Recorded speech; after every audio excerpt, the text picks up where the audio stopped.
Ruth Donathos had an incredibly talented older brother. He loved Ruth foolishly, but now he was dead. He died just moments ago while protecting him. Ruth had no time to think. Wyverns swarmed from nowhere. They smelled the blood. One of Ruth's arms and a leg were crippled. There was no escape. He decided to take some of these bastards with him, but as he readied himself to fight, he saw a strange sight. A brilliant light flared. A mysterious figure appeared. The wyverns saw him. They immediately bowed their heads respectfully. Ruth couldn't help but tense up. Judging by the aura and presence, he was the king of the dragon tribe, but his comrades had just sacrificed themselves. His brother dealt the final blow. All the dragon emperors should have been wiped out. But if he was a dragon emperor, why couldn't Ruth feel any power from him? It was like looking at an illusion, a vague existence. The mysterious man opened his lifeless eyes. He scanned the area. His gaze landed on Ruth. He spoke in an equally empty voice. "You're the only one left? How troublesome." Ruth's mind reeled. His instincts were screaming. This man was extremely dangerous, maybe even worse than the 7 dragon emperors. Who was he? It didn't matter. Ruth had to kill him, no matter the cost. Ruth didn't hesitate. He drew his sword and charged at the mysterious man, but he only heard the man say one thing. "Should I wait a little longer?" Then, his vision was consumed by a flash of white light. And then, he was back in the past. It was the entrance ceremony for new students. At the Dragon-Slaying Academy, Iridium, an academy with 750 years of history.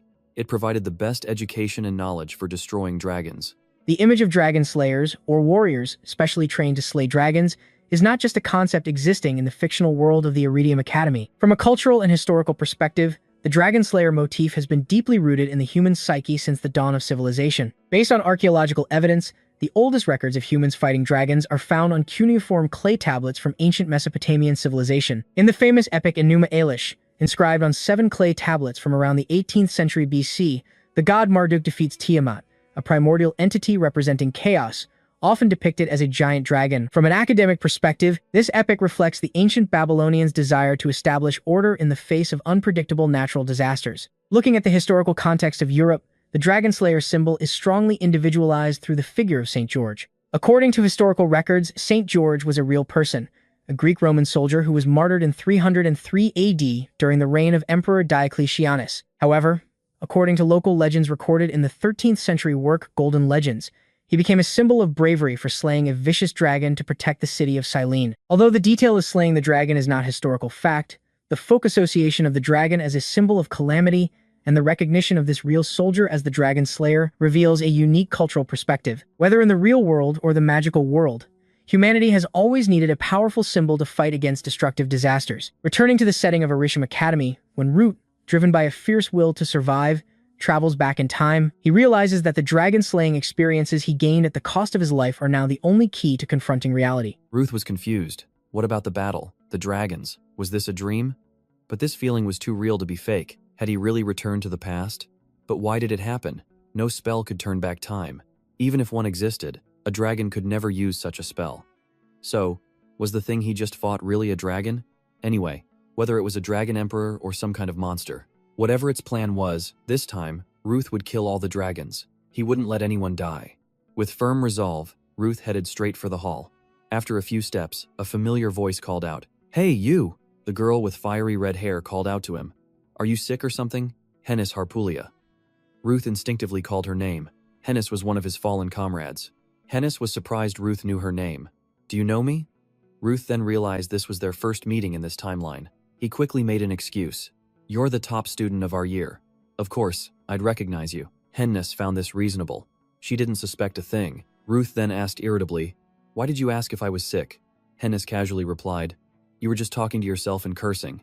I wondered if you had mental problems or something. It's rare for crazy people to get into Iridium, isn't it? Everyone here is an elite. But this is my first time seeing a madman." Ruth forced a smile. This girl still had the same sharp tongue as ever. Hennis looked at Ruth with disgust. "Why are you smiling? Are you a pervert who likes being yelled at?" Seeing that Hennis was still just a kid, Ruth didn't bother arguing. He gave a brief apology to end it. Then he found a seat and sat down. The entrance ceremony officially began. Hennis listened to the speech for a while. She started to get bored. She turned and slowly looked at Ruth. Ruth wondered if he should be more open. After all, Hennis would just bother him if he ignored her. As expected, Hennis started a conversation. "This speech is terribly long, but I can endure it. Patience is a basic virtue for a mage." Ruth replied with a blank face. Wow, that sounds great. That's the foundation of the Harpulia mage family. Hennis smiled, then asked Ruth his name. Ruth Denathos. I'm from a place called Zizon. It's in a remote part of the continent, so you probably haven't heard of it. This is the first I've heard of your family and that region. But you still got into Iridium, despite your special circumstances? You probably don't know about. Hennis stopped herself. She remembered her mother's words. Always remember, Hennis. Be careful talking to lower-class fools. They can't even touch the feet of the Harpulia family. Hennis felt lucky she stopped in time. If not for her mother's words, she might have said something careless to Ruth. Hennis glanced at Ruth. He didn't seem to care about what she just said. Hennis cleared her throat and concluded, I mean, if there's anything you don't understand, I'll teach you. For example, the people on the second floor. They're masters of famous guilds. They're always looking for the best talent in the academy. They watch closely so they can recruit them into their guilds. Dan Hoa, Nguyet An, even the master of True Vi is here. Ruth knew them well. He knew their future achievements, and he knew how they would all die. You'll be eligible to join a guild in your 3rd year, but I've already decided which one I'll join. Before Hennis could finish, Ruth cut her off. Dan Hoa, the #1 guild. Annoyed at being interrupted, Hennis said, Yes, but not just for that reason. The master of the Dan Hoa guild is my role model.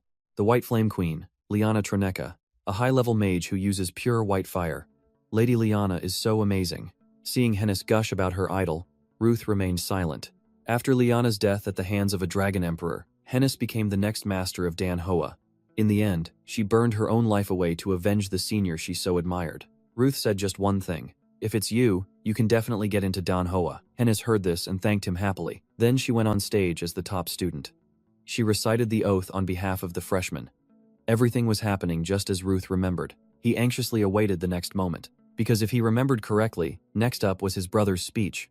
The student council president of Iridium, Aesir Denathos, an unparalleled genius, an indomitable warrior, and his only family, the one who died like a fool for his stupid little brother. But reality was not what Ruth expected. The student council president was on the podium, but it wasn't his brother. It was his brother's best friend, Jeremy Duvaliers.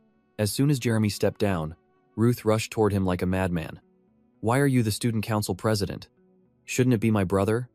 I mean, Aesir Denathos. Didn't he run for president? Maybe he's on the student council. Jeremy replied awkwardly. Wait, what are you talking about? I'm sorry, new student, but this is the first time I've ever heard the name Aesir Denathos. Ruth froze. He didn't know his brother. So where was he?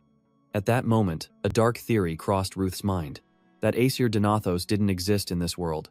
The terrible theory that his brother, the strongest warrior, didn't exist in this world. The ceremony ended. Ruth returned to his classroom, his mind a mess. He told himself the theory was ridiculous. But what if it was true? Maybe Aesir Denathos' existence was completely erased. Or maybe he also regressed and decided not to come here. It had to be one of those reasons. The second one seemed more plausible. But, what are you thinking about so intensely? Hennis's question broke Ruth's train of thought. After some hesitation, Ruth decided 2 heads were better than 1. He answered honestly, I'm looking for someone, so I'm thinking of an effective way to find them. Hennis suggested. Why not buy information from a guild? He might come to this academy. Then try the library. If he's not there, you can at least get a list of the students. Ruth immediately got up to go to the library. Hennis tagged along, reminding him. We have class in 15 minutes. You want us to be late on the first day? Who said anything about us? I'm worried you'll cause trouble. That would be a pain. By the way, why did you pick a fight with the student council president? I was just asking a few things.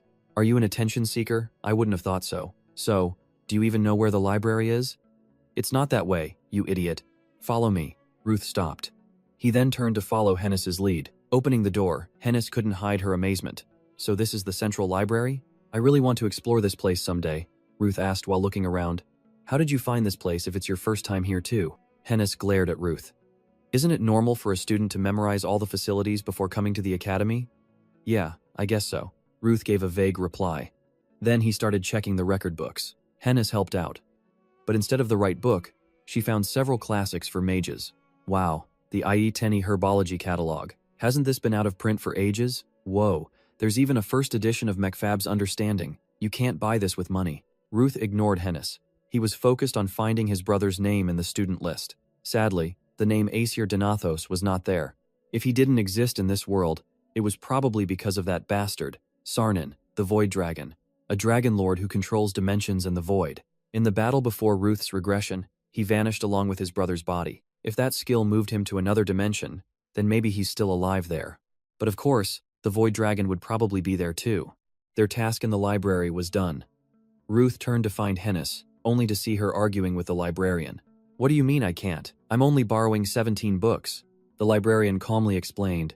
Students can borrow 3 books at a time. You seem to be new students, aren't you? Isn't it still class time? We're on our way to class. Then I'll just take these 3. Hennis quickly picked 3 books. Then she called out to Ruth, who was already leaving the library. Later, when they returned to class, the teacher hadn't arrived. Hennis asked Ruth, So, did you find the person you were looking for? Ruth shook his head. No, his name isn't on the student list. Then I think you'll need help from a guild.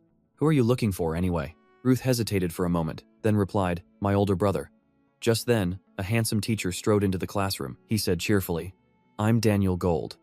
I'll be your basic combat instructor for the year. It's just one subject. But if you plan to take weapons or martial arts classes, you'll be seeing a lot of me. 2 female students swooned over the teacher. They whispered to each other, full of admiration. But his next words made them freeze. For the next 4 years, you will go through training that's no different from hell on earth. You'll work as guild interns in your 3rd year, and start exams and theses in your 4th. It's not much. You'll just feel like you're dying and coming back to life over and over. Then he smiled reassuringly. Don't worry too much. With hard work and a bit of talent, it's not impossible. Ruth understood the hidden meaning. No matter how hard you try, you can't succeed without talent. I wonder how much despair and pain I went through just to get that little bit of talent. Since it was the first class, the teacher ended his lecture there. He dismissed the students to their dorms. As Ruth was about to leave, Hennis asked curiously, as usual, Where are you going now? The dorms aren't that way. I know where it is. Ruth said only that. Then he quickly left under Hennis's suspicious gaze. He didn't know where the library was, but he knows where the dorm is? Hennis thought to herself. Soon after, she shrugged it off and headed to the girls' dormitory. After a while, Ruth finally reached the training room. A dragon slayer, as the name implies, is one who slays dragons. In all combat theories, physical strength is the most basic necessity. So there are free training rooms in every corner for students to build up their strength. This was the training room Ruth often used in the past. Everything here was exactly as he remembered. He took off his jacket. Then he began to test his current physical strength. He managed 30 pull-ups. Then he sat down, breathing heavily. This wasn't surprising. After all, he was only 17 years old now. Starting tomorrow, he had combat class. He only had 1 week before sparring with other students began. Ruth didn't want a repeat of what happened last time. So he had to do better than before his regression. What he needed now was endurance and strength. Well, I've always been a master of diligent training. Ruth psyched himself up and started some warm-ups. Then the training room door opened. A familiar figure appeared. Like Hennis, he was also a comrade from Ruth's past life. Ballesteros, a pure close combat warrior, pure physical damage. He would later earn the title of Fist King. Glancing at Ballesteros, Ruth pondered. But in my past life, I never met him here. Back then, I started coming to this gym after the midterm exams. I should have met him in the joint training room. Maybe it's because the timing is different. I'll just ignore him. Ruth shook his head. He stopped paying attention to Ballesteros and focused on his training. But soon, Ruth couldn't ignore him. He noticed Ballesteros was staring at him and copying his every move. After a while, Ruth couldn't take it anymore. He slammed down his weights. He turned to Ballesteros and yelled, Damn it! You want to fight or something? Ballesteros stopped his movements. He tilted his head and asked Ruth, Why would you think that? I'm just training. Ruth questioned loudly, If you're training, why the hell are you staring at me? And why are your weights heavier than mine? Ballesteros answered honestly, I'm sorry if my actions misled you. Your movements and posture are so perfect. I wanted to copy them. Ruth asked, confused. What? Ballesteros said. Your lifting posture, the way your muscles move, it's all beautiful. No one in my family, not even my father, has ever achieved such perfect movements. Are you a god of physical fitness? Ruth shook his head. No, I'm Ruth Donathos, a new student. Ballesteros smiled and said, What a coincidence. I'm a new student too, Ballesteros. Ruth, from now on, I'll consider you my coach. I believe one day you'll surpass this beautiful body.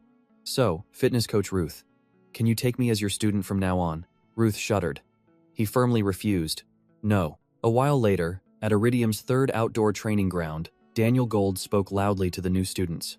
Focus on the game, everyone. Choosing your main weapon is crucial for laying the foundation of your fighting style. Usually, the school suggests a weapon before you enroll, but trying other weapons isn't a bad idea either. Feel free to choose. The students were excited. They picked their weapons and chatted. This longsword is so light. Wow. It must be made for students. Ruth went to a weapon rack and sighed softly. As expected of the best academy on the continent, the weapons they provide are high quality, even for training. I think if sharpened, these weapons could be used in real combat. Ruth reached out and grabbed a sword. As he turned, he saw Hennis asking Daniel Gold, "Sir, I'm going to become a mage. Do I have to choose a weapon too?" Daniel Gold advised. "A fight can happen at any time. You should learn to defend yourself, even as a mage." "Oh, yes, sir." Hennis went to a weapon rack. While she was unsure which weapon to choose, Ruth approached her and said, "I think a dagger would suit you." Hennis asked doubtfully, "Really? You can control the dagger's attack range with your magic, and daggers are easy to carry." Actually, the real reason was that in the previous timeline, Hennis was very talented with daggers. She used them well whenever she needed to save mana or was suddenly attacked at close range. "Then I'll choose it." Hennis followed his advice. She picked a dagger from the rack, holding it with delight. Then, Hennis noticed the weapon on Ruth's hip. "Are you going to use this sword?" "I'm not so sure. Let's see." With that, Ruth gripped the hilt, drew the sword from its sheath, and swung it once. "It's pretty good." Hearing Ruth's assessment, Hennis asked curiously, "You're so sure after just one swing?" "The others are struggling to get used to their weapons." Ruth shrugged and said, "It's just for training anyway." Ruth's movements were all captured by Daniel Gold's eyes. He stroked his chin, deep in thought. A coincidence? That sword swing wasn't the movement of a normal student. It felt like the final strike of a dedicated swordsman. Ruth didn't know he was being watched. He and Hennis continued to talk. All weapons are equally good. But look, this one. Suddenly, Ruth felt someone staring at him. He glanced over and saw Daniel Gold smiling as he approached. Before Daniel Gold could say anything, Ruth spoke first. "Sir, can I only choose one weapon?" Daniel Gold replied. "There's no rule saying you must. Focusing on one weapon is more effective. But if you're interested in a secondary weapon, you can." Ruth interrupted.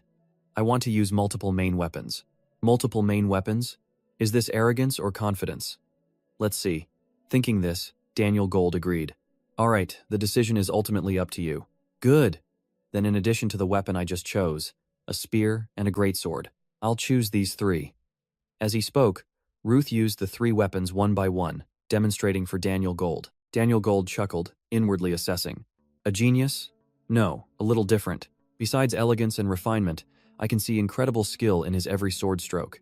Daniel Gold asked, "What did you do before enrolling?" "I was a mercenary to make a living. I lost my family in a dragon attack," Daniel Gold said thoughtfully. "Is that so? I'm sorry for asking such a sensitive question." Ruth shook his head. "It's all right, sir. It's all in the past." Ruth turned away, thinking to himself, "That should be enough to get their attention." Hennis chased after Ruth and said, "You seem pretty good, huh?" Ruth replied nonchalantly. "Of course." He immediately got a glare from Hennis. "Hey, you arrogant jerk." Then, she hesitated for a moment and asked, "By the way, what you told the professor about your family?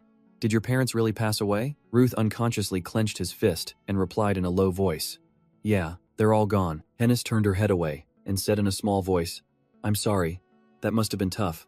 Sorry for bringing it up." "Why are you apologizing? It was a long time ago, so it's okay," Hennis whispered. "Yeah." Ruth looked at Hennis in surprise, thinking, I didn't know she could feel sorry. Actually, in the past, she wasn't that indifferent either. Hennis noticed Ruth staring at her. She blushed and asked, "What are you looking at?" Ruth quickly turned his head and walked on without answering. Hennis angrily muttered, "Still an annoying brat." Suddenly, the sound of an argument ahead made Hennis curious. Something was happening in Class B. They approached the crowd and saw the Class B teacher yelling at Ballesteros. "You need to choose a weapon," Ballesteros retorted. "Steros, close combat warriors don't use weapons. Our bodies are our weapons." The Class B teacher, at his wit's end, said, "What is this kid?" "Listen, Ballesteros. Even though fist fighters only use their bodies, you could at least use gauntlets." Ballesteros cut him off loudly. "Steros, close combat warriors don't use weapons." The Class B teacher clenched his teeth, his voice trembling as he spoke. Ballesteros interrupted again. "Steros, close combat warriors don't use weapons." Standing in the crowd, Hennis pointed at the person being scolded by the Class B teacher and asked, "Who's that crazy guy? Do you know him?" Ruth shook his head. "No." Just then, Daniel ran over to calm down the furious Class B teacher. "Senior Claire, calm down." Ballesteros turned to leave and spotted Ruth in the crowd. Hennis asked in surprise, He's looking this way. Ruth sensed trouble and quickly urged, "Let's get out of here." He prayed silently. "Don't act like you know me, you idiot." Ballesteros, unaware of Ruth's inner thoughts, smiled at him, waved, and ran over. Hennis also looked at Ruth and asked, "Why is he coming here? Is he your friend?" Ruth replied awkwardly, I don't know." Still, being held back by Daniel, Claire angrily pointed at Ballesteros and yelled, "How dare you go play with your friend while a professor is talking to you?" Ballesteros turned and retorted, "He's not a friend. Our relationship is deeper, and that is..." Ruth knew what Ballesteros was about to say and quickly cut in, "We're friends." Daniel Gold spoke up, "Ballesteros, although using a weapon goes against your family's principles and traditions, but right now we're in class, it's training time. If you continue to refuse to choose a weapon," based on his past life experience, Ruth took a breath and thought, "I guess they'll let him go, just like last time. You'll have to repeat a year." As Daniel Gold finished, Ruth was startled. "What? The past has changed. Could it be that my interference has changed the past? If he fails here, it will be very difficult for the main force to face the future Dragon Emperor." At that moment, Ballesteros spoke with a serious expression. "I understand. Instead of sacrificing my honor, I'd rather accept failure." "Shut up." Ruth clenched his fist, covered Ballesteros's mouth, and asked, "Professor, could you make an exception?" Daniel replied, "I can't make an exception just for Ballesteros. That wouldn't be fair to the others." Ruth questioned silently, "So why did you make an exception in the past life? If so, he just needs to pick something, right?" Ruth scanned the area. "There must be something useful here." There it is. When he saw a pair of gloves, Ruth's eyes lit up. He went over, picked them up, and threw them to Ballesteros. "Hey, use these." Ballesteros caught the gloves but still said, "Ruth, warriors from the Staros family don't use weapons," Ruth said irritably. "Is that a weapon? You can see it's just for defense." Ballesteros replied, "A warrior from the Staros family doesn't use defensive gear." Ruth shouted loudly, interrupting him, "Shut up, just take it as a gift from a friend." Ballesteros was stunned by this. He looked at the gloves and mumbled, "A friend." Claire objected, "How is that a weapon? It's clearly a wrist guard." Ruth smiled sheepishly. "No, it's a weapon. Iron fists are made like this these days." Daniel Gold was also suspicious. "What kind of gauntlet?" Ruth asked back. "As long as he chooses a weapon, it's fine, right?" "Hey, what's going on?" Both the professors of Class A and B are. Seeing the other students murmuring, to avoid making a big scene, Daniel Gould reluctantly accepted. "Fine, for now. Let's just say it's an iron fist with a unique design." Hearing this, Ruth breathed a sigh of relief. "Good. Luckily, he got the hint. But the important thing is, I can only get away with this once. I need to be more careful, as my actions can change the future." A while later, Ruth was walking while looking at a paper in his hand. Maybe because this was the first class, everything was relatively relaxed. They had only focused on theory. The first week at Iridium is a time for new students to adapt, but it's also a time for professors to assess students' abilities and guide them. I've shown enough to attract their attention and get a letter of recommendation, so I just want to spend the rest of the time preparing for other classes. But behind Ruth, Ballesteros and Hennis were in a heated argument. "You're an idiot, aren't you?" "I'm not an idiot. I'm a warrior from the Staros family." Ballesteros. "Exactly. Sounds like an idiot. As a mage, you wouldn't understand a martial artist's honor. Losing honor is worse than death for a Staros." Ruth shook his head in exasperation. "Why do they naturally group me with them?" Suddenly, a mocking voice came from ahead. "Look here, a bunch of show-offs." Hennis and Ballesteros stopped arguing and looked at the three students blocking their way. Ruth remained focused on the paper in his hand and continued walking. Then, the lead student pointed at Ruth and said, "I'm talking to you, you morons." At this point, Ruth looked up from the paper, a questioning look in his eyes as he asked the lead student, "Are you talking to me?" The lead student said angrily, "Who else would I be talking to?" "You and that pig behind you," Ballesteros retorted. "I'm not a pig, I'm a warrior from..." Before he could finish, Hennis cut in, "Get out of the way, you bastard. Who do you think you are to provoke us? And who are you calling a moron?" Ruth thought to himself, "Didn't you just call Ballesteros an idiot a moment ago?" Facing Hennis, the lead student held out his hand, his face changing to a friendly smile as he spoke. "Hennis Harpulia, I quite liked your speech earlier. I have no intention of provoking you. I'm Wilhelm Pat from Class B." Hennis stood with her arms crossed, a look of contempt on her face as she scolded, "Do I need to know your name, you fool?" Humiliated, Wilhelm trembled with anger, glaring at Hennis and saying, "I was going to let you join our group since it seems the top student doesn't have a group yet, but I see why you people flock together. Get lost, Harpulia. I only have business with those two." Hennis cleaned her ear and said, "Is that any of your business? You're the one who needs to get lost, you loser." And don't you dare say my name, move aside. Ruth pushed Hennis, who was about to explode, to the side and said to Wilhelm, "What do you want? My business is simple. You guys want attention so badly, you can't stand still, huh? Why don't you know your place?" "Huh?" Wilhelm burst out. "I'm telling you to stop your stupid acts to attract the professor's attention. You think you're so great for knowing how to use multiple weapons? And that pig over there talking nonsense about not using weapons. If you came to the academy with that mindset, just drop out." Ruth pondered. "It's true I deliberately did that to attract attention earlier, but even if I didn't stand out, there would still be untalented guys like this talking nonsense about me." Ruth remembered clearly from his past life. Once, a student mockingly said to Ruth, "Hey, an orphan, untalented, useless person like you, what can you do? I don't understand how someone like you got into this school. Did someone help you get in through the back door?" "Oh, right. You don't have parents." Before he could finish, Ruth couldn't hold back and kneed him in the mouth, knocking out his front tooth. Ruth shook his head and sighed. "I was so impulsive back then, I beat them up. But this time, I'll handle it more maturely," he told himself, and with a calm expression, said, Is that so? But he would still win even if you used 500 weapons against him." "What? Don't be ridiculous," Ruth replied honestly. "Oh, even I could handle a weakling like you with my bare hands. Hennis would obliterate you." A bloodlust appeared in Wilhelm's eyes as he stared at Ruth. "You, bastard. You attention-seeking jerk, I'll kill you."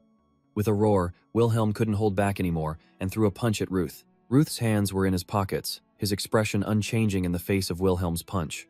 He slightly tilted his head back and easily dodged the punch. Then he used his foot to lightly tap Wilhelm's supporting leg, causing him to lose his balance and fall face first onto the ground.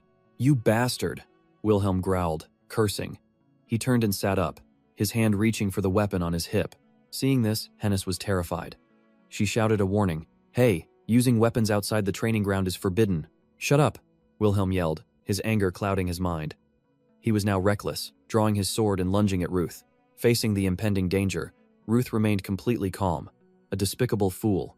But thanks to this, I'll have a chance to test this new body's potential. And the moves I learned from Ballesteros in my past life. The bare-handed parry, Staros style. With that thought, Ruth clenched his fist, his eyes fixed on the approaching sword. When the sword tip was just a hand's breadth away from him, he punched the blade, knocking it out of Wilhelm's hand.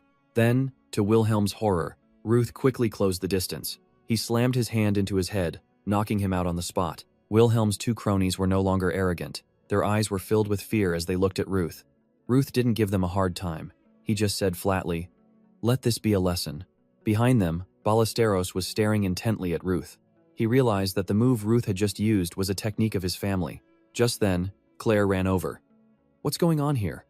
Why is he kneeling on the floor?" "It's you guys again, move aside." When the teacher arrived, the short, fat student quickly pointed at Ruth and accused him. "He hit Wilhelm first," Hennis angrily retorted. "Lies. They started it with us first and pulled out their weapons." Ruth was just defending himself. Ballesteros also spoke up. "That's right. Ruth didn't use a weapon either." Looking around and combining it with the students' accounts, Claire was skeptical. He was able to disarm that guy with his bare hands in that situation? Can a student do that without getting hurt? Suppressing her doubts, Claire turned to Wilhelm's two companions. "You two, take the unconscious kid to the infirmary." Then, Claire pointed at Ruth and said, "And you, Ruth, come to my office after class." Wilhelm's two companions glared at Ruth threateningly. "You just wait. Let's go." Claire heard this and shouted angrily, "Take him to the infirmary." The two companions quickly shut up. They immediately dragged Wilhelm away and disappeared. After they left, Hennis spoke up. "What's wrong with those bastards? Also, what move did you use to knock his sword away?" Ruth replied nonchalantly, "A parry." Hennis was obviously not satisfied with Ruth's brief answer. "Do you think I don't know it's a parry? I'm asking how you did it with your bare hands." "Tell me." She turned to ask Ballesteros. "Hey, you idiot, do you know how?" Ballesteros said honestly, "The adults in my family can do it. I haven't learned it yet." Then he looked at Ruth with curiosity and said, "Ruth, could you be my long-lost brother? I can't say he taught me in my past life." Thinking this, Ruth made an excuse. "What nonsense are you talking about?" "No, I'm not. It was." "What was it?" "Just luck. I, as you can see, am a genius." Ballesteros believed him immediately. I see. Awesome. As expected of my physical training master." But Hennessy was still skeptical. "Yeah, is that really the explanation? Hey, tell us the truth. You're hiding something, aren't you?" Ruth blushed slightly and shook his head. What? Of course not, Ballesteros advised. Even if he is hiding something, a good friend shouldn't keep prying into other people's business. Hennis, don't you also have a secret or two you can't talk about? Hennis nodded and said softly, That's true. But, wait, who said we're friends? I haven't even known you guys for 2 days. Ballesteros laughed and said, Then I guess we'll be friends from now on. Please treat me well, Hennis. Hennis glared at Ballesteros and asked, Are you really an idiot? Looking at the two of them, Ruth thought to himself, You shouldn't call your friend an idiot. He remembered how Hennis used to get angry and scold Ballesteros whenever he got close. So annoying. Stay away from me, you muscle-bound freak. Just being near you makes me feel hot. Your body heat disgusts me. Every time, Ballesteros would just laugh and reply, Shouldn't a fire mage be good with heat? Aesir, sitting opposite, burst out laughing. Haha, stop it, you two. Recalling those beautiful memories, Ruth became even more determined. No one has to die. Not a single person. Not this time. After class, Ruth went to Claire's office to talk. After a while, he asked for permission to leave. Claire watched Ruth leave and said softly, He didn't do anything wrong. But I wanted to try talking to him nicely first. Because he looks like the type who usually talks with his fists first. But that wasn't necessary after all. 20 minutes earlier, in the room, Ruth had bowed his head in apology. I'm very sorry for causing trouble. He insulted my friends, so I accidentally. And then he started swinging his sword around, so I was worried my friends might get hurt, so I tried to restrain him, but I ended up going a bit too far. I should have acted more moderately and maturely about it. I'm truly sorry. Claire poured herself a cup of coffee, remembering Ruth's sincere and gentle expression. She thought, He's so kind and mature, especially when compared to that Wilhelm kid. I'll definitely not go easy on him during training. Suddenly, there was a knock on the door. When Claire saw Daniel Gold enter, she was a bit surprised. What brings you here? Daniel Gold laughed and replied, You're kidding, right? The meeting for the freshman class teachers is in your office. That's why I'm here. You were the one who stubbornly insisted on holding the meeting here because you were too lazy to go to the other rooms. Claire opened her mouth to argue. What are you talking about? When was I ever stubborn? I simply suggested it. Daniel Gold joked, If you keep making suggestions like that, I'll be the one getting spun around by you. Just then, the Class D homeroom teacher, Arthur Winston, and the Class C homeroom teacher, Damian Gray, walked in. As soon as he saw Claire, Arthur started nagging. Do you know how many times I've been called to the administration office just because of you? Claire asked angrily, What did I do that you keep nagging me about? Arthur replied, It's because you do things worth nagging about, causing all sorts of trouble for your office. Claire retorted, I didn't buy that much. Just an air purifier and a long leather sofa, Damian added, and a 3 million river vase with a swallow design. Betrayed, Claire angrily yelled, Damian, I told you to keep that a secret for me. Arthur sighed and said, Whatever, that's enough. Just remember to check the schedule carefully next time. A professor like you shouldn't forget about meetings in your own office. Claire clicked her tongue and mumbled, Tsk, you're always so meticulous. That's why your hair is falling out. Arthur angrily shouted, What? Claire said with an innocent face. I didn't say anything. At this point, Daniel stepped in to mediate. Come on, everyone, calm down. Why don't we start the meeting now? Claire and Arthur both understood the point, so they fell silent and ended their argument there. The meeting began. They reviewed each student's personal information sheet. After a while, Daniel spoke up. This year's students are at a much higher level than last year's. Arthur agreed. The graduation rate will be high. Claire spoke up. That's not certain. They may be talented, but they also need psychological support. Isn't it our duty as teachers to nurture their young minds? Arthur asked. Are there any students we should keep an eye on? Damian replied. No one in Class C. They are all quite excellent. Claire said, There's a crazy and stupid kid in Class B. Arthur questioned. You have a way with words, don't you? The idiot from today must be the troublemaker. So what do you mean by crazy? Claire recounted with annoyance. There's a kid who keeps rambling about a warrior's honor, even about the smallest things. And it's quite annoying. Ballesteros. His written test was terrible, but his practical skills are incredibly good. Arthur took the paper with Ballesteros's personal information and asked, From that bare-handed fighting, muscle-obsessed Staros family? Daniel said enthusiastically. His skills are the real deal. I'm looking forward to seeing more of him. Then, Daniel took out 2 personal information sheets and introduced them. Oh, and speaking of which, there are 2 potential stars in my class. From the famous mage family Harpulia, the second child Hennis, and a student named Ruth Donathos. Damian spoke up. Hennis Harpulia, the top student of the academy, right? Since she's a fire mage, the White Flame Queen will definitely notice her. Arthur asked, "What about the other kid? Does he come from a famous family?" Daniel shook his head, placing Ruth's personal information sheet in the middle of the table. "No, it's a long story, so it'll be quicker if you just look at this." The three of them curiously huddled together to look. Damien suspected, "Is this really a student?" Arthur was also surprised and said, "He nearly failed both the written and practical exams. He lost his family and has been a mercenary to survive ever since." Daniel offered his opinion, "You'll change your mind when you see him with your own eyes. This might be a hasty claim, but I think he could be the strongest student this year." "Then that kid must be no ordinary person to make you say that." Arthur pondered. He looked at Claire and asked, "Claire must have met him in class, right?" Claire gave her assessment. He protected his friend and spoke with great integrity. "He's a good student. I had a good feeling about him when I met him, so I want him in my class." "Ahem." A cough interrupted Claire's words. She looked at everyone's strange expressions and asked, "What? Why are you all looking at me like that?" Daniel said strangely. "So even you can praise a student?" Claire said, "I do that sometimes. Anyway, as I was saying, do you remember the sword-wielding idiot I mentioned earlier? Ruth was the one who took him down, bare-handed." The others started to discuss. "He used a sword in the entrance exam. So, what about his martial arts skills? The only thing we can be sure of is that he has martial talent." Claire took a sip of water and said slowly, "So don't you think that I, as a teacher of hand-to-hand combat, should be his teacher?" Daniel disagreed. "That might be a bit difficult. His real talent lies in using weapons like spears and swords." "I would be a much better fit," Claire retorted. "Oh my. Since when did you get so interested in a student's potential?" Daniel replied, "He's a student in my class. It would be most effective if I were also his professor." Claire challenged. "Don't be ridiculous," he countered with his bare hands. "What makes you think he'd be good with weapons?" Daniel shouted angrily. "I was the first to notice Ruth's talent. I won't give him to you, even if you are my senior." Claire stood up defiantly and yelled back, "Is that so? Maybe this time I'll have to beat the senior-junior relationship into your head." Daniel shouted, "Ha! Have you forgotten losing the bet to me 2 weeks ago?" Suddenly, Arthur slammed his hand on the table. The force was so strong it broke the table in half, but he didn't care and just yelled, "Both of you, sit down.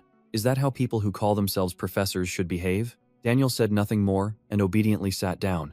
Claire pointed at the table and said, "This was expensive." "My table." Arthur looked awkwardly at Damien and asked, "Well, Damien, do you have any opinions?" Damien replied calmly, "I'm fine. What student would want a scary-looking teacher like me?" Arthur cleared his throat. "If he's good with spears and lances, maybe I should meet him too. We still have a week before the sparring class to submit our recommendations, so you two should calm down. Even if all of us want to teach him, it ultimately depends on the student's choice." As he spoke, Arthur picked up Ruth's information sheet from the pile of wood splinters and continued reading. This student is from Zizan?" Claire asked curiously. Arthur replied, "Yes, 10 years ago. That was the village that disappeared after the polymorph incident." Hearing this, the faces of the other three immediately changed. The polymorph incident was a tragedy that destroyed half of the Calabasa kingdom in the south 10 years ago. This led to a decline in national power and eventually its complete disappearance from the map a few years later. Just one dragon brought destruction to an entire country. Its true form is a mystery because it can transform into anything. Arthur asked Daniel, "The polymorph dragon, Kianan, one of the 7 dragons. Daniel, didn't you participate in its subjugation?" Daniel replied, "The one who killed the polymorph dragon was my master. At that time, I was just a greenhorn soldier, and only my master could keep up with that dragon." Arthur exclaimed, "Just surviving and returning is incredibly impressive." Well, it seems he was also a victim of the polymorph incident. That entire region was completely flattened. Who would have thought there would be a survivor? Daniel thought to himself, does he want revenge for that incident? Is he harboring such intense hatred for dragons? A genius with talent far beyond my own. Just then, Arthur, who was looking at other students' personal information, spoke up. He was lucky to have survived on his own until now and has talent recognized by Daniel. "But I want to correct one thing you said." Daniel asked in surprise. "What?" Arthur pulled out a personal information sheet and said, "You said Ruth is the strongest student this year, but there's still a rival in Class D. Another genius, with what can only be called monstrous talent." The personal information sheet appeared in their sight. Attached was a picture of a girl with platinum blonde hair. In the physical training room, combined classes 199 to 200, Wilhelm struggled to complete 200 push-ups.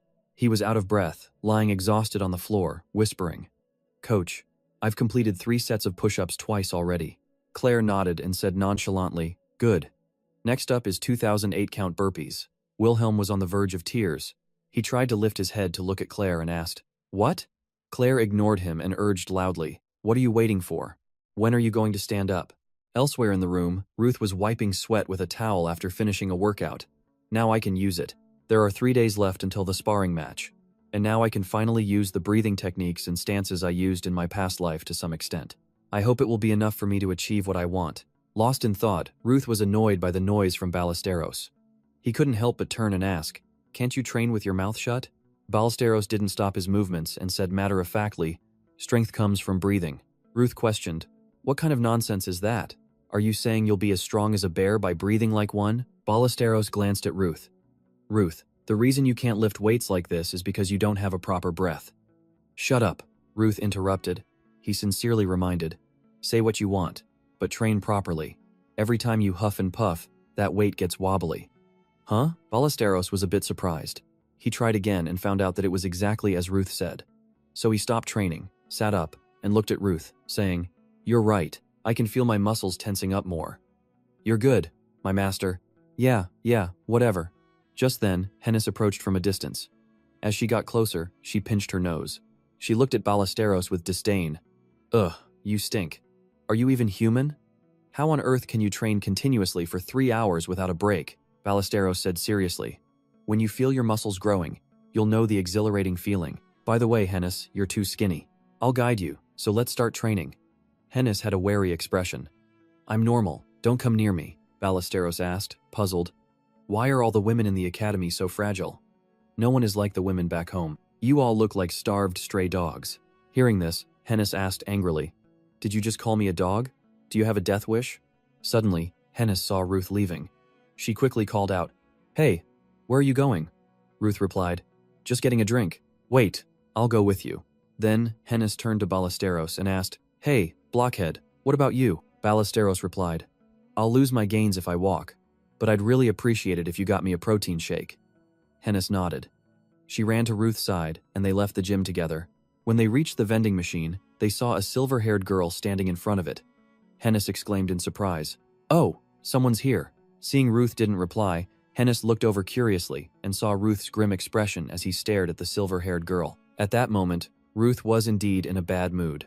He recognized the silver-haired girl. She was Leon Z. Before Ruth was reborn, she was a genius master swordsman, a sword saint, a knight as strong as his brother, one of the strongest dragon slayers, and also the first person to show Ruth a wall he couldn't overcome.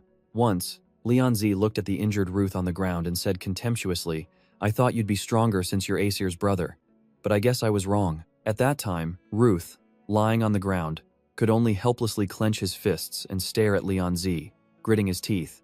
"Oh, just you wait. I'll remember your face." Recalling that scene, Ruth cursed inwardly. "Damn it, I didn't even get a chance for revenge. If I hadn't died at that time." Ruth shook his head, stopped thinking about the past, and said to the current Leon Z in a gruff voice, "Move." Leon Z questioned, "What?" Ruth repeated. "I said, get lost. Are you deaf?" This time, Leon Z said nothing, and threw the can in her hand at Ruth. Ruth tilted his head to dodge, and Leon Z had already disappeared. In a flash, Leon Z appeared in front of Ruth and threw a kick straight at his head. Having sensed it beforehand, Ruth raised a hand to block in front of his head, stopping Leon Z's kick. This surprised Leon Z a little. He blocked it? Then, try blocking this. The thought shifted, and Leon Z immediately changed her move, raising her leg high and sweeping down. Ruth was not flustered at all. His expression remained calm from beginning to end. Facing this move, he just jumped back slightly and easily escaped. Leon Z was startled and thought. Again, Hennis, standing on the side, couldn't watch anymore. She yelled, "Hey, what are you guys doing?" Leon Z didn't continue her attack. It would be fruitless. Besides, continuing to fight would attract the teacher's attention. I thought he was just an idiot, but he dodged my attacks twice. After a moment of thought, Leon Z frowned and looked at Ruth, asking, "Are you picking a fight with me because I was recommended to the academy?" Ruth replied, "What nonsense are you talking about? You're in our way. I'm dying of thirst, and you're just standing there blocking the way." Leon Z was startled and moved aside. When she saw Ruth was indeed going to get a drink, she said, "Oh, I misunderstood." In response, she got a harsh remark from Ruth, "What now? Why are you still hanging around here?" Leon Z wasn't angry and asked back, "What's your name?" "Ruth Donathos." "I'll remember your name." With that, Leon Z decisively turned and left. Watching her go, Ruth said. Whatever. Hennis annoyedly questioned loudly. Hey, you should apologize first. Who do you think you are? Ruth stood beside her, feeling the pain in his wrist. He silently cursed. Damn, I almost broke my wrist. I just wanted to test her abilities. She still has that insane strength. Seeing that Leon Z was ignoring her, Hennis, though angry, couldn't do anything. She turned to ask Ruth, Are you okay? Are you hurt? Ruth asked back. Didn't you see me block her? Hennis stomped her foot. Block it? More like you broke your wrist. It's nothing. Ruth still wanted to act tough but was cut off by Hennis. Shut up and go to the infirmary to get it checked. When the two returned to the gym, Ballesteros was surprised to see Ruth's bandaged wrist. Ruth, are you hurt? What? Who hurt you? A loud shout was heard. Claire, who was dozing off not far away, rushed to Ruth's side and asked, Oh my God, what happened? Ruth replied casually, It was just a small accident. Daniel also ran over at this time. What happened?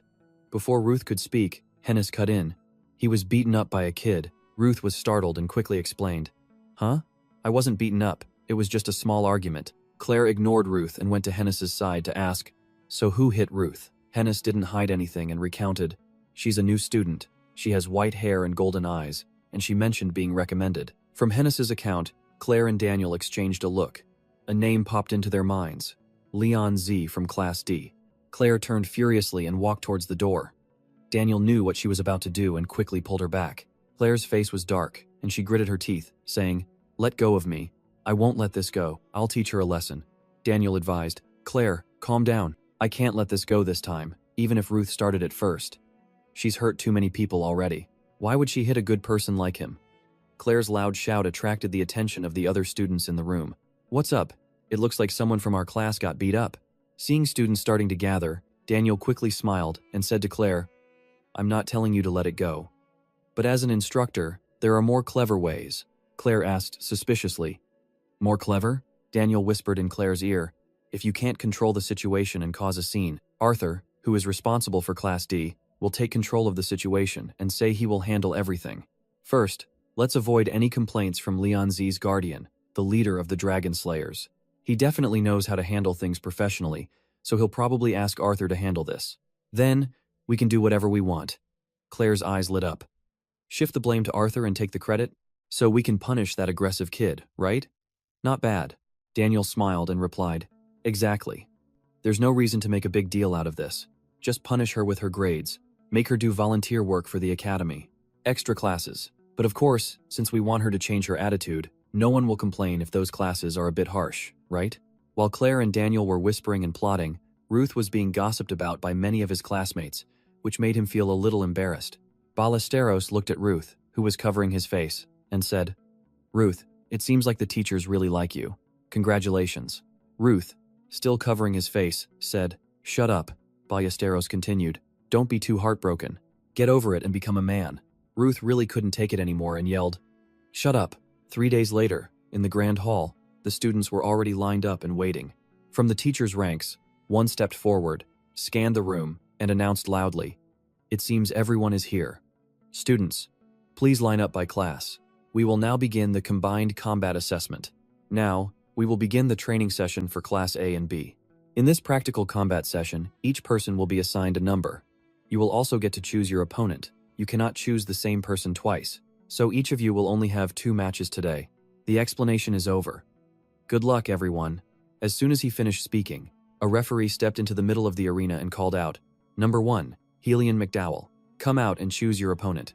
Helion quickly stepped onto the stage and chose his opponent. The fight began very quickly. The teachers assessed each student's ability stats by observing the fight. In the middle of the arena, Hennis was watching the fight on one side and said to Ruth, Calling this a practical combat session is just a front. In reality, it's an ability assessment. This is a meritocracy. No one cares about a student's background or past. Instead, they will be judged based on their talent and skills. That's one of the reasons why Iridium is the top school. You could say that every student here is a genius in some way. Ruth thought to himself, I've never heard anyone call me that. At this moment, another match had just ended. The referee immediately called the next student, number 8, Hennis Harpulia. Hennis smiled confidently. Even so, they become useless in front of the real deal. As she spoke, Hennis quickly walked up to the stage. Go, Hennis. The genius of the year, Hennis. Barrett's loud cheer made Hennis's smiling face momentarily turn into an angry one. She glared at Ballesteros once and then began to choose her opponent. Ruth saw Hennis's choice and thought to himself, a mage with limitations in close combat chose a swordsman as an opponent. Hennis is truly confident. On the stage, seeing that the two students were in position, the referee shouted, "Both sides, ready and begin." Hennis made the first move. She condensed multiple fireballs and shot them towards her opponent. The blonde swordsman raised his shield to block the first fireball. He thought quickly. Luckily, the fireball's speed isn't too fast. So, before she can cast another spell, I'll end this with a single strike. So the blonde swordsman used his speed to dodge all the incoming fireballs. When he got close to Hennis, he raised his sword high and swung it down hard at her. Unfortunately, just as the blonde swordsman's sword was about to hit Hennis, she disappeared on the spot. She appeared far from her original position and continuously condensed fire arrows to bombard him. Damn it! When did she move there? Another wave of magic. I have to take the hit, he thought. And the blonde swordsman could do nothing but raise his shield and grit his teeth to endure. Suddenly, he saw Hennis smile and say softly, "Gotcha." Before the blonde swordsman could understand, Hennis disappeared again. This time, she reappeared right in front of the blonde swordsman. In her hand was a small dagger, its tip just a short distance from his neck. The swordsman froze on the spot. Damn it! I didn't expect her to fight a swordsman in close combat. Why would someone from a prestigious family use such a risky tactic? Despite his thoughts, the blonde swordsman could only say reluctantly, "I surrender." Upon hearing this, the referee immediately declared the winner to be Hennis Harpulia. Both of you did very well. After her victory, Hennis looked to the stands. She smiled at a professor in a purple dress. Her eyes seemed to ask, "Did I do well, Miss Liana?" The professor in the purple dress was Liana Chernika. She was from the Flamecrest Guild. Liana smiled back at Hennis. Satisfied, Hennis turned and walked off the stage. Ruth asked her, "Where'd you get the guts to fight a swordsman like that?" Hennis answered smugly, "I just beat them at their own game." Swordsmen think a mage can't fight them up close, right? Ruth sighed to himself. It was a risky move. If her opponent had caught on sooner, she would have been in trouble. But that was just her style. A flashy way of fighting really suits a mage like her. At the same time, the other professors in the stands praised Hennis's abilities. Klee commended her great combat sense and top-tier reflexes. Her magic is also very refined. I wish I had a better spot to watch the match. Arthur nodded in agreement. You're right. A battle mage like her is rare. We should hire another instructor. Preferably a fire type. Claire was full of excitement. Next up, get on stage and choose your opponent. Let's see who's next. Soon, the next fighter climbed onto the stage. It was Wilhelm. He stood on the stage and pointed straight at Ruth. Step up, Ruth Donatos. I lost last time, but this time will be different. Seeing this, a vein popped on a certain friend's forehead. His smile stiffened. He barely resisted the urge to jump down and beat the idiot up. Ruth's group wondered what was wrong with the guy. Ruth calmly walked onto the stage. He decided, if you want this, you'll get it.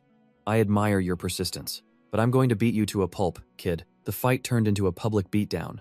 Of course, the one getting beaten was Wilhelm. He was hit so hard he cried out in pain.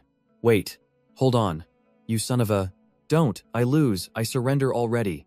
In the end, Wilhelm had to be carried off on a stretcher. Ruth looked down at him and spoke. Thank you for fighting until the end. You were very persistent, Wilhelm. Lying on the stretcher, Wilhelm cried internally. Damn it, I already surrendered. Just then, the referee spoke up. Well done. Next, Ruth Donatos. It's you again. If you're tired, I can change the order. Ruth shook his head. No, I can continue. The referee nodded. All right, then choose your opponent. Instantly, Ruth's eyes locked onto one person. He issued his challenge. Get up here, Ballesteros. Balak was surprised. He was silent for a moment, then hesitated. Ruth, I don't want to fight you, Ruth stated firmly. You have to fight me. You're the strongest one here, Balak explained his principle. Friends of the Staros tribe, we don't fight our friends, so you'll run like a coward? Ruth asked, looking at Balak. He thought to himself, in my past life, your footsteps could shake the earth. Mountains crumbled before your fists. But this time, that's not enough. I'll even tarnish your honor if I have to. You need to take the next step towards the peak, Fist King. I learned from my losses to you. Now it's your turn. Just then, Balak spoke again. But a Staros warrior does not run like a coward. Good then, Ruth smiled. He decided to unleash Balak's potential. Balak's expression turned serious. You're stronger than me, so I won't ask you to use your sword from the start. But I hope you'll fight with everything you've got. Ruth happily agreed. Of course, even if you didn't want me to. The referee looked at the two on stage and shouted, Ready, and begin. He remembered the past. The first time Ruth met Balak was when he was practicing his sword. After confirming it was Ruth, he spoke coldly. "I'm here at your brother's request. He asked me to calm you down. Your recent behavior has been a bit out of control." Hearing this, Ruth replied with irritation, "My brother? Don't make me laugh. If that bastard wants trouble, tell him to come here himself." Balak disagreed. "That's not really possible. Besides, don't you think your words are a bit harsh? Eris is your family." Ruth finally snapped.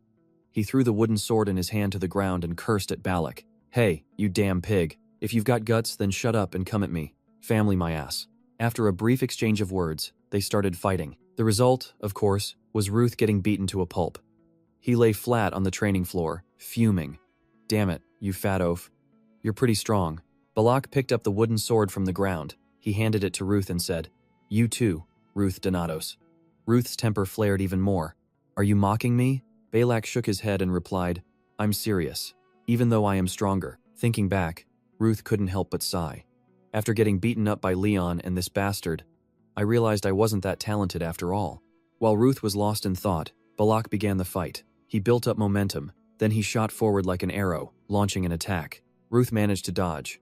He countered with an uppercut. Right after that was a barrage of attacks from Ruth. Balak went on the defensive. He then seized an opportunity to grab Ruth's shoulder. He planned to give him a loving punch, but Ruth seemed to predict it. He immediately dodged and retreated. This made Balak a bit regretful. "You dodged it this time. That was obviously a feint. I'm not crazy enough to let you grab me." Ruth replied with a smile, but inside, he was constantly amazed. "This bastard's body is insane. He's taken quite a few of my hits. But there isn't even a scratch.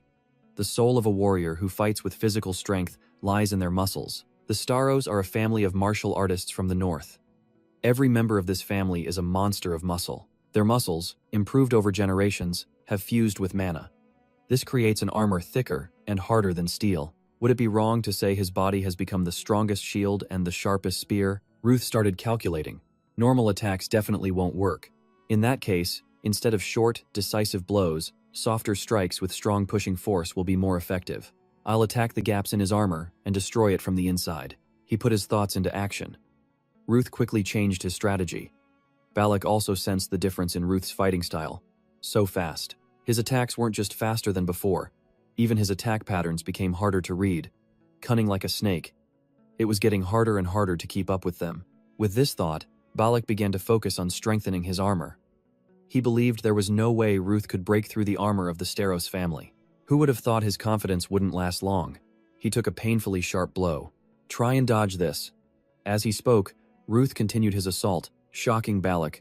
"I know this technique. It's the Staros martial art. A martial art that mimics the vastness of the ocean and the unyielding nature of mountains." I knew Ruth's fighting technique was somewhat similar to the Styros families, but I never thought he'd master a skill capable of countering my own. How could this be when he's not even a member of the family? No, that doesn't matter anymore. Right now, I just want to beat this guy. Seeing Balak's excited face, Ruth smiled and warned, "Be careful, I'm coming again." As he spoke, he launched a furious assault on Balak. Balak focused intensely to dodge every blow. He couldn't keep up with this speed, so his strategy was to find an opening when Ruth attacked, then grab him. That was the theory. But when Balak counterattacked, Ruth saw it coming and dodged in time. From this, Balak could see Ruth's strength wasn't in dealing continuous damage. Instead, it was his freakishly sharp ability to read the fight, and his unreasonably high level of skill mastery. Seeing Ruth start to sweat, his breathing also heavier, Balak guessed he was getting tired. It seemed he was winning in terms of stamina. Seizing the opportunity, Balak put all his strength into the next punch. He hoped to quickly take Ruth down. Just then, he noticed Ruth had no intention of dodging. He even smiled and said, "This match has been fun, Balak. You're truly very strong, Balak Staros. It's just that I'm even stronger." As he spoke, Ruth unexpectedly swung his sword at Balak's chest. Of course, this surprise counterattack didn't injure Balak. It was just enough to tear his shirt and end the match. The crowd witnessed the entire process. After a moment of silence, they erupted. Cheers echoed everywhere. Even the teacher's eyes widened in astonishment. Is this really a match between students? Neither of them even used mana, but their individual strength is on par with today's Dragon Slayers. Above all, Ruth Donatos. Claire spoke her thoughts aloud. He didn't even use his full strength in this battle. Even so, he still has perfect movements, posture, and precision. My God, this child has already reached the level of a high-ranking swordsman. Even more surprising is Balak. That child is also amazing. Teacher Daniel smiled and added, that perfect sword swing Ruth performed at the end of the match. He knew it sounded absurd, but somehow, Ruth's swordsmanship was just like his master's. In Bryce of the Heavenly Sword School, Daniel thought of Leon. No matter how much of a genius someone is, he never thought anyone could defeat that monstrous talent. But Ruth isn't a genius. He's a monster, a kid with talent that was already perfect before he even started learning. All 4 teachers had the same thought without saying it. They wanted to teach Ruth. After the test, Ruth and his friends rushed to the academy's dining hall to refuel. The pampered lady Hennis Harpulia slammed the table in dissatisfaction. Why are we in the dining hall? Can't we eat out, just for today? Eating out lacks protein, Hennis, Balak replied while chewing. Ruth just said 3 short words. I'm very poor. Hennis clicked her tongue. You boring idiots. The food here is delicious. Why should we spend money outside when the food here is free? Is money just paper to you? Hennis looked at Ruth with a puzzled expression. But money is paper. Ruth chewed the food in his mouth grimly. Right, that kid comes from a damn rich family. Ruth suddenly turned to look at Balak. Come to think of it, this guy is from a rich family too, right? So why is he eating like a gorilla? Damn it! So I'm the only poor one here. So poor I have to risk my life to earn money. The more he thought, the more unfair it seemed. Ruth angrily chewed his food as if it were his enemy. Hennis then put on a superior look and said, I'm saying, your big sister here can buy you food outside sometimes. I'm sure Balak can take care of himself. The only one to worry about is you. Hearing this made Ruth even more furious. I don't need that kind of kindness from you, filthy bourgeois. Hennis looked at Ruth with judging eyes. What's with your tone? Did that gorilla next to you infect you? Just as Ruth was about to retort, a voice rang out.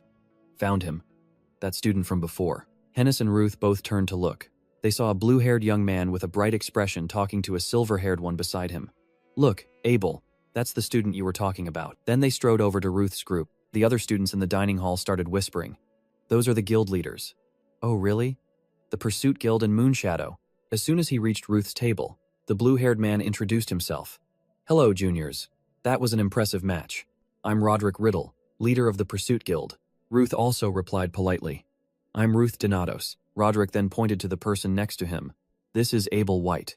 As you can see, he's a bit shy. Even without an introduction, Ruth knew who they were. Heavenly Bow, Roderick, and Moonshadow Abel. He had no acquaintance with them in his past life. By the time he started working as a dragon slayer, they had already died in the battle against the 7 dragons. I'm Hennis Harpulia. Hennis stood up politely to greet her senior. Balak, however, remained seated, holding a plate of food. I'm Balak Staros. A pleasure to meet you. Hennis grabbed Balak's hair and scolded him. Hey, are you crazy? So rude. Roderick found this scene a bit amusing, but then he realized who the 2 youngsters were and praised them. That's right, you 2 were amazing as well. Hennis took the opportunity to ask, what are you 2 doing in the student cafeteria? Roderick answered honestly, we're alumni of this academy. We suddenly missed eating here, so we came. In that case, is Miss Liana here too?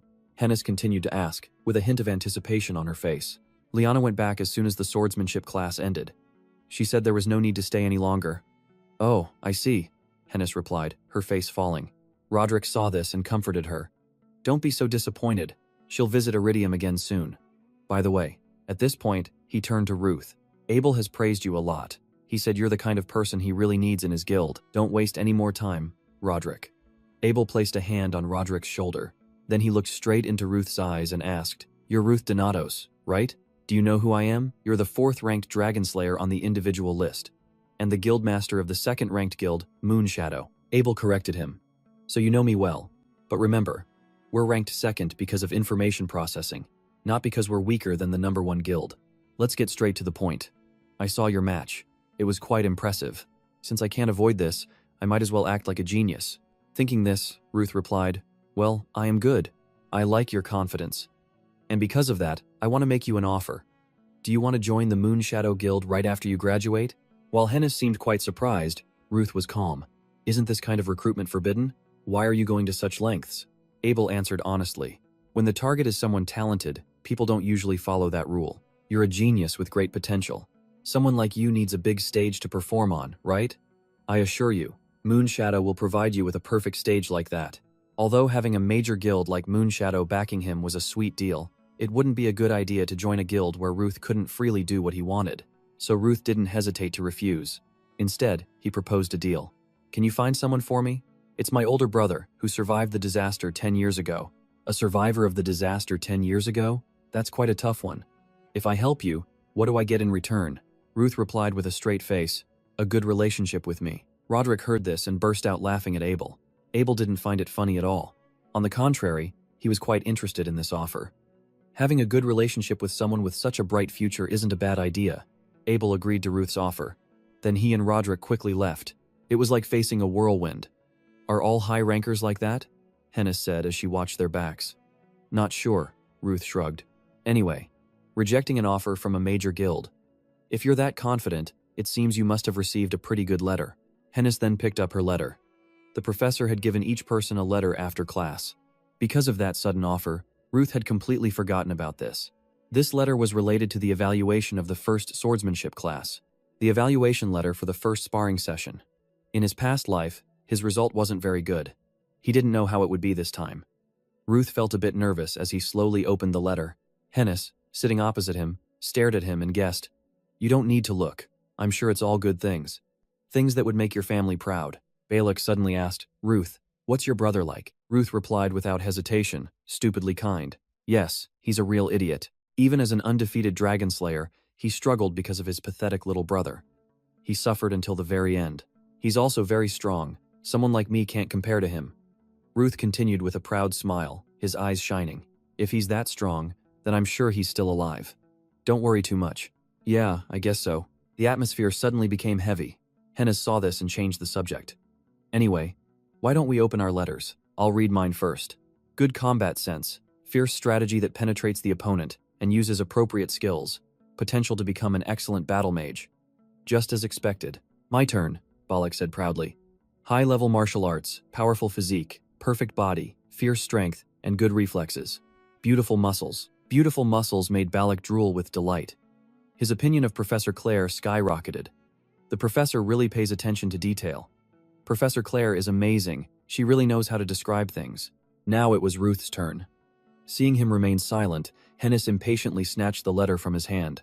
After seeing what was inside, she couldn't hide her shock and exclaimed, "What is this?" The letter had the signatures of all 4 professors. Ruth quickly went to the teacher's room to meet them. As soon as they saw him, the professors started fawning over him. One asked about his situation at school. Another was concerned about his diet. Yet another was worried about Ruth's health. Only teacher Damien had a very different way of showing concern. He stared as if he wanted to eat Ruth alive. Ruth knew exactly why they were doing this. He didn't beat around the bush and asked directly, "Did you call me here to choose an advisor?" The room suddenly fell silent. After a while, Professor Arthur was the first to speak. "That's right. I'm sure you understand the meaning of the signatures in the letter. After the sparring session, new students are assigned a professor who suits them. In some cases, a student is contacted directly by a professor, and a signature is a sign of that." Teacher Damien nodded and said, "Contacted by all the professors? That's rare." Claire continued, "Ruth, this means you have great potential. The teachers all respect the students' opinions, so don't worry, we're all experts." Ruth didn't deny this. The White Sword, Daniel Gold. The Crimson Sorceress, Claire Marson. The Hunter, Damian Gray. The Lightning Sword, Arthur Wilson. They were all excellent teachers. But in his past life, Daniel had chosen to teach him swordsmanship, so this time, Ruth chose him as his advisor again. But he added a condition. Daniel had to accept him as a direct disciple. Everyone in the room, including Daniel, was completely stunned. The teacher asked seriously, "Ruth, do you understand what a direct disciple is?" "As far as I know, the heavenly art still doesn't have a successor, right?" The heavenly art is an ancient swordsmanship and mana technique used to kill dragons. It's passed down to only one person in each generation. In his past life, Professor Daniel was the student of a legendary swordsman. He was also his brother's teacher. That meant his brother was the next successor. Daniel was in a difficult position. Of course, he wanted Ruth to be the next successor. He had planned to suggest it to Ruth later. He never expected Ruth to bring it up first. "Can you tell me why you want that position?" Ruth answered honestly, "I want power.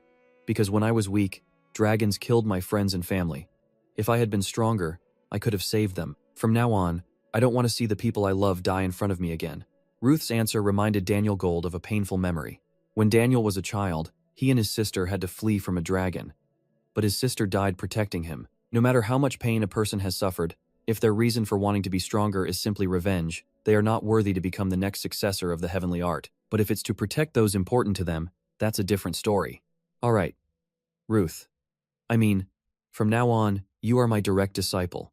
But what if all the professors teach and supervise you, Ruth? Before Ruth could process it, Daniel had already turned to convince the other teachers. Ruth is very talented. If we only let him learn swordsmanship, it would be a waste. To let his potential grow, we must try everything. Ruth immediately protested. No way. Learning from one professor is hard enough. How can I learn from 4 at once? That's not fair to the other students either. Professor Arthur thought differently.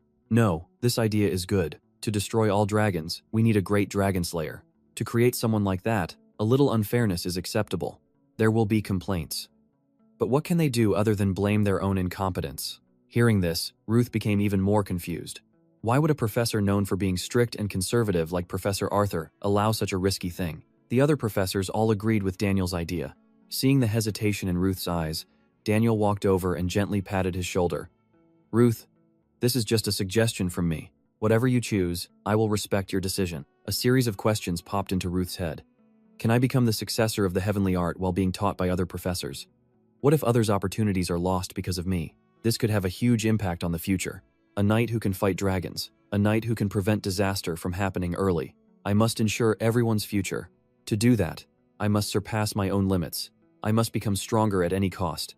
Since it's come to this, I will become the knight this world needs. After finding his answer, Ruth agreed to Daniel's proposal. While Ruth was talking with the professors, in another place, Leon was dragging her heavy steps back to her room. Her whole body ached, all thanks to Miss Claire. 2 hours earlier, Claire had suddenly called Leon to the training room alone. Then she smiled and declared, Leon, from now on, remedial classes are a part of your punishment. Your self-control science class will now begin. Self-control? Before Leon could figure out what was going on, she was beaten up by Claire. Damn it! That damn professor! Does she have something against me? The throbbing pain in her arm made Leon even more irritated. That bastard Ruth is so annoying. He tattled on me because I hit him. Leon kicked a decorative plant pot to vent her anger. Then she sat down at the foot of the stairs.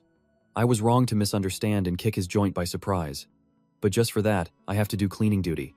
I became a punching bag under the guise of remedial classes. I even got scolded by my mother. The feeling of being wronged made Leon unable to hold back her tears. Coincidentally, Ruth was passing by and saw this scene. He quickly hid around a corner to avoid being spotted.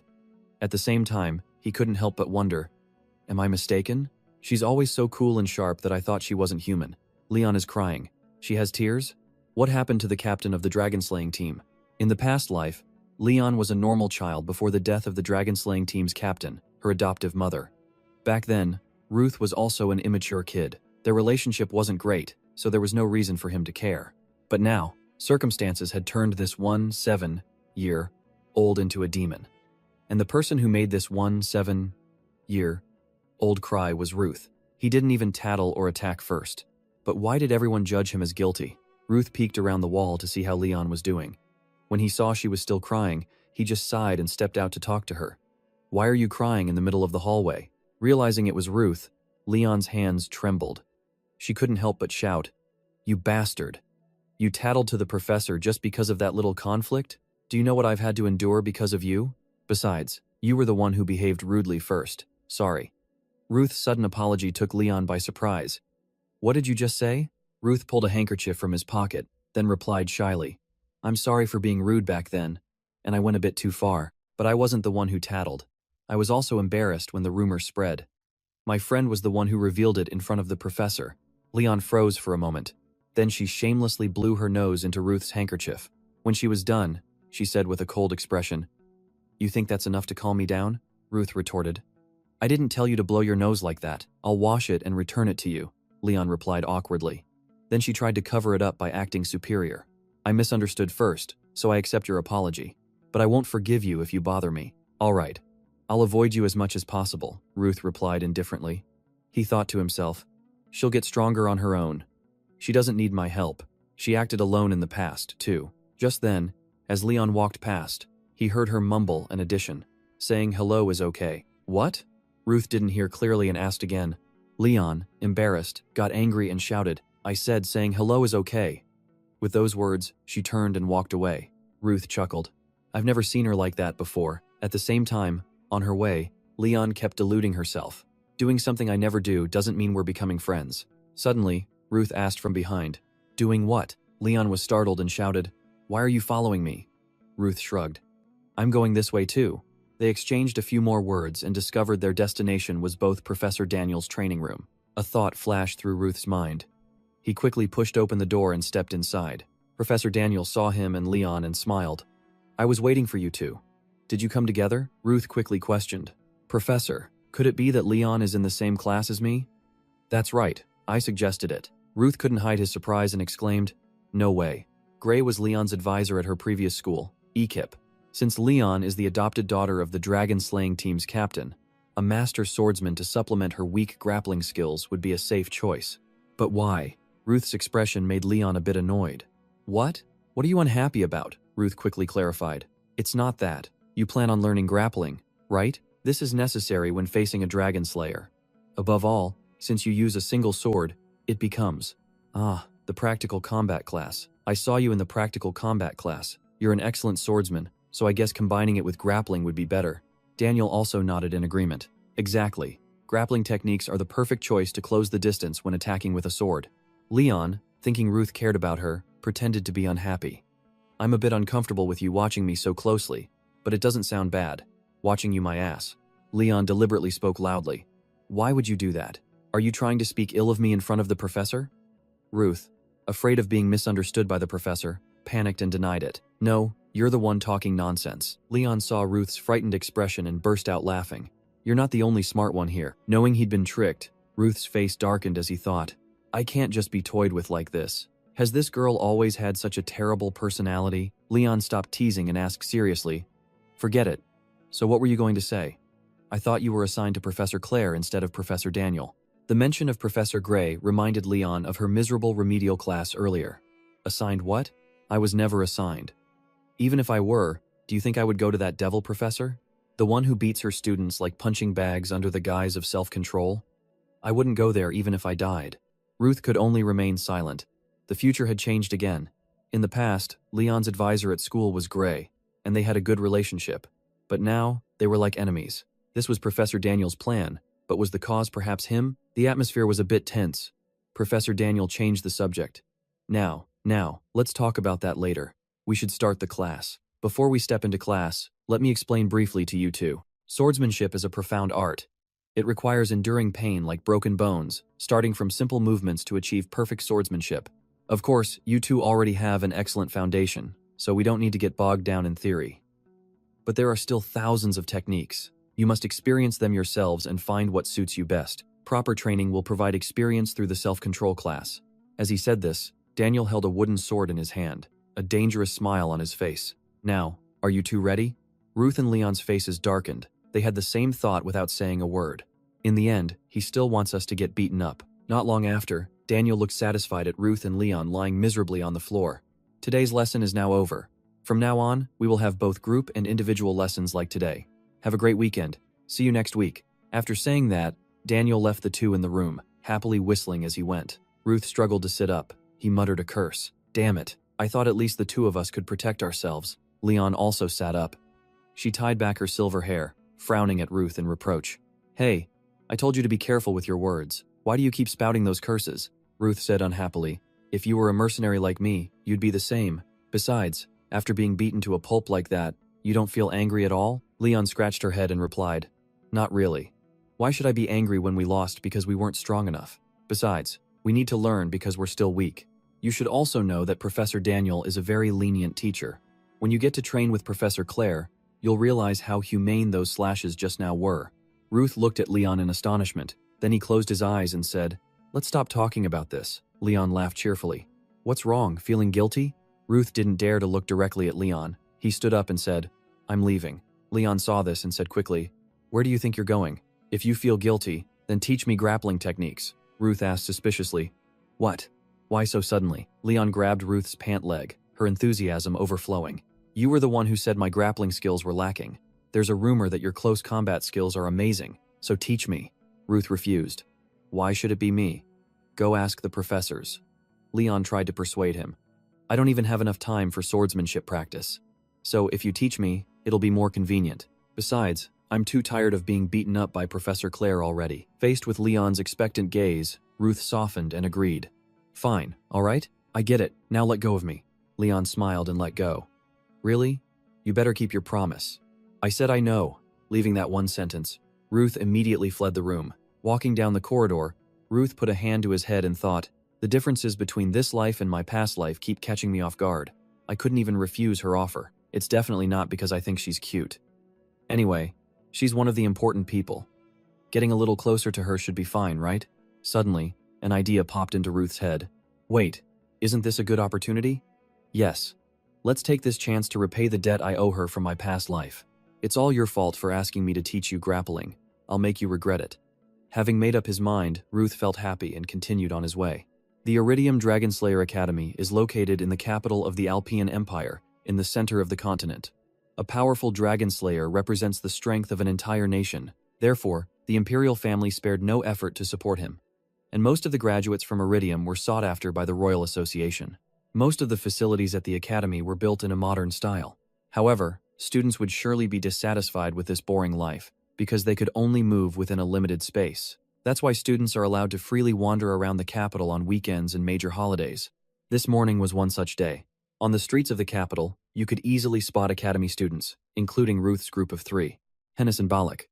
Hennis, holding a stack of books, walked ahead and turned back to complain. Hey, are you guys going to lag behind like that forever? I told you I'm very busy today. Walking slowly behind, Ruth said lazily. I had planned to sleep all day. Balak, walking beside Ruth, nodded in agreement. Me too. My hands need a rest. Hennis was annoyed by their attitude and questioned them. There are still many things to see at the academy. Are you two planning to sleep through all the holidays we have for the next 4 years? Ruth complained in a low voice. Either way, sleeping is a more rewarding prize than being your porter. Hennis walked over and handed the stack of books to Ruth. Stop complaining. I'll buy you expensive food later. Just put up with it. There's no other way. As he spoke, Ruth naturally passed the stack of books into Balak's hands. Looking at the books in his hands, Balak glanced at Ruth and questioned, Ruth, Hennis asked you to hold them. Why did you give them all to me? Ruth asked with a straight face. Do you have any money on you? Balak replied, Of course not. Then hold it. Hearing Ruth say that, Balak had no choice but to accept, but he couldn't help but complain. Honestly, you've truly broken the heart of a poor man like me, Hennis urged loudly. I have to buy a few things. Stop talking nonsense. Let's go quickly. It wasn't until sunset that Hennis felt satisfied. This should be enough. Let's go eat. Hennis led Ruth and Balak to a large restaurant. As soon as they reached the door, 2 receptionists bowed respectfully. Welcome, Lady Hennis Harpulia. Let us show you to your table. This proved that she was a regular customer here. As soon as Ruth stepped inside the restaurant, he was overwhelmed by the splendor and magnificence. Is this a restaurant or a palace? So extravagant. Then, Ruth saw Balak acting and expressing himself with complete naturalness. He whispered, How are you so calm? Are you trying to show that you're both from the upper class? When Ruth was still standing there stunned, Hennis called out, What are you still doing? Sit down. Hearing that, Ruth chose a seat and sat down. Looking at the cutlery on the table, his heart trembled. Why are there so many forks? I've never been to places like this. Just then, a waiter came and gave the menu to Hennis. Please, order. Give us the same portions, with chicken broth, Balak interjected. Hennis, I want to eat a lot of meat. Hennis continued ordering. Get him 600 grams of this steak. After Hennis ordered, Balak took the menu and added a few more dishes.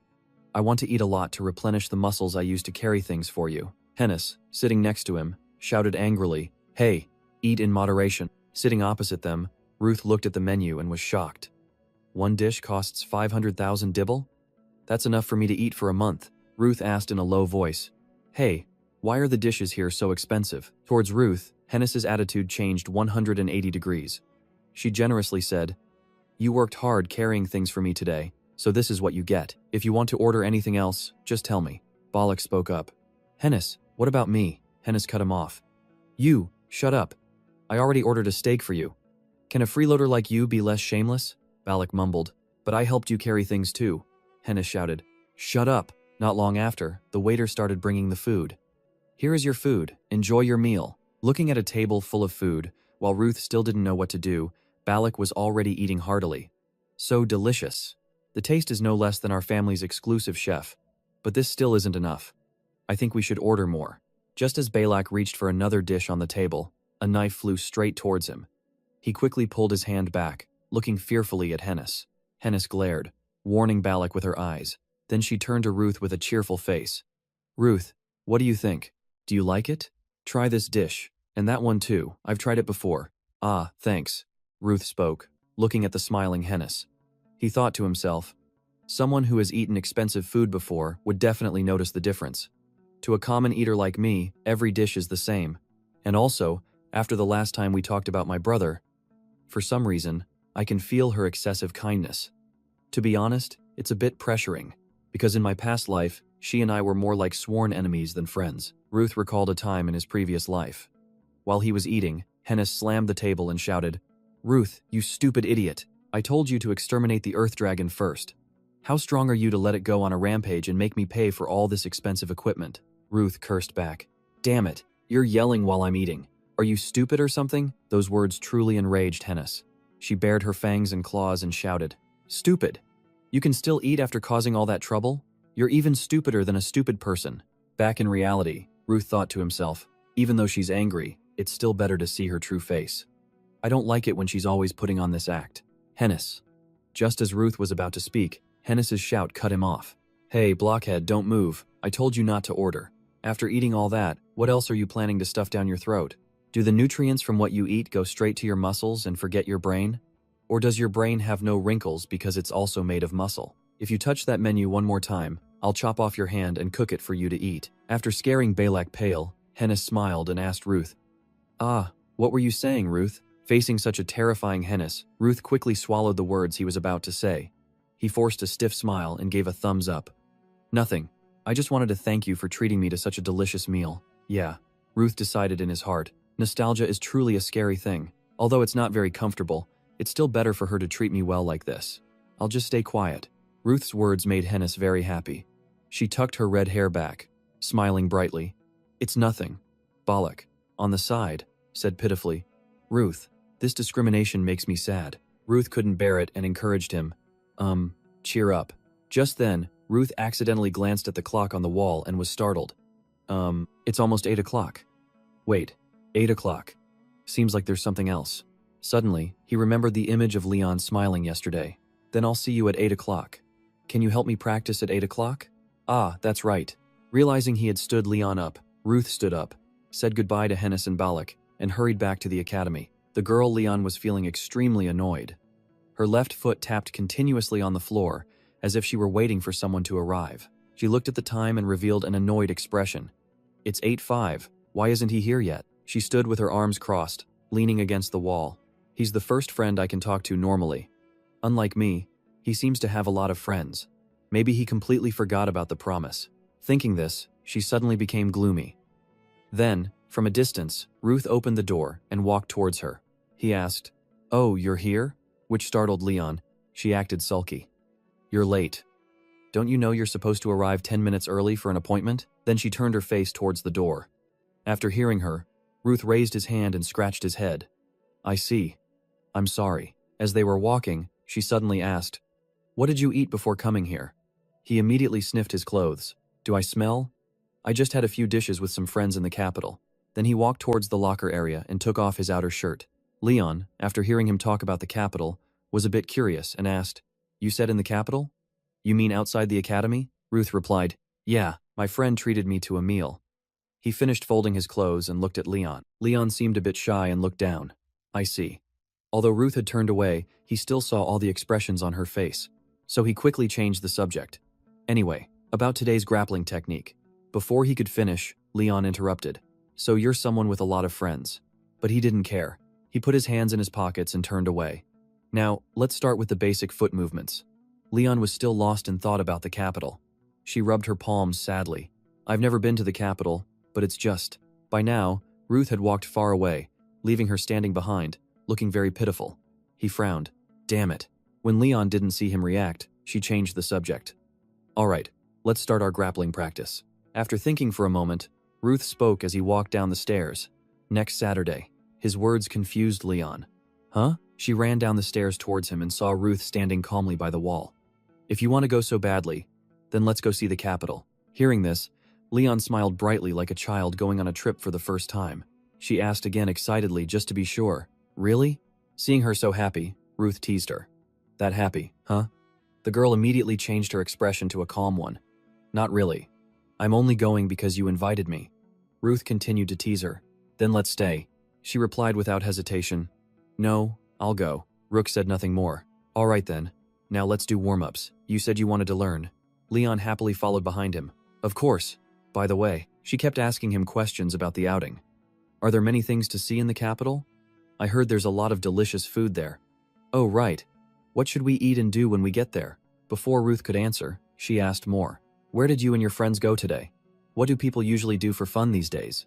Last time I saw something very big. Ruth took something and threw it directly into her mouth to shut her up. One of Leon's cheeks turned as red as a tomato. She was angry. What are you doing all of a sudden? Ruth replied with a cold expression. That's enough. Put them on. He asked her. Do you normally talk this much? She answered while putting on the gloves. Yeah, my mom used to scold me for talking too much like this. You know her? My mom is the leader of the dragon slaying team. Then she continued to chatter on about everything under the sun. Ruth sighed to himself. I can't believe she's such a talkative person. I don't know how she managed to hold it back in her past life. He spoke up to shut her up. All right, that's enough chit-chat. He walked over to some wooden posts and introduced. The grappling technique I'm about to use is from the Stero style. To be precise, this is a modified version. Even a normal person can use it. You know, the Stero style is a crazy martial art that first relies on one's own physique, right? So I can only teach you a few forms of techniques and fighting methods. He remembered Professor Claire, who used a mixed grappling technique from all over the continent. There was no fixed form or method to neutralize her, so the only way to hold out is to take fewer hits while landing a fatal blow on her. Leon wondered, easier said than done. How can I take fewer hits when I can barely defend myself? Ruth started rotating his ankle and explained, that's why I'm trying to teach you how to take fewer hits. As soon as he finished speaking, he used his legs to move swiftly, moving as fast as the wind from one position to another. Leon watched his movements and thought, I can't read his movements. They're almost identical to a slithering snake. Ruth stood in front of her and explained, snake step. This is a movement technique that uses only the toes. It's very difficult to read this movement because you only use a small part of your leg muscles. Leon guessed this was also a Steros technique. Ruth replied, this one is mine. They fight with their whole body. They don't use things like this. Hearing the answer, Leon was surprised, her eyes full of admiration. Wow, you're a genius. Ruth told her to try it. Leon immediately tried to move her feet according to his words. So, this is how you do it? As soon as she finished speaking, she was able to do this method in just a few short seconds. Ruth looked on with envy. Someone like you is the genius, not me. It took me 2 years to design and develop this footwork, 1 year to refine it, and another year to master it. Ruth watched her practice from a distance. He smiled. You can't call me a genius when I had to do my best just to survive. A genius is someone who can catch up to 4 years of hard work and training in 4 minutes. Just like you and my companions in my past life. One by one, there's Hennis Harpulia and also Balixteros. A moment later, Leon excitedly turned and asked him, how is it? Am I doing it right? Ruth just gave a bright smile, his eyes closed. Suddenly, he kicked her leg. It's still messy. Leon fell directly to the ground, crying out in pain. Ruth just stood there, looking at her with a smug expression. I told you to use your toes, not to jump. Don't you think you should be calmer? Leon, in pain, held her head and slowly sat up. She looked at Ruth standing behind her, smiling happily, and cursed. Damn it! Ruth didn't let her rest and continued the training. Get up and do it again, idiot. He started warming up his wrists, warning, if you want to learn it, you have to do it correctly. Today, I'll make you train until you die. Leon looked at him like that and started to feel uneasy. The sunset began to fall, signaling the end of the day. But somewhere, a mournful scream could still be heard. Are you really going to do that? Night quickly fell in Ruth's room. He plopped down on the bed, looking very tired. He leaned back on the soft bed and complained. So tired. He began to ponder. Good thing everything is progressing well. Things are happening not much differently from my past life. But things like relationships. Thinking this, his face became serious. It's not like before anymore. They've changed more than I thought. From Hennis, Harpulia, and Ballesteros. One by one, they appear in this life of mine. He wondered how much the future would be affected. But then he thought, no. In the first place, because I don't want anyone to die, it can't be the same as before. The future must change.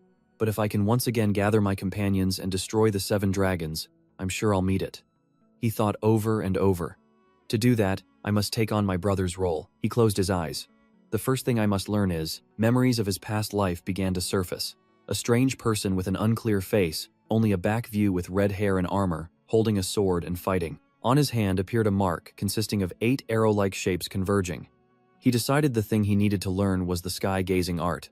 The next morning, he was sparring with the professor with wooden swords. The professor attacked continuously. He could only defend. The professor fought while smiling, looking very confident. The two fought intensely.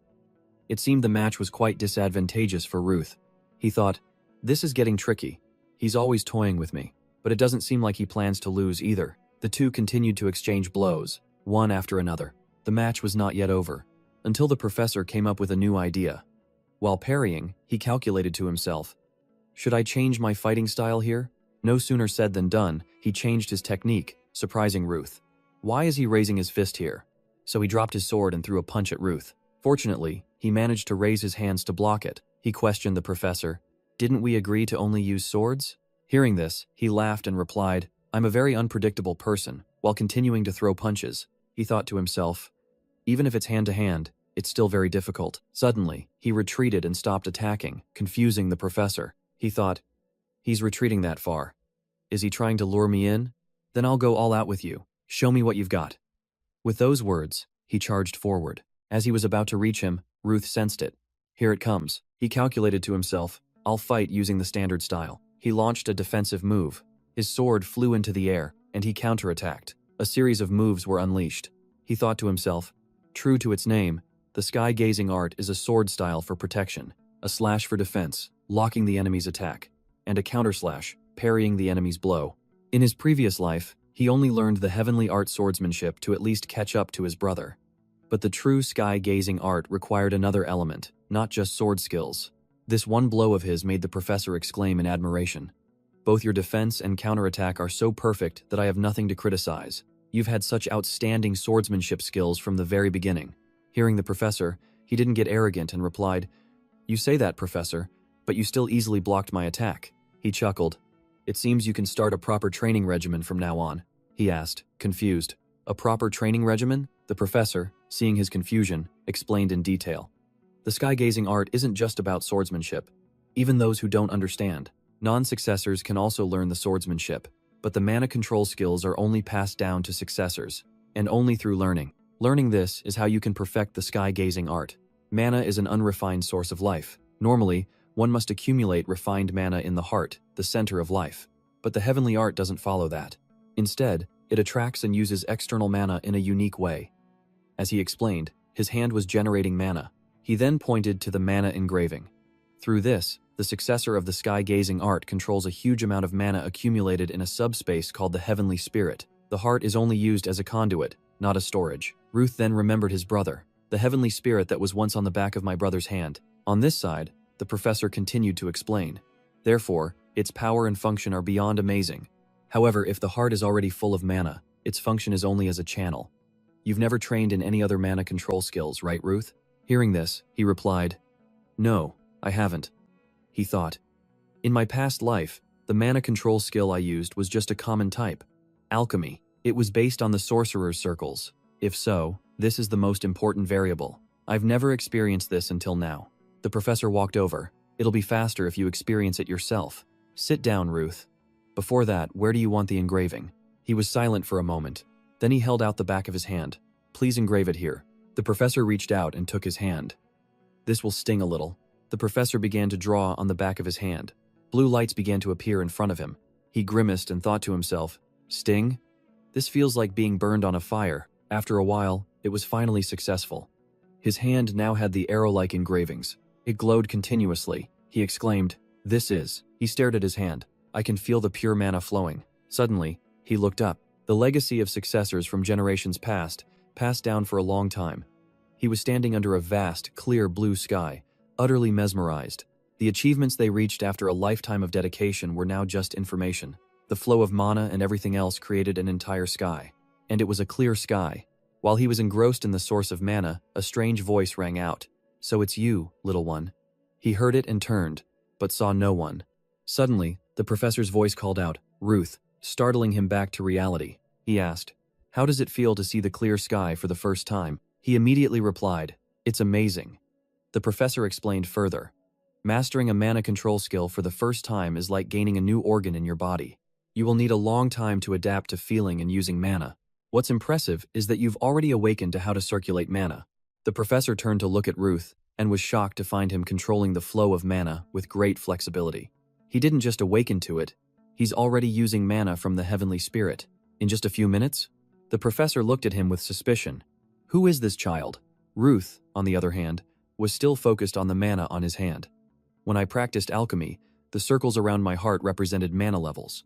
However, the level of the sky-gazing art is expressed through the number of wings. Master has 6 wings.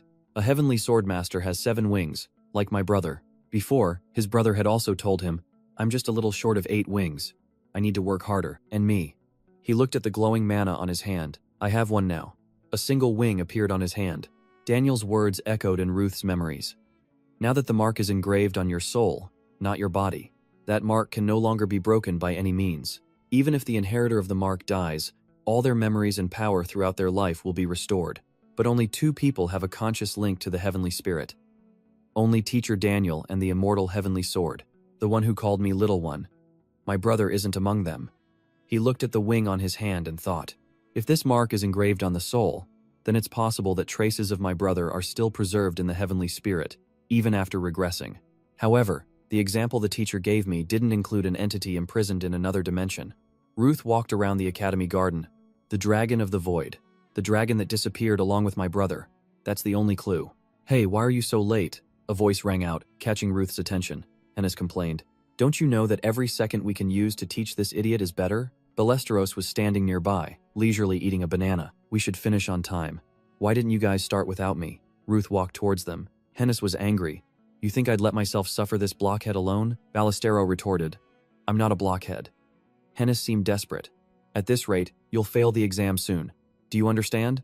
Ballestero wasn't too concerned and was still eating his banana, wondering to himself, but it's strange. Every time there's a theory lecture, I pass out. Wait a minute, could it be that someone used magic to affect my consciousness? His reasoning left both Hennis and Ruth speechless. Hennis turned to ask Ruth, by the way, how was the lecture with the professors? Ballestero, standing nearby, reassured himself, I need to train my body to resist psychological attacks. Ruth shrugged and replied, it was normal, except for the excessive attention he gave me. The professor watched Ruth practice and couldn't stop praising him. Just as I thought, you've surpassed my expectations. You're truly peerless. The female professor also clasped her hands in praise as she watched Ruth perform the move. Oh my goodness. You created that movement technique yourself? How are you so good at this? Normal, my ass. Hennis continued. You attended all their lectures while being ostracized by others. Did nothing really happen? The 3 of them walked and talked together. Well, for example, if you saw Professor Damien when he wasn't wearing his mask. I heard he has mysophobia. Ruth remembered Damien. I'm not so sure about that. Flashback to the past, 1 hour ago at Professor D's office. Ruth was sitting opposite Damien. Both were silent, which made Ruth very confused. Is it going to be like this again today? The last lecture was like this too. He hasn't said anything for an hour. He picked up his teacup. Then he took a sip and thought to himself, if I knew him in my past life, I would have found a topic to talk about. But I didn't interact much with him, so what I know is that he was the first among the faculty to die. Professor D remained silent with his eyes closed. Then the professor suddenly spoke, startling Ruth. Did you enjoy the tea? What? It has a faint aroma, he answered awkwardly. Professor D looked up at him. That's good. This is a Mi Peri tea variety that's very popular in the Empire. I also enjoy this tea very much. Ah, yes. The conversation fell silent again. Ruth put down his teacup, still confused. He didn't even take a sip. After that, we were silent for the next 30 minutes, and that was the end of the lecture. Ruth turned his back and answered Hennis. Nothing happened. We just drank tea.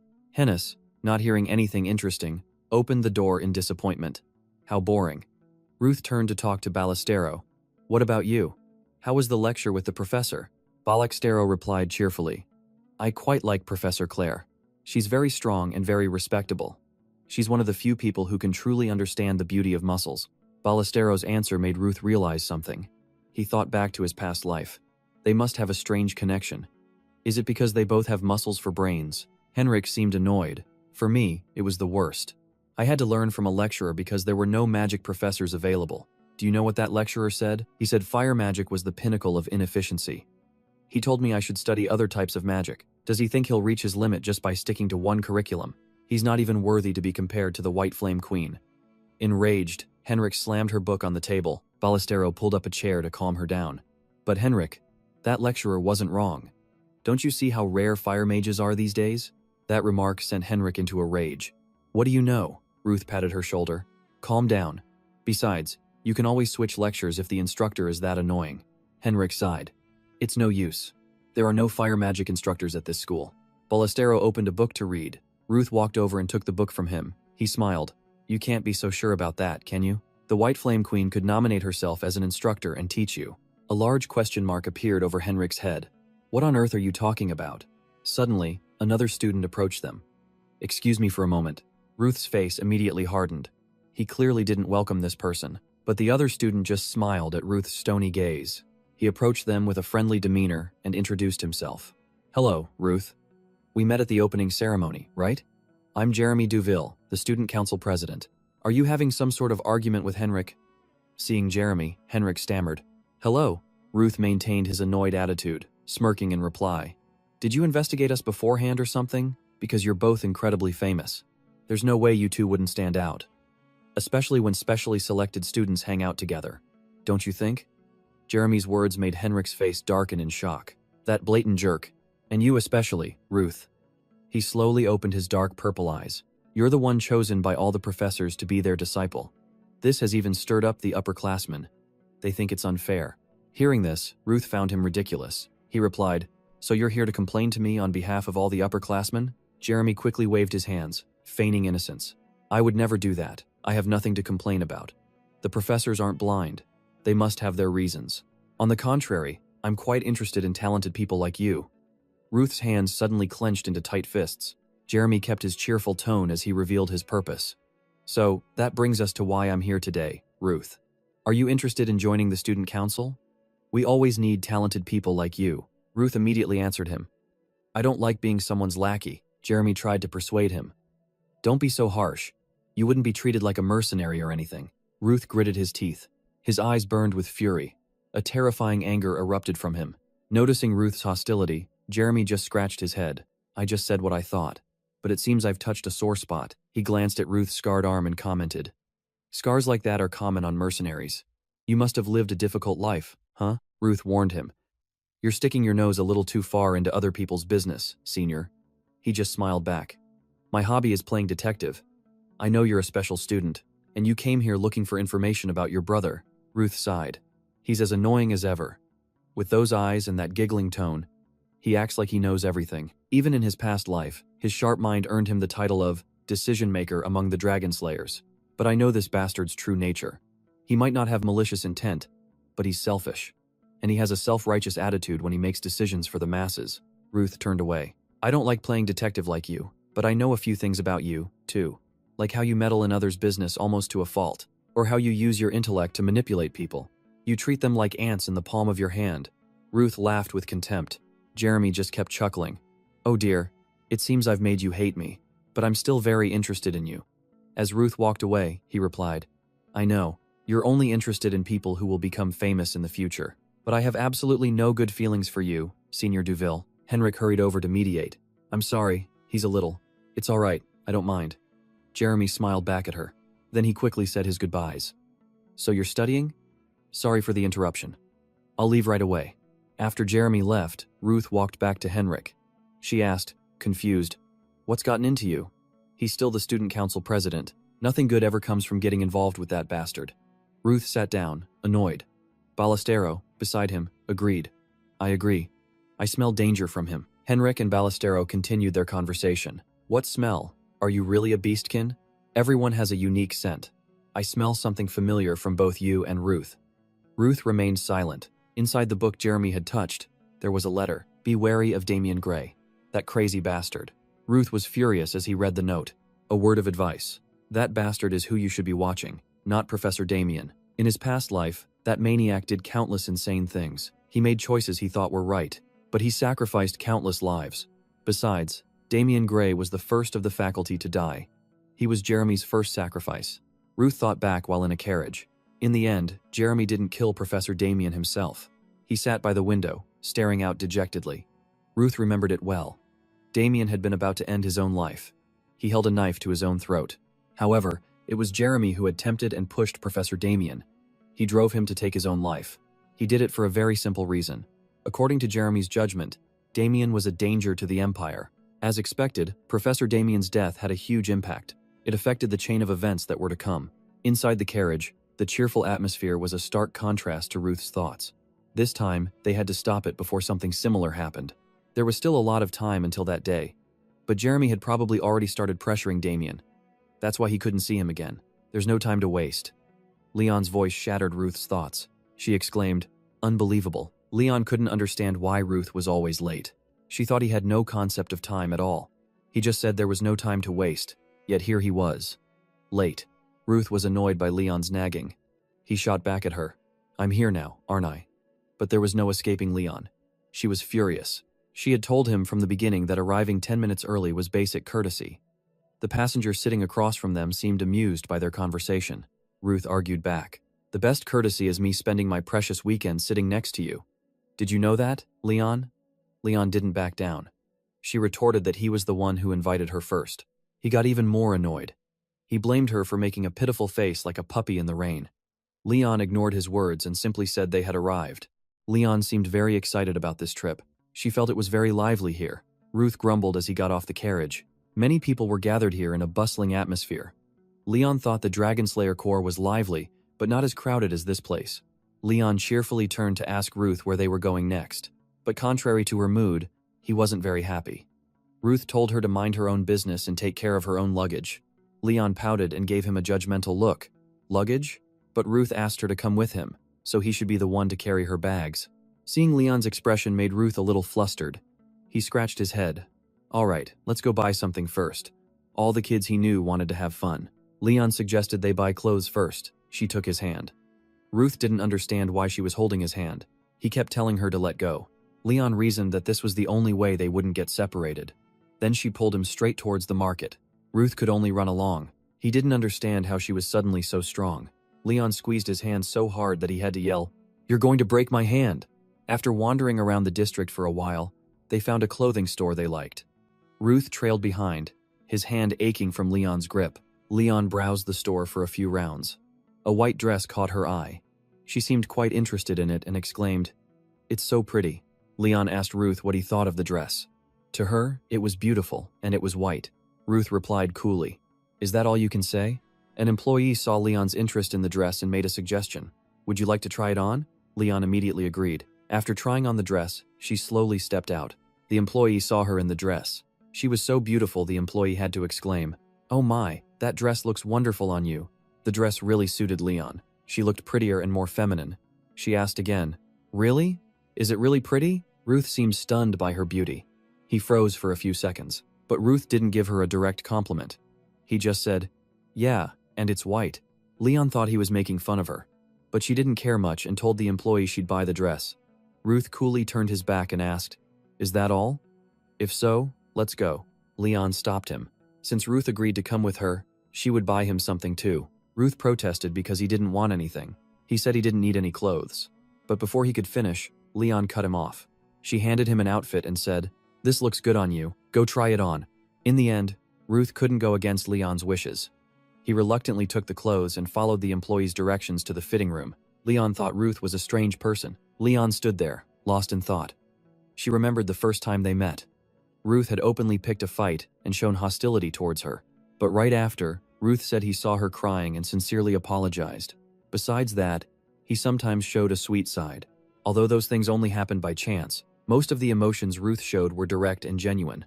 Leon sighed and leaned against the wall.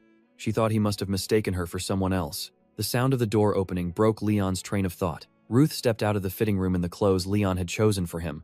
He looked so different. Clothes really do make the man.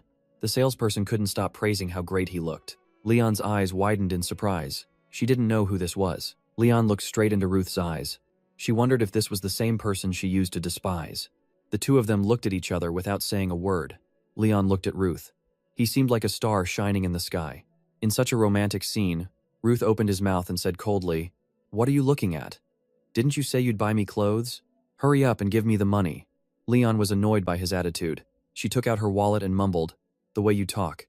I shouldn't have bought you anything." Unlike Leon, Ruth was very happy and excited to get a new outfit for free. The two of them were strolling after eating. Ruth was engrossed in a flyer. Leon was praising the food. It was so delicious. No wonder that place is so famous. Leon turned to look at Ruth. She looked him up and down and thought to herself, Ruth looked really good in these clothes. A small waist, broad chest, and wide shoulders. He looked perfect in this outfit. Ruth noticed her strange gaze. He asked what she was staring at. Leon shyly changed the subject. It's nothing. I was going to buy you lunch, but why did you insist on paying? Ruth didn't look at Leon. He was still focused on the flyer and explained, You bought me clothes, so it's only fair I pay for the meal. I'm not a freeloader, Leon chuckled. She said he was really strange.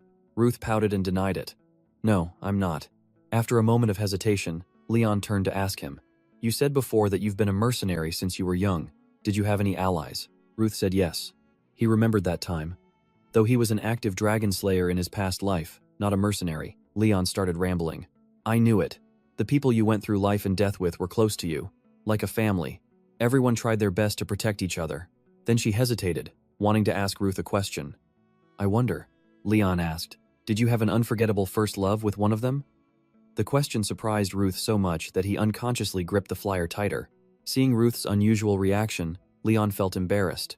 She wondered if she had asked too suddenly. He sighed and then took a deep breath, startling Leon. The tension in Ruth finally snapped. He yelled, How could that be true? We were mercenaries from the start. What kind of family is that? You think they'd see a kid like me as a comrade? Those bastards specialized in backstabbing me. You have no idea how much I suffered. Leon had to cover her ears because of his booming voice. She tried to calm him down. All right, I didn't know. Ruth was still fuming. He couldn't understand how Leon could think he loved those scumbags. He said irritably, Seriously, you're spouting a bunch of nonsense. Leon, still covering her ears, mumbled, I've never met anyone like you. Hearing that, Ruth yelled, What's that supposed to mean?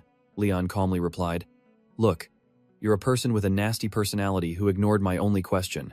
Besides, you look down on others with disapproval. And you curse at every opportunity. Leon's words were like arrows piercing his head, but Leon also pointed out Ruth's good points. She thought he was honest and was teaching her grappling techniques. Even now, you're looking at a travel brochure to find where we should go next, right? It seemed Ruth's secret was out. He angrily tore up the travel brochure. Leon casually continued. In short, you just seem like a person who gets angry easily. Ruth was embarrassed. He said he did his best to come here with Leon. But forget it, I'm going home now. This surprised her. Leon slapped Ruth hard on the back. She said, No way, we still have time. Ruth, annoyed, turned to her and yelled, Damn it, why did you hit me? Leon never answered such questions. She said, My mother used to say the same thing. Leon recounted her mother's words. Friendship is a relationship of mutual support and help. That's why I changed my plans for today. Ruth found Leon very strange. He didn't understand what she was talking about in broad daylight. Leon said it's quite far outside the capital, but she wanted to experience what a real family is like. Hearing the word family made Ruth wonder. Family? He hesitated and asked her, Don't tell me. Leon placed a hand on her chest. I want to invite you to our home, the Dragon Slayer Corps headquarters. Leon would personally introduce Ruth to her family members. They used a teleportation gate to reach the city of Siren in the Kingdom of Liber. Ruth sighed wearily and asked Leon, You know this is against Academy rules, but you did it anyway, didn't you? Leon didn't seem to care much. She said, If we don't get caught, it's fine. Besides, we're not wearing our uniforms, so what's there to fear? Ruth wondered. Don't you think spending $6 million for a single use of the teleportation gate is expensive? Leon wasn't too concerned. My mom said whenever I want to come home, I can spend money as I please. A map showed the western lands of the Serene Continent, the capital of the Liber Kingdom. Even though the Dragon Slayer Corps headquarters wasn't located in the kingdom's capital, it was still a vibrant and luxurious city. The streets here were wide, lined with tall buildings and sparkling lights. In Ruth's memory, Siren was a dead city. A few years from now, it would be destroyed by the attack of the 7 dragons. The Dragon Slayer Corps was also annihilated during that time. Everything was burned to ashes. But the current scene was completely different. It was warm and beautiful. Leon had brought him to her home.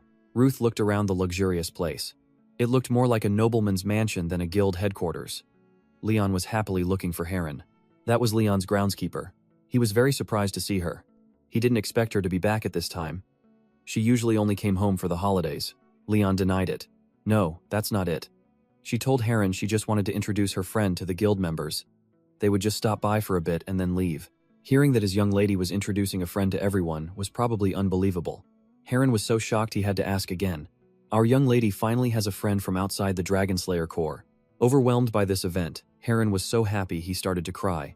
He ran off to tell everyone, "We'll throw a party. We'll hang a banner right away. Our young lady finally has a friend." Leon felt extremely embarrassed. She wanted to stop him. "Don't make such a big deal out of it. It's too embarrassing." Heron calmed down and composed himself. "I got a little carried away because I was so happy. Anyway, please come inside." Leon was embarrassed. "What's there to be so happy about?" Then she looked at Ruth. He asked her, "Are you a loner with no friends?" But from what he could see, that wasn't strange at all. Leon was annoyed by Ruth's teasing. They were no different from each other. Ruth confidently stated that wasn't true. "What are you talking about? I'm like this, but memories and loving words flashed back. You damn bastard. You're useless. Why is Ruth eating alone? You don't have any friends, do you? His personality and the way he talks are terrible." Those loving words left Ruth speechless. Only then did he realize, am I also a loner with no friends? The guild members were joyfully welcoming Leon's return. Seeing Ruth, the members immediately bombarded him with questions. "Is the guy behind her, her friend? He's so handsome. What's your name?" Someone else asked if she had paid to hire him. Another person suggested he should tell the truth. "Is your life in danger?" Leon was embarrassed. She pushed everyone away and told them not to get too close to Ruth. Leon said everyone was being too mean. She turned to an older woman. "Tell them to stop." The woman said everyone was just happy to see her again. One member even felt that Leon had grown taller. Ruth thought that even though it was his first time meeting the Dragon Slayer Corps members, the people here gave him a very familiar feeling. He watched Leon talk with everyone. Sometimes she'd act cute. Other times, she'd laugh freely. From this, he could understand why her personality changed 180 degrees after Siren was destroyed. Heron called out, "Leon, come to the living room. The commander is waiting for you and your friend in there." She asked, "The living room? Is someone in there?" He said someone extremely important and close to her was inside. Leon slowly knocked on the door before entering. Opening the door and seeing her mother, she felt happier than ever. Her eyes sparkled. Her mother was also very surprised to see her daughter. She immediately stood up. This was the commander of the Dragon Slayer Corps, Adeline. Leon immediately ran into her mother's arms. She hugged her daughter and told her she was getting more beautiful every day. But she also wondered, it's still the middle of the semester, so why is Leon here? She suspected she'd been suspended for hitting someone again. This startled Ruth. Leon denied it. "No way that happened. I just wanted to see you, Mom, and introduce my friend." Her mother's expression changed 180 degrees instantly. She was so shocked she almost fainted when she heard her daughter mention the word friend. Right after that, she stood frozen in shock. Leon was also embarrassed. She couldn't understand why even her loving mother reacted this way. The beautiful woman next to them explained. Hearing that her hot-tempered daughter, a kid with no social skills whatsoever, has a friend is truly shocking. The woman looked mysterious as she slowly stroked her silky white hair. She scolded them both. "When you see an elder, you should greet them first." This person was the guildmaster of the Phoenix Guild, the White Flame Queen, Liana. Such a beautiful woman, yet Leon called her an old lady. She didn't understand why she always came to her house with nothing to do. At this moment, Ruth spoke up. "Hello." He introduced himself as Ruth Donatos. As soon as she saw Ruth, Liana recognized him, the kid from before. One of the noteworthy kids from the practical exam. She asked him, "How is it going? Is Harpulia's second daughter doing well?" Ruth said no. She's very frustrated because she thinks the new magic teacher is terrible. Liana asked, "Is that so?" "It's not a big problem. She'll meet a good teacher soon." Suddenly, a hand gripped Ruth's shoulder. He turned to look and saw it was Adeline. She was crying, tears of emotion streaming down her face. She asked, "Your name is Ruth, right? Thank you so much." This made him feel a lot of pressure. Adeline shared that her daughter was a bit special. Leon's sixth sense is incredible. Besides that, Leon is also very sensitive to others' emotions. She can instantly understand others, but isn't good at expressing herself. That's why Leon can't make friends with people her own age. Hearing this, Ruth said, "I understand." Adeline added, "Leon is also a bit strong. I remember the academy contacted me once. It was because she broke a classmate's wrist." This sounded familiar to him. Leon casually enjoyed a cake and told her mother, "The one whose wrist I broke was him." Adeline was hit with another bombshell. She was so shocked her hands were sweating profusely. Ruth's face showed a hint of displeasure. Leon explained that he started the fight first. Besides, she thought Ruth's bones were probably healed by now, and she had already received her punishment. Adeline shouted her name, startling Leon. She was furious. She taught Leon martial arts, not so she could bully those around her. Ruth spoke up. Leon didn't bully me. I was the one who said some thoughtless things first. That's why we ended up fighting. Adeline was a strict but kind mother. She said that's no excuse to hit someone. Moreover, Ruth was injured. Even though she knew they had made up, Adeline still asked Leon if she had apologized. Hearing this, Ruth felt like he was the only one who got beat up. Leon, like a child being scolded by her mother, mumbled an apology for hitting Ruth. He put his hands in his pockets and said, "It's fine." Adeline scolded Liana. "I told you to take care of the normal students." Liana just calmly sipped her tea. Liana put down her cup and said she didn't know anything about that. Liana also thought that Ruth was not a normal student at all. She had seen how he fought, the way he played with the Steros kid like a toy. Besides, Ruth received an offer from Abel, right? He said nothing, just stood there rubbing his head. Adeline was quite surprised that Ruth received offers from both Steros and Nguyen An. Leon told her mother, "It's true. Ruth is very strong. He even teaches me grappling techniques." Ruth added that he had already rejected the offers. Adeline felt it was amazing and also a little hard to believe. She asked again with a mischievous face, "Is that really true?" As the commander of the Dragonslayer Corps and Leon's mother, she felt she needed to see for herself just how strong Ruth was. Adeline made an offer to Ruth. "What do you think? Would you like to show me your skills?" This offer from her mother greatly surprised Leon. Ruth smiled. He thought, there were rumors that the Dragonslayer Corps commander was a battle maniac. Turns out it's true. This was also a good opportunity for him to fight a high-level Dragonslayer. He had no reason to refuse this offer, and replied to Adeline, "I'm ready." No one in the room understood what was happening. The first friend Leon ever brought home was about to fight the commander. Everyone felt it was a joke. A new student fighting a third-rank Dragonslayer. What everyone was wondering was how many seconds he could last. Everyone just hoped the commander wouldn't get too excited and go overboard. Ruth changed his clothes to prepare for the duel. Leon said the outfit suited him quite well. Leon didn't understand why her mother lent Ruth a Dragonslayer Corps uniform. She hoped he wouldn't mind it too much. Besides that, in that context, she also apologized for troubling him. Ruth felt the opposite. He was grateful. It's not every day you get to duel a third-rank Dragonslayer. Leon told him to keep that spirit and reminded him not to die. Leon cheered for Ruth. "Do your best." Then she ran to Adeline and told her mother, "Please go easy on him." But judging by Adeline's expression, it was unlikely she would go easy at all. The announcer greeted the audience. "Everyone get ready for the match to begin." Both contestants slowly entered the arena to prepare for the duel. Adeline said their weapons would be wooden swords. Ruth could only use the mana in his body and must avoid attacking vital areas. Additionally, if Ruth could land any kind of blow on Adeline, victory would be his. If he won, as the commander of the Dragonslayer Corps, she would grant him one wish. Before they started, Adeline asked, "Do you agree to the rules, Ruth?" He smiled confidently, satisfied with the rules. He agreed. Adeline got into a fighting stance. She asked Ruth, "Are you ready?" Ruth placed his hand on the hilt of his sword and got into position. He was confident in his strength and could attack at any moment. Adeline seemed quite excited and battle-hungry. Neither of them backed down. They charged at each other at the same time. Ruth successfully defended the first attack. He blocked Adeline's strike with his own sword. Adeline used her mana to push his sword aside. She aimed for Ruth's shoulder, but he blocked her. The two of them didn't say a word. They were only focused on how to defeat their opponent. Adeline leaped into the air, aiming to strike from above, but Ruth was no amateur. He not only evaded but also parried Adeline's attack. The spectators in the hall were watching the duel. They couldn't believe their eyes. They couldn't believe a new student could block the commander's attack. Even Adeline was surprised. A 17-year-old boy possessed such masterful swordsmanship and perfect skills. Compared to his technique, it was a pity his physical strength couldn't keep up. Just as Adeline thought she was about to land a hit on Ruth, he saw the move coming. Ruth immediately blocked the attack and deflected it. Adeline thought to herself, but that's all he can do. She didn't hold back at all, launching a barrage of attacks at him. If Ruth hadn't dodged that attack in time, he would have been seriously injured. He was scared and wondered why adults in this era didn't know how to hold back. Adeline started to mock him.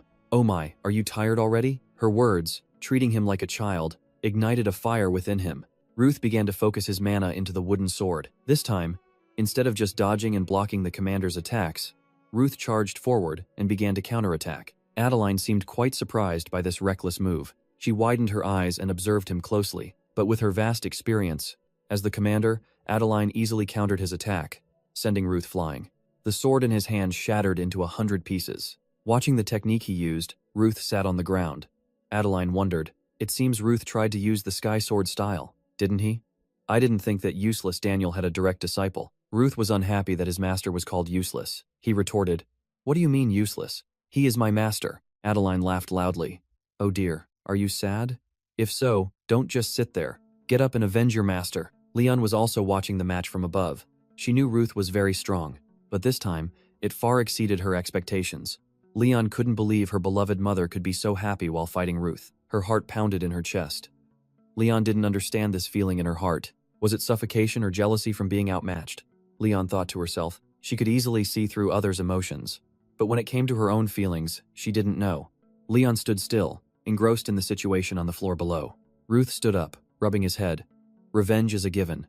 But I already won this match, Commander." Adeline was astonished and didn't understand what this kid was talking about. Ruth pointed straight at Adeline. "Didn't you use mana to strengthen your weapon just now?" Adeline recalled that she had indeed done that. Only then did she realize her mistake. The spectators were also shocked. A buzz of chatter filled the room. Liana sighed and said Adeline was a real fool. Ruth stood with his arms crossed and provoked her. "Don't tell me the commander of the Dragon Slayer Corps is going to go back on her word." The others' mouths were agape. They couldn't believe the commander had lost. Adeline sheepishly rubbed her head and laughed. "Of course not. I said I'd grant your wish, so just say it." But she didn't forget to set a condition. The request must be reasonable.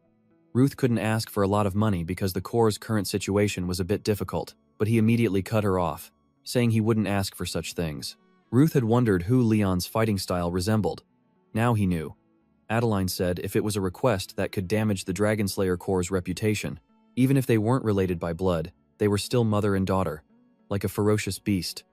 Adeline's violent swordsmanship was exactly like Leon's in his past life. In his past life, he never won against her sword. But there was one strategy that brought Ruth close to victory. Ruth thought for a moment and then stated his wish. His wish was very simple. Suddenly, he raised his hand. Pointing straight at Adeline, Ruth's wish was for her to fight him one more time, using the same rules. This surprised her. They began round 2. Ruth now understood why Adeline was so confident in challenging him again. Her aura was completely different from the first round. Even in the middle of a tense fight, Ruth still had some unanswered questions. He watched Adeline attack him, wondering if he should confirm this himself. Ruth aimed straight for the left side of Adeline's neck. He was probably planning to attack that spot. Adeline was focused on her movements to strike. She didn't notice his attack. Luckily, she dodged in time. But Adeline was surprised. What kind of monstrous reaction speed is this? Ruth dodged and parried Adeline's blows. She didn't let her guard down either. She was always looking for an opening to counterattack. The reality was far from her thoughts. Ruth's swordsmanship had no openings at all. Adeline thought about how Ruth dodged her attacks. While constantly moving, this reflex is not human. She no longer had time to swing her sword. Adeline understood. She had only seen her daughter possess such powerful visual acuity. Right now, she didn't know what Ruth was. A light that only he could see flashed in Ruth's eyes. Extreme senses. By constantly using mana to stimulate all of the body's senses, you can push the limits of perception. The result is overwhelmingly increased reflexes and judgment. On the other hand, it puts immense pressure on the nervous system.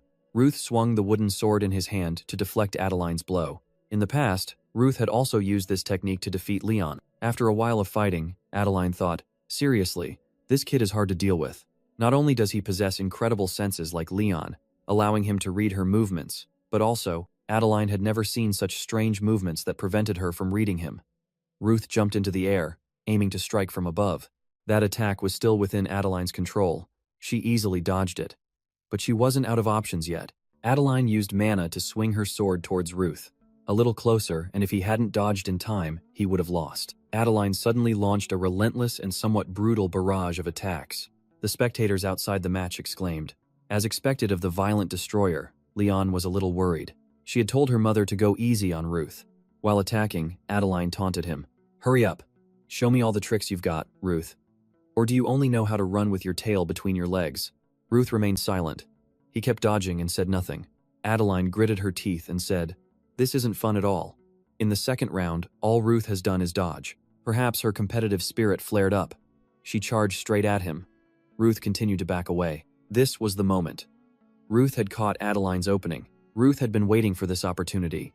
He focused all his mana, but strangely, instead of a powerful attack, Ruth chose a daring move and threw his sword away. This confused Adeline. She didn't understand why he would drop his sword. She thought there was only one possibility. This was the essence of the Sky Sword style, a liberal and unpredictable response. Adeline found it truly interesting. Adeline was filled with excitement. She let her guard down, allowing Ruth to almost take her down with an attack that was just inches from her face. But the commander's title wasn't just for show. Adeline regained her senses and countered. Ruth was very persistent. He seemed to enjoy attacking from above. Ruth's techniques made Adeline realize. He had planned to throw his sword away from the start. She thought about what to do now. She needed to create distance. Suddenly, the expression on Adeline's face showed she was facing something quite shocking. Just a moment ago, Ruth was in front of her. But now he had vanished right before her eyes. A loud noise came from behind. Adeline felt the floor crack and was about to collapse. Ruth had appeared behind Adeline. She quickly turned her head to look. Adeline didn't know when he had gotten behind her. This was the Steros family's unarmed technique called earthquake. The opportunity had come. Ruth thought, I just need to temporarily stun Adeline. He rushed forward and threw a punch straight at her face. But things were different from what he thought. His attack was countered. Not only that, but he was sent flying by Adeline. The sound of weapons falling echoed. Although Adeline had managed to knock Ruth away in time, her face showed that if she hadn't been quick enough, she would have been the one sent flying. Being sent flying like that, the kick made Ruth feel like he was dying of pain. Leon's piercing scream. She worriedly called out to him when she saw him take that blow. Both angry and concerned, Leon slapped him on the back and scolded him. You fool! She didn't understand why he was fighting so recklessly, as if it were a life or death battle. You should have retreated if you couldn't win. If you keep this up, you'll die for sure. As was her custom, Ruth replied. If you don't stop hitting me like that, I really will die. Leon said. Are you stupid? Why are you trying so hard in a losing battle? Ruth stood up and said, I know. He comforted her. Don't be sad. I don't want to see you like this. Leon said she wasn't crying, but more surprisingly, he declared that he hadn't lost. Leon was surprised by his words and turned to look at her mother. Adeline sighed because it was the truth. The waist of her uniform was torn. Adeline acknowledged the truth. She had lost. After that statement, the surrounding noise became incredibly lively. No one could believe it was true. Their powerful commander had lost. Adeline cheerfully kept her promise. She asked Ruth what he wanted. Just say it, she suggested. Should I open the guild's treasure vault? Ruth struggled to stand up. I don't need those things. I just hope you'll promise me this. Adeline was very surprised that what Ruth wanted was a promise. He just asked. That Adeline would trust what he says one day. To be sure, she asked again. Even if it's something absurd? Ruth said yes. Adeline found this to be a strange request. She asked if she could know the reason why. Ruth turned away and thought for a moment. This confused Leon. The simple reason he wanted her promise was that he didn't want anyone to be sacrificed. Adeline smiled when she heard the answer, even though she didn't fully understand it right now. As the leader of the Dragonslayer Corps, she promised she would do as she said. Then she extended her hand. The two of them shook hands. Adeline also said, Am I being replaced by the younger generation this soon? She was a bit sad but hoped to work with Ruth. Adeline cheerfully emphasized this by calling Ruth by a new nickname, son-in-law. This new nickname made the two young people's faces darken. They were shocked, speechless. A few years from now, the 7 dragons will awaken from their long slumber, and they will spread destruction to countless places. First, the Myriad Forms dragon. Then, the Thunder Flash dragon. The third dragon will be Lausia, the dragon of illusion. Lausia is a member of a noble dragon family with the ability to use psychic energy, earning her the title of Dragon of Illusion. Siren will fall before that surprise attack. And then the Dragonslayer Corps will be completely wiped out. After that, Ruth's team will succeed in conquering the Dragon of Illusion and avenging Leon. But by the end of the war with the 7 dragons, they lost a valuable comrade. Not long after, a similar war will break out. However, this time, Ruth is determined not to let anyone die. Now that Ruth has formed a connection with the Dragonslayer Corps, he can warn them of the Dragon of Illusion's attack before it even happens. Ruth looked at Leon, who was relaxing and humming a tune. He thought, even if I do that, her future will probably still. Ruth called out to Leon, startling her. Leon asked what was wrong. Ruth didn't understand why she was acting so shy about such an obvious thing.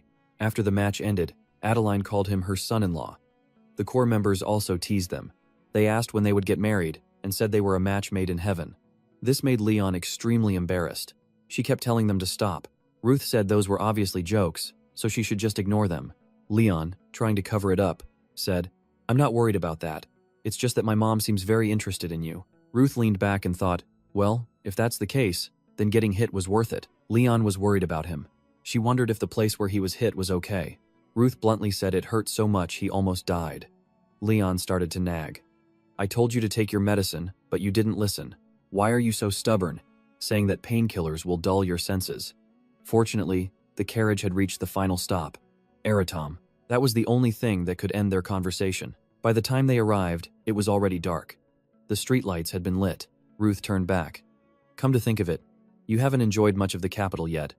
Are you okay with that?" Leon didn't understand why he was asking. She asked, "Will you hang out with me again?" Ruth said nothing.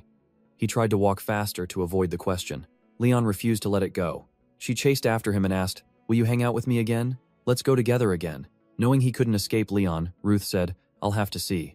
Ruth also found it strange. She was trailing him, because the female dormitory is in that direction. Leon said she was escorting him back. Ruth was quite surprised by her answer. A person like him needs an escort? Leon explained that there have been some rumors going around lately. She heard that, recently, there's been a pervert who takes off his pants and exercises right in front of the dormitory gate at night. He probably knew who that person was but didn't say anything. Besides that, they also say there's a homeless blonde girl wandering around the flower garden in the Central Park. Ruth seemed interested in this girl. He told Leon to tell him more about that rumor. Early the next morning, the sky was blue, the clouds were white, and the sun was golden. Ruth knocked and entered a room. He seemed to be looking for someone. In the room, a teacher recognized him. She invited him in. "This is the advisor for the Spirit Arts Department, Lillian Stutz." Ruth thanked her for agreeing to meet with him. Stutz replied, "No need to thank me. I heard from Professor Daniel that you're curious about something." Ruth admitted it was true. He wanted to ask about a student of hers. "Her name is Lenya Selkev." Lillian asked, "You want to see Lenya?" Ruth said he just wanted to ask because there's been a slight problem with her mood lately. Hearing that, Lillian got so angry she broke the pen she was holding. She emphasized, "A slight problem?" Ruth found the teacher a bit strange. She seemed to be holding back. She said, "Not just a little. Not at all. She skips class regularly. The moment she's out of my sight, she goes to sleep in the central fountain. And having a solo BBQ party on the rooftop isn't what you'd call a slight problem." This was probably the pent-up frustration of a teacher towards a student. Lillian said, "I've done everything I can as her academic advisor. I just asked Lenya to at least attend the minimum number of classes, and yet Lenya still ignores me." She was so angry her head was steaming, a complete change from her initial demeanor. Her helplessness left her with nothing but screaming the name of her troublemaking student. Ruth tried to calm Lillian down. He told her to calm down. 5 minutes later, Lillian had regained her composure. She apologized to him for overreacting. Witnessing the scene from 5 minutes ago, Ruth couldn't imagine how stressed Lillian must be. According to Lillian, Lenya is a talented student.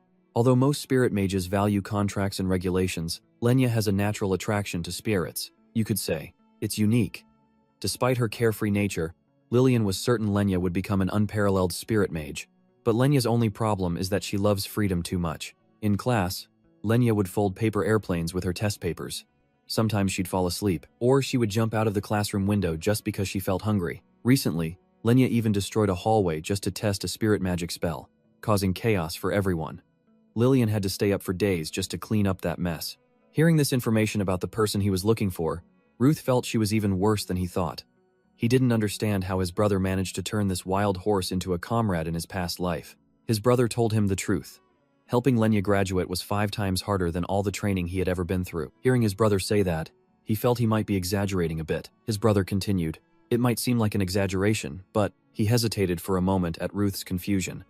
Then he continued, "Back then, Lenya wasn't just an ordinary person. Lillian talked about the academy's rules. Students are only allowed to fail twice a year. If Lenya continues like this, expulsion is inevitable." But Lillian didn't want Lenya's talent to go to waste. The professor leaned towards Ruth. She figured Ruth must have a reason for requesting this meeting today. To discuss Lenya, right? Ruth said it was nothing special. He was just a little worried that such a talented senior was behaving like that. Lillian grabbed Ruth's hand, giving him goosebumps and startling him. Lillian asked, "Don't you think we should do something to prevent the expulsion of such a talent, for the sake of our reputation and our country?" Ruth felt a headache coming on from that question. He didn't understand at all. Ruth listened intently to Lillian. Lenya just doesn't listen to what adults say. But she loves to be praised. Lillian had heard that he was a rather outstanding student. "Do you think Lenya would listen to respectful advice from a talented honor student like you?" Ruth couldn't believe the professor was suggesting this. He felt it was a bit, but then she grabbed his hand and started crying. "At this rate, Lenya won't be able to graduate. You're not going to abandon your senior like this, are you?" Ruth felt this was a bit difficult for him. He wasn't good at flattering people. Lillian said she had great faith in him. Outside the window, a small yellow butterfly had witnessed the entire event. Ruth felt like this had been arranged from the start. A yellow butterfly with black spots flew in the blue sky, blending with the beautiful sunlight. After a long journey, it approached a girl with blonde hair. It turned out that person was Lenya. It seemed she was skipping class again to enjoy the beautiful weather. Students passing by in the school grounds saw Lenya sleeping there with her eyes closed. They were surprised and started whispering, "She's just sleeping outside like this." Someone even wondered if she was still alive. Ruth, who was passing by, also saw this scene. He was a bit speechless. He stared at her for a long time, silently listening to the chatter of the people around her. Someone even said she was very pretty, the most beautiful homeless person they had ever seen. But some didn't like her very much, because she wasn't human. After hearing that, Ruth sighed. They weren't wrong. To be fair, Lenya is of mixed blood, half human and half spirit. But so what? She still has human blood. With that thought, he walked over to her. He coolly reminded her that if she's going to live in a human world, she should act like a human. However, she was asleep and didn't hear him at all.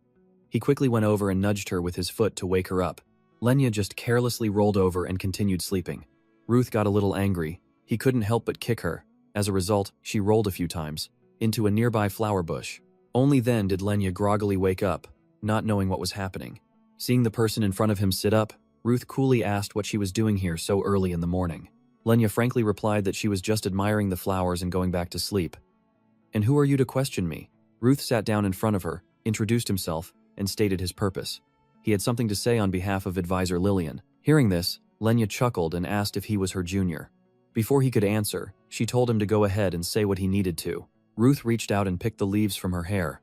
Then he hesitantly said he really admired her. Lenya's eyes lit up as she looked at him. She excitedly asked if he admired her because she looked cool.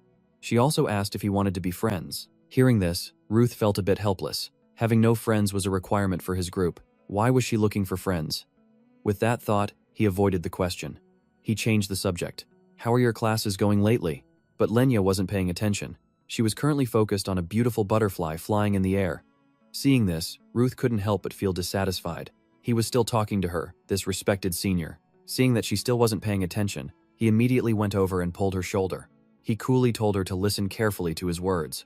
Lenya, as if controlled by him, sat down on the nearby steps. She looked up at him and asked what was wrong. He awkwardly explained that it was just a spell. With that said, he coughed twice. Then he seriously said he heard his respected senior has been skipping class and causing trouble. So if she fails, he would be very sad. Lenya was startled and asked suspiciously, "Did I really cause trouble?" Ruth pouted at her.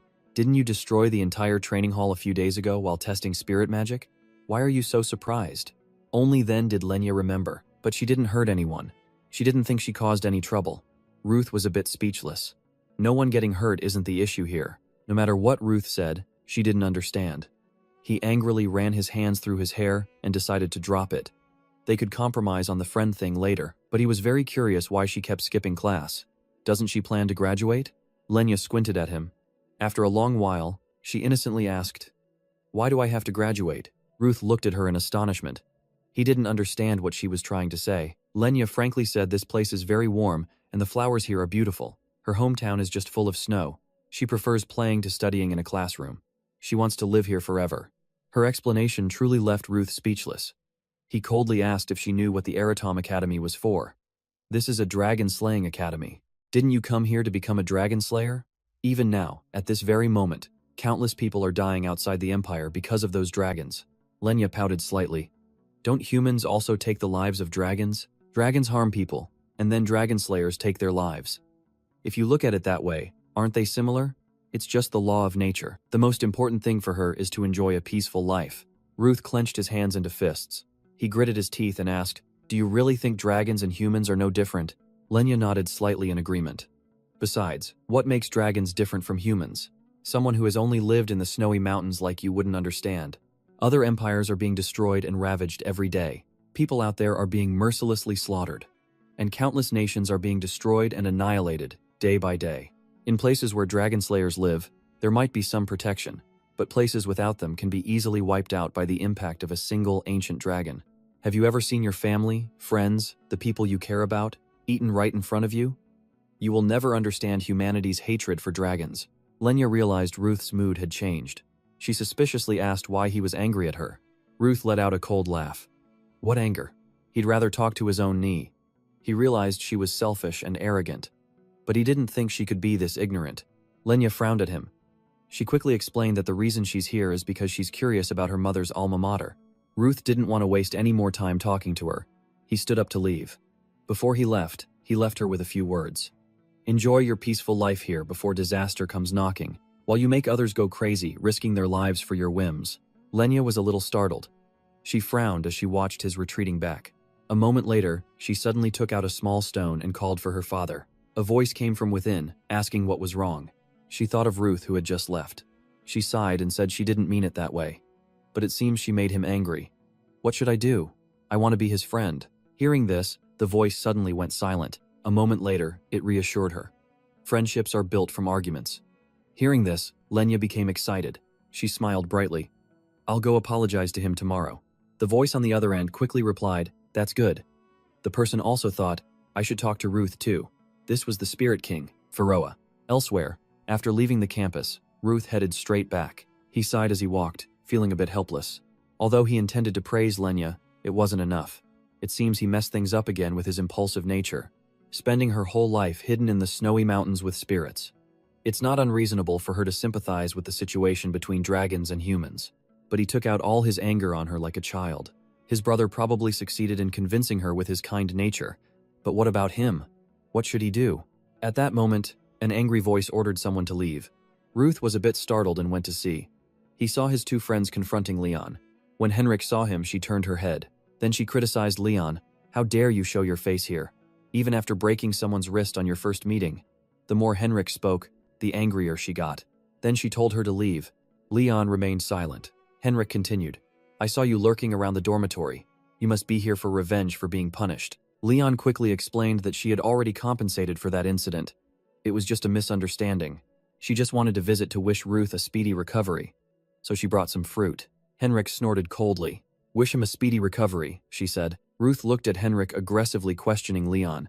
He felt a bit helpless. He sighed and said he was fine. He just got injured during a practical exercise at Leon's house.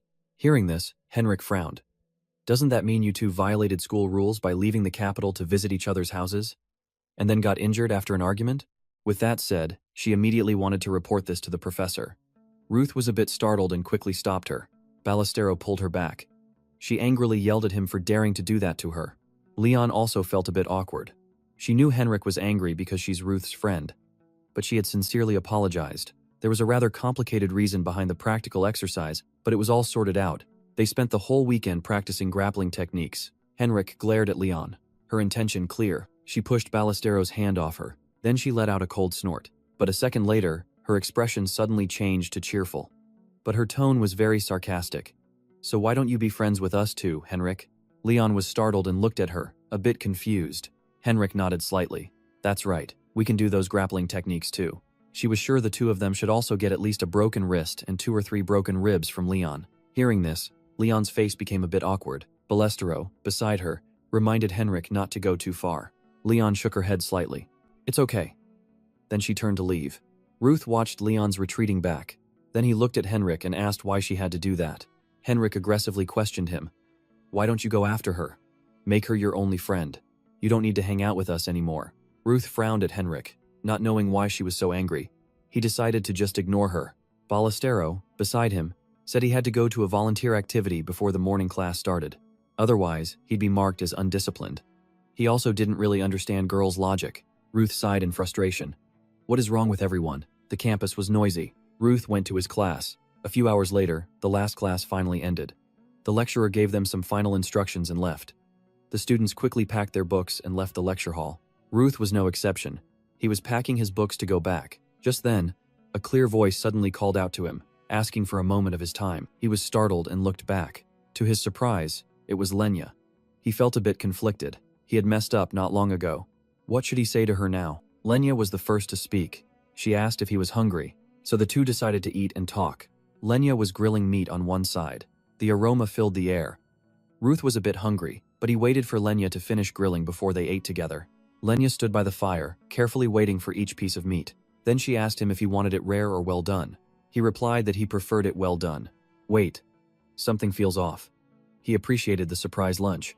But why were they eating on the school rooftop? Lenya simply said it would get smoky. They couldn't cook it in the classroom. Anyway, they had to eat while it was hot. She placed a piece on Ruth's plate. Ruth was slightly startled. Then he started eating without a word. Lenya sat down to eat too. After a moment, she suddenly apologized for yesterday. Ruth looked at her, surprised. He didn't know how to react. Lenya sighed regretfully. She mentioned the pain he suffered from dragons. It pushed him to become a dragon slayer. He helped her, but she acted superior. She thought her half-elf nature made him uncomfortable. Ruth shook his head, denying it. He actually appreciated it. He'd told her before that he admired her. Ruth hesitated for a moment. This was a good opportunity. He had to strike while the iron was hot. He continued speaking. He was worried about her. A beautiful and brilliant senior couldn't graduate. She was too perfect. If she just reined in her carefree behavior, she'd graduate. Anyone his age would admire her. They'd want to be her friend. Ruth's words made Lenya's cheeks turn red. She was shy. She laughed happily. She didn't know he admired her so much. Maybe she should change her ways. Ruth hid a smile. He'd heard she rarely received compliments. This was going better than he imagined. This might be easier than he thought. Just then, Lenya offered to be his friend. Ruth nodded and took her hand. He was grateful she made the first move. Lenya promised not to skip any more classes. She would also do her best on tests. All because Ruth was admiring her. Ruth nodded, satisfied. The first step was complete. He'd work hard to support her. He wouldn't let her determination fade. Lenya didn't object. She remembered telling her father about him. Her father wanted to talk to Ruth. She asked if he would agree. Ruth was startled. Why would her father want to see him? Lenya told him not to worry. Her father wasn't scary. He was just the king of the elves. With that, she took out a blue stone. Pharaoh hesitated for a moment. Then he asked Lenya to leave. He had something private to discuss with Ruth. Lenya was a bit surprised, but she quickly agreed. She said she'd take a walk around. Finally, only Ruth and the elf king Pharaoh remained. Ruth quickly stood and bowed respectfully. Pharaoh didn't like to beat around the bush. He got straight to the point. He asked if Ruth was the regressor. Ruth stared at him in shock. How did he know? Pharaoh calmly said he knew this world had regressed once. He also sensed a familiar scent from him. The spirit world and the real world are different dimensions, but a contract between a spirit and a tamer creates a path between the dimensions. Their physical forms exist in that passage. They were affected by the real world. They suffered from homesickness.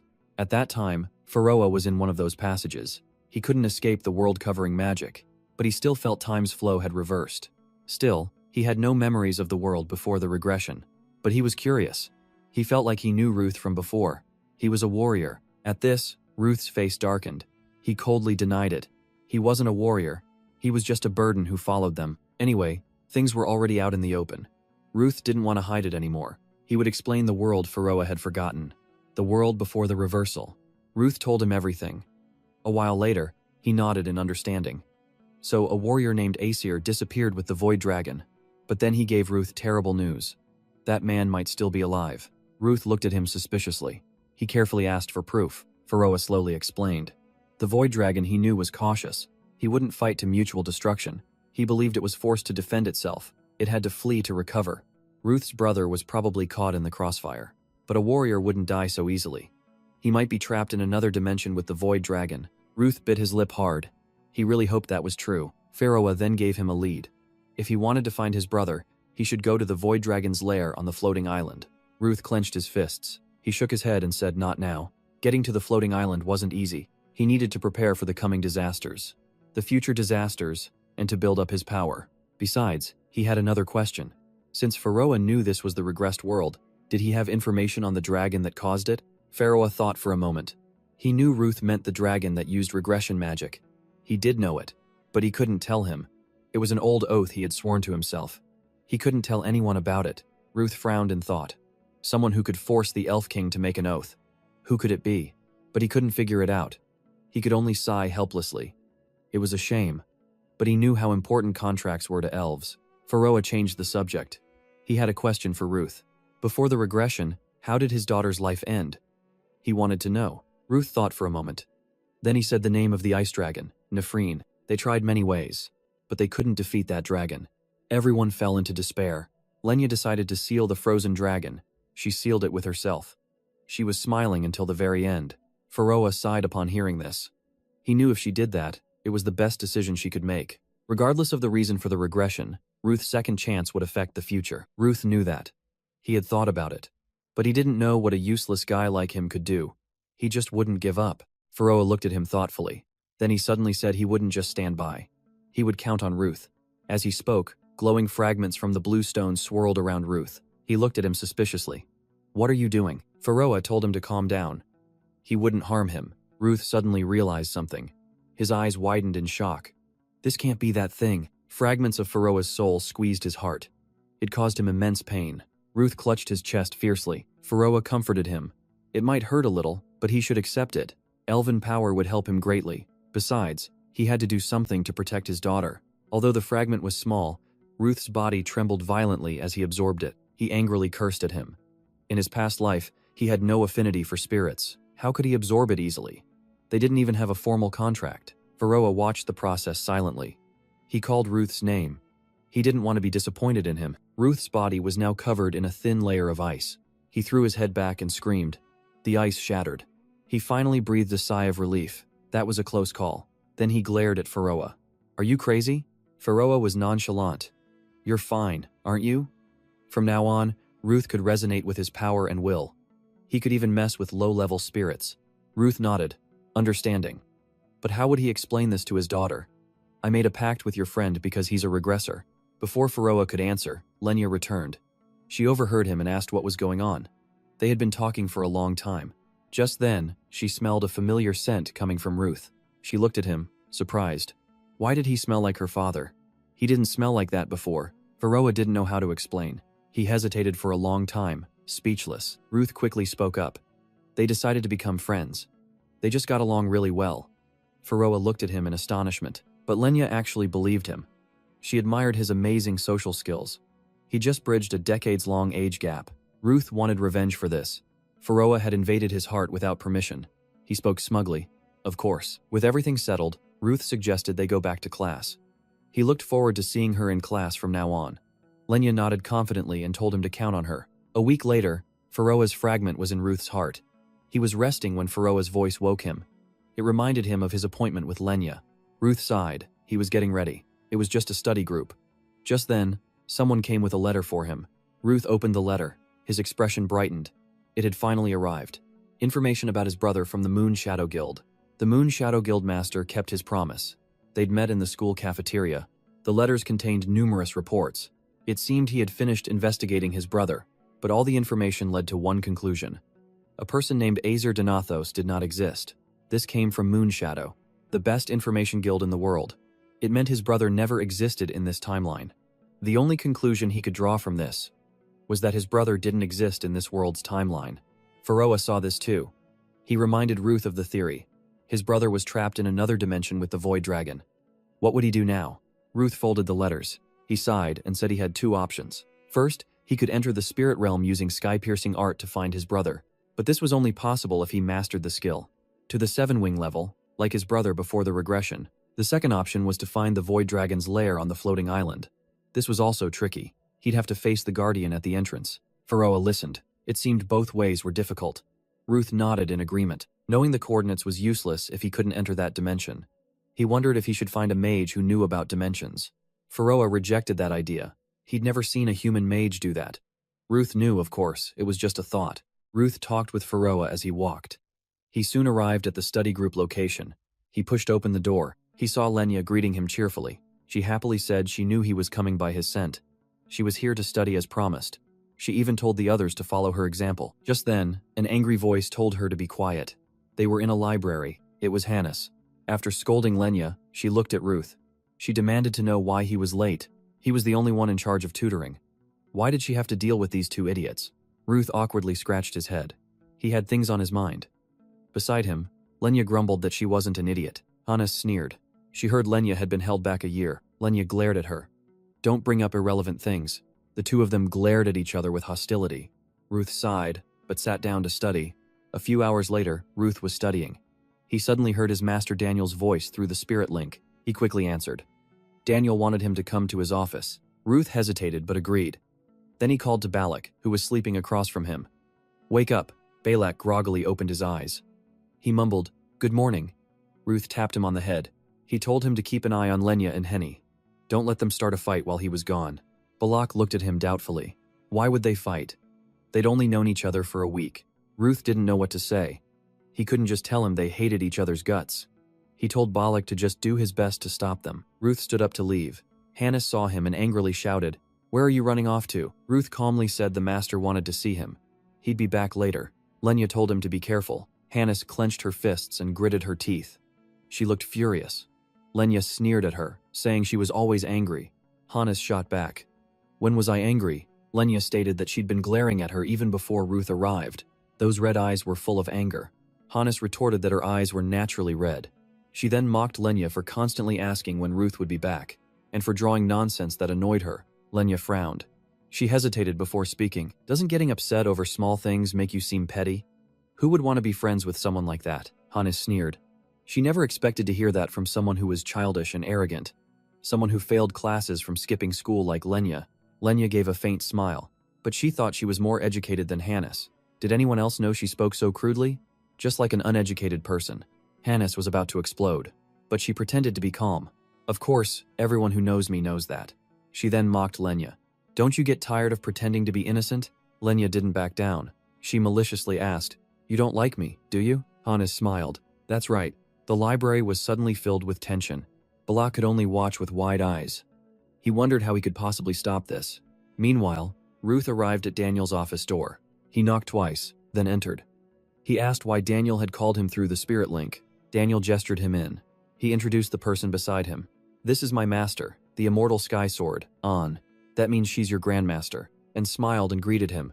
Ruth politely bowed to her. Varroa's voice spoke up. He'd heard of her, but this was the first time seeing her in person. She looked so young and beautiful. Anne was several hundred years old. Her body stopped aging after her mana reached a certain level. They say it happens when one reaches the six-wing level of sky-piercing art. She looked so young because she reached that level early. She was the prodigy who defeated the myriad forms dragon, and observed Ruth for a moment. Then she looked at Daniel. "You have a good eye. He seems decent." Daniel was pleased to hear that, but added that Ruth lacked some tact. "Why didn't you buy a cake on your way to visit your grandmaster?" Daniel said he would go buy one if she wanted, and chuckled. "Get me 5 snow ice creams from the supermarket near the outskirts, too." Daniel obediently agreed and left to buy the food. Before leaving, he told Ruth to have tea with Anne. Ruth told him not to worry. Finally, only Anne and Ruth were left in the room. Anne took a sip of tea, then called his name. She asked if he knew why she was here. Ruth looked at the luggage beside her. He guessed she was just passing through. Anne was displeased. She thought he just lacked tact. She didn't expect him to be so rude. Ruth didn't deny it. "A lot of people say that." Anne put her teacup down. She hesitated. "Let's forget about that. What I'm about to say, don't tell Daniel." Ruth was confused. "Why not?" and didn't answer. She asked if he knew a teacher named Damien. He has a connection to the myriad forms dragon. Hidden among Iradium's professors is Damien. He carries the heart of the myriad forms dragon. How can a human bear a dragon's heart?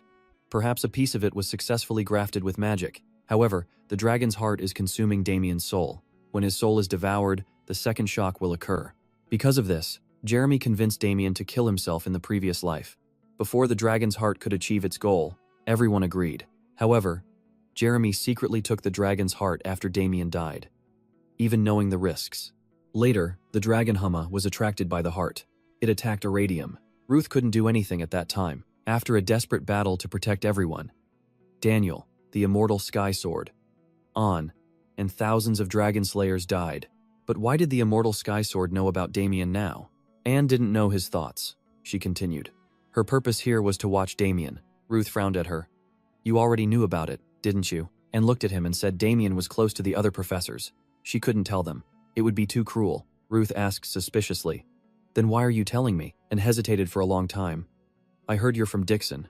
You're a victim of the myriad forms dragon, one of the survivors. I thought you had the right to know." Ruth's body couldn't help but tremble. He gritted his teeth. "I already knew," and sighed softly. She continued. She heard he was chosen by all the advisors. He saw Damien often. What did he think of him? Ruth frowned thoughtfully. Damien was quiet at first, but he'd received advice and stories from him. He said in a low voice, "He's a bit quiet, but not a bad person," and shook her head. No one knew what Damien was thinking. She warned him to report anything unusual to her immediately via Spirit Link. Ruth agreed without hesitation, but he asked, "What do you mean by unusual?" and said bluntly, "If you see Damien acting differently or more violently, report it, and stay away from him. I'll handle it from there. Ruth frowned. So only a few people knew Damien's secret. And if he turned, only Ruth could inform the immortal Sky Sword. He looked at Anne again. He hesitated. Can I ask you something? Anne was surprised. Before she could answer, Ruth asked, Did Jeremy come to see you? And frowned slightly. Why do you ask? Ruth said directly, His ideology is unstable. He'll sacrifice anything to achieve his goals. I'm sure he'll cause a disaster. And nodded in understanding. But what other choice do we have right now? Killing Damien and destroying the dragon's heart is the most viable option. Ruth agreed, but he didn't approve. It wasn't the right thing to do, and narrowed her eyes at him. After a long moment, she asked, Do you have a better idea? Of course, Ruth didn't. But they could find one. They didn't have to kill Damien for the greater good. Just then, the door suddenly opened. Daniel had returned. He carried a lot of food. He apologized for making Anne wait. Anne's eyes lit up when she saw the food. I'll be going now. She quickly took the food from his hands. Before leaving, she glanced at Ruth on the chair. Keep up the good work. Daniel was speechless. She was gone before he could say anything, but Ruth knew what she meant. She wouldn't wait for him. He had to know his own limits. After leaving Daniel's office, Ruth returned to the library. But the place was empty. Everyone was gone. Ruth wondered where they went. He walked to his desk. He saw a piece of paper on his book. It was a note from Balak. He'd tried his best to keep Lenya and Hannes from fighting, but they got kicked out for being too loud. Then they went to the rooftop to fight. Reading this, Ruth felt helpless. Another headache. Just then, Leon suddenly appeared beside him. She asked what the problem was. Ruth glanced at her. Don't talk to me. I'm dying because of the upcoming exam. Leon chuckled. She then asked if he was avoiding her because his friends hated her. Ruth shook his head. They didn't hate her. He asked back, Are you mad because of Hannes? Leon pouted. Well, I did some terrible things to her. It's natural for her to be angry. Then she asked what he was reading. Ruth was reading about the Myriad Forms Dragon, one of the 7 dragons. 700 years ago, the first dragon slayer sealed the 7 dragon kings. 10 years ago, the Myriad Forms Dragon appeared on the southern continent. The dragon ravaged the south in a single day. Countless dragon slayers sacrificed themselves. After that, only a few survived, including Anne, Jero, DeGram, and Daniel. Leon frowned at him. You're not thinking of anything strange, are you?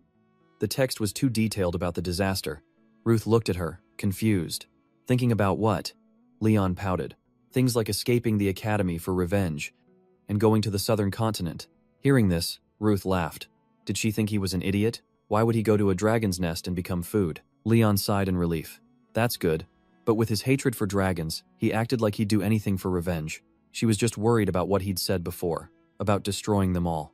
Ruth wasn't joking. He really wanted to. Leon stared at him, startled. Ruth stated plainly that he wanted to get as strong as possible and destroy the 7 dragon kings, one by one. He would wipe out all those damn lizards. Only then could he reclaim what he had lost. He said it with determination. He would erase dragons from this world. At the library, Ruth and Leon were still researching the 7 dragons. Leon was a little scared after hearing his plan. Wasn't that something from legends? She still thought it was impossible. She asked him, Are the 7 dragons even real? The dragon from the Myriad Forms incident was just called that due to similarities in records. Maybe it was all a misunderstanding. Ruth looked at the dense text. He insisted, They definitely exist. Seeing Leon's disbelief, he pointed to a document. The monster seen 10 years ago was a true disaster. He looked at the still confused Leon. Ruth seemed very serious. Leon was scared. She stammered an apology. She didn't mean to deny it. Ruth tried to reassure her. He'd lived through it once. He had no intention of going through it again. That's why he was trying to eliminate the cause. Leon's eyes filled with pain, but she was truly afraid. She looked down to hide her fear. Aren't you scared? She asked. Ruth didn't answer. He asked her instead, What about you? Are you scared? Leon looked away into the distance. She wasn't necessarily afraid of dragons, but what she feared most was seeing the people around her get hurt, or worse, die. People in her guild, her family, her friends. Ruth listened, then said nothing more. He leaned back and looked into the distance. He never thought he'd hear those words from Leon. Leon was confused. What do you mean? Realizing his slip, Ruth brushed it off. Nothing. He then remembered it was time for dinner. Without hesitation, Ruth stood up. He decided to say goodbye to Leon. He was going to eat now. Leon had been watching Ruth. Seeing his back as he walked away, she seemed lost in thought. Then, as if she'd made up her mind, she called out for Ruth to stop. He was surprised. Leon wanted to help him. Her hand held onto his sleeve, afraid he'd walk away. Her mind made up. Leon promised to help Ruth achieve his goals. She could create strategies for killing the 7 dragons. They could even form another guild. Her eyes changed, filled with passion. They could be allies. They could work towards the same goal. Ruth was suspicious. Why the sudden change? Are you serious? He asked. What about your dragon squad? They were now outside the building. Leon added. That will be fine. Mother will support my decision. I'm not as strong as you, but I'm not weak. I can do a lot. Leon was trying to show her sincerity. Ruth was still doubtful. He knew that. In fact, dozens of guilds were lined up to recruit her. What he wanted to know was why she wanted to do this. Why did she choose this difficult path with him? Hearing that, Leon paused. She avoided the question. She didn't look at Ruth. She just said it was because she wanted to. There was no other reason. Ruth was still pushing back. Just because you want to? Be careful. People might think you like me. His face showed a hint of unwillingness. Hearing that arrogant remark, Leon's fiery temper returned. She trembled with anger. Ruth was scared. He quickly clarified he was just joking. Don't stare at me like that. But the apology was too late. Leon decided to leave. She left Ruth feeling awkward. He was only joking. He tried to call her back. Surprisingly, Leon's ears were bright red. A part of what he said was true. Leon walked away, covering her blushing face. She cursed Ruth under her breath. He was a complete madman. Flustered, Leon ran too fast. She was out of breath. She calmed herself down. Why did I run away? She thought. Couldn't she read the atmosphere? It was obvious Ruth was just joking. How could it be true? She slapped her face to snap out of it, but it was no use. Her face was still red. She cursed Ruth again. She couldn't leave him. That jerk. Lost in her thoughts, a loud shout, "Hey!" startled her from her daze. Thinking it was Ruth, Leon panicked. No, it's nothing. I was just a little flustered, she explained, flailing her arms. But it wasn't Ruth. It was Leon's remedial class teacher. The teacher was confused. What nonsense are you talking about? She continued. Where have you been? You have a remedial class right now. Only then did Leon realize her mistake. Without a second thought, the teacher mercilessly dragged Leon to class. Now, let's see the results of a month and a half of training. In an empty room, there was only the sound of punches and kicks. Leon and her teacher were in training. The teacher relentlessly attacked. Leon was constantly on the defensive. As she attacked, the teacher thought, originally, these sessions were to help students find their fighting style. Looking at Leon, she thought, but I admit, I prefer teaching fast learners. The teacher landed, pivoting for the next kick. Leon's footwork had improved greatly. She wondered where she learned it. Before she could attack, the teacher was surprised. Leon had already jumped away from the attack. Not letting up, the teacher threw a punch at Leon. She quickly blocked it with her arm. Then, she exploited an opening and struck the teacher's waist. Feeling the pain, the teacher still praised Leon. She even knew how to counterattack. Countered, the teacher stepped back. Leon seized the opportunity and attacked again, but a novice couldn't beat a veteran. Leon suddenly lost her footing. It turned out the teacher was one step ahead. She had swept Leon's leg. Don't be careless, the teacher warned. Now Leon couldn't react in time. She might have dodged the last one. But not this time. She was tripped and lost her balance. Then she took a stunning blow. Leon was officially defeated. The teacher was pleased. She thought Leon would get beaten as usual. But it seems she had learned quite a lot. Leon was a bit bitter. You're just making me feel worse, she said. Everything I learned was from someone else. The teacher accepted that. She'd heard Ruth taught Leon a few tricks. At the mention of Ruth, Leon smiled brightly. He really knows how to teach, unlike someone else. Surprised by the comment, the teacher asked when Leon and Ruth had gotten so close. Realizing her slip of the tongue again, Leon's face turned beet red. Without explaining, Leon grabbed her clothes and ran off. She left the teacher with 1,000 questions. That evening on the school grounds, Ruth sat sighing to himself. The spirit stone teased him. You look happy, Ruth Donatos. How was your first date? Ruth snapped back angrily. He told the stone to shut up. The stone continued. Humans this age often have fragile emotions. When you're young, feelings of affection are subtle. You don't need to worry too much. Ruth looked down. He knew. The stone added, but for whatever reason, isn't it good to be liked by someone so popular? The stone sensed his thoughts. It gently reminded him that the Leon of the past and the Leon of the present were two different people. Ruth gritted his teeth. He looked up at the sky. He knew that very well. At school, it was a beautiful day. Students were on break. They were all chattering about the exams. Only Ruth sat alone. He held a book in a corner by the pond. He was thinking about Leon. Ever since their discussion about the Dragon Guild, Leon had been avoiding him. This awkward situation was really uncomfortable. The stone's voice echoed. Isn't it because she's embarrassed for saying such foolish things? Ruth angrily warned the stone to stop. Leon's reflection on the water mirrored his thoughts. His lifelong goal, envy, and admiration. a goal he had to endure humiliation for. The current Leon no longer treated him like trash. She was alive before him, not wearing a dragon blood-soaked uniform.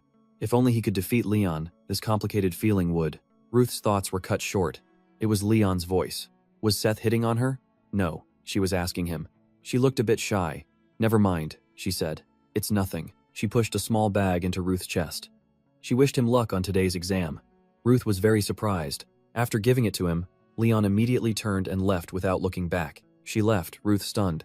He became angry. He clenched the bag. This wasn't what he needed. In the academy's cafeteria, students were eating and talking after the exam. Hanis was gloating. She was taunting Ruth. She finished in 5 minutes. He took 10. She was 5 minutes faster, so she won. But Ruth retorted, solving a 1-hour advanced problem in 5 minutes. Was that normal? Balak sat beside them, eating happily. That's when Balak stopped them. They both lost to him. He only took 1 minute. Hannes was furious. You bastard. You wrote a letter begging for forgiveness, didn't you? She scolded Balak. She couldn't get him to study hard. His mind was always elsewhere. Suddenly, a voice spoke up. It was the senior. She disagreed. I learned a lot studying with Ruth. Hannes shot her a death glare. You call that studying? I can guess what kind of person you are. The senior shot back. I guess only someone with a mind like yours can judge others. After that, they glared at each other, sparks flying. Ruth and Balak were speechless. Their appetites were gone. They told each other to eat quickly. Ruth begged Faroa to stop the two girls. Faroa refused. The more girls argue, the closer they become. They'd been arguing for over 10 years before. Hannes couldn't take it and stood up. Balak suddenly asked Ruth if he was prepared for tomorrow's practical exam. Ruth was confused. Prepared for what? It's just a random arena used for combat training. Balak smiled. You never know. What if we get a desert? If so, I'll drink plenty of water. Ruth continued. That makes sense. But where would I carry water? The two girls were still arguing. Balak's answer was absurd. In your stomach, of course, he said, rubbing his belly. The fight between the two girls began. Ruth was helpless. Balak started drinking water. The day of the practical exam, in the academy's hall, many students were already there. The teacher was explaining the rules. This is the first practical exam, so I'll be brief. The exam takes place at a testing ground built outside Anphia. This time, the locations are spread across continents. Different monsters will appear depending on the environment and climate. The teacher emphasized that monsters weren't the only thing. Through the space gate, you'll avoid some of the monsters. Finding the dragon's trail and defeating it is the main goal of this exam. The students listened intently. The teacher reminded them of the danger of dragons. They could resist magic with superior intelligence. They were unharmed by ordinary swords. They could even use high-level magic to attack. It was no wonder the students were tense. Additionally, students who excelled would have a chance to participate in supplementary exams. The final winner would not only get a personal weapon but also a weapon from Iradium's treasury. The teacher asked again. To become true dragon slayers, do you know what you must do? The practical exam officially began. Ruth tried to remember his past life. He remembered facing Leon in the supplementary match, but a voice in his mind reminded him. Do you want to get revenge on someone who has no memory of the past? Ruth stepped into the gate. He clarified. He wanted to win not for revenge, but for peace of mind. Faroa sensed many monster tracks here. Ruth agreed. This academy gathered people from all over. Normal monsters weren't a big threat to them. He walked straight into the forest. The forest was filled with crows, symbols of death. If there was danger, a professor or instructor would intervene. Their familiars were watching them. With his experience, nothing stood out. He only had one goal, so he'd take his time searching. Bored, Ruth asked Faroa to find a dragon's trail. He refused, telling Ruth to find it himself. Suddenly, a ferocious monster appeared behind him. The monster swung aggressively at them. The force shattered the ground.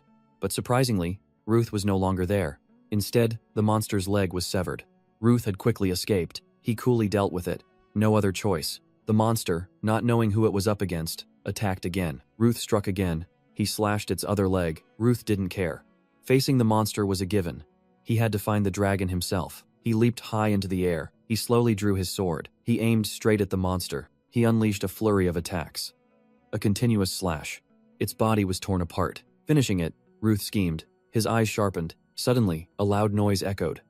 Ruth's plan worked. He'd found it. With burning eyes, covered in monster blood, Ruth declared, "Found you, you reptile." From the sound, the footsteps, it had to be huge. Ruth began his hunt, sword in hand.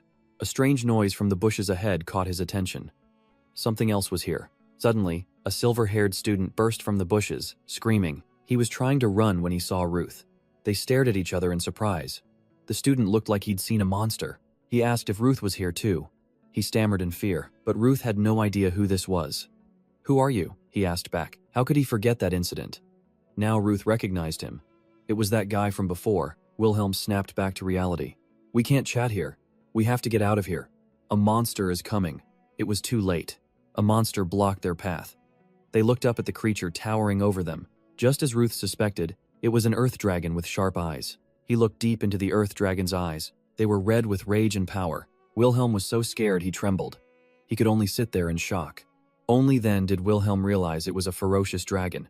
He trembled like a leaf. In contrast to the terrified Wilhelm, Ruth fearlessly approached the beast. It triggered the dragon's attack. A beam of light shot from its eyes, aimed at Ruth. Wilhelm screamed, "Are you crazy?" Ruth quickly reacted. He used his sword to block the dragon's wrath with difficulty, but, as he thought, it was an earth dragon. It was tough. At this rate, his sword would break. Out of options, Ruth leaped back, creating distance. The weak Wilhelm was still in shock. He kept screaming Donatos's name. Ruth snapped, "Shut up, you idiot. Don't provoke the dragon." After the warning, Ruth refocused. It had been 2 months since he started learning sky-piercing art. His sword began to glow with a strange light. It was still too hard to use a super sword aura, but the power of 3 wings should be enough to finish this. The earth dragon below waited with its mouth open. It didn't know the horror that was about to come. The time was right. Ruth unleashed his attack. He descended with the terrifying speed and power of 3 wings. He stabbed straight into the dragon's face. A fatal blow. But it wasn't over. He carved a long gash across the dragon's head. Creating a fatal wound, the monster roared in pain. With that done, Ruth returned to his spot. Wilhelm was still stunned. Is this possible? He's not afraid of a dragon? But the earth dragon was tough. Injured, it fought back with its tail. It swept past Ruth's head. He ducked just in time. He immediately struck back. A blow to the monster's leg. Wilhelm was still scared. He urged Ruth to stop. "Even if you're a genius, this is impossible. I tried attacking it with sword aura. The sword can't pierce its hard scales, unless you can cover it with a dense layer of mana, like a sword aura." Annoyed by the chatter, Ruth told Wilhelm to shut up and watch, coldly and quickly. Ruth knew. Unlike other monsters, dragons were covered in tough scales. They were nearly impenetrable. However, even if they were tough, they were still living creatures, so their eye sockets, respiratory system, and joints were relatively weak. After analyzing, Ruth immediately targeted the monster's weak points. He thought, if I can focus on these specific scales, piercing them might be easier. Without hesitation, he unleashed a flurry of strikes on the scales and the joints, all over the dragon's body. The speed was so fast, the monster couldn't track him. With so much soft tissue damage, the monster screamed in pain. It was at its weakest. Seizing the opportunity, Ruth went for the crucial spot, the neck. But something unfortunate happened. His sword, under too much force, broke in two. Damn it! Ruth was flustered. He looked at his shattered sword.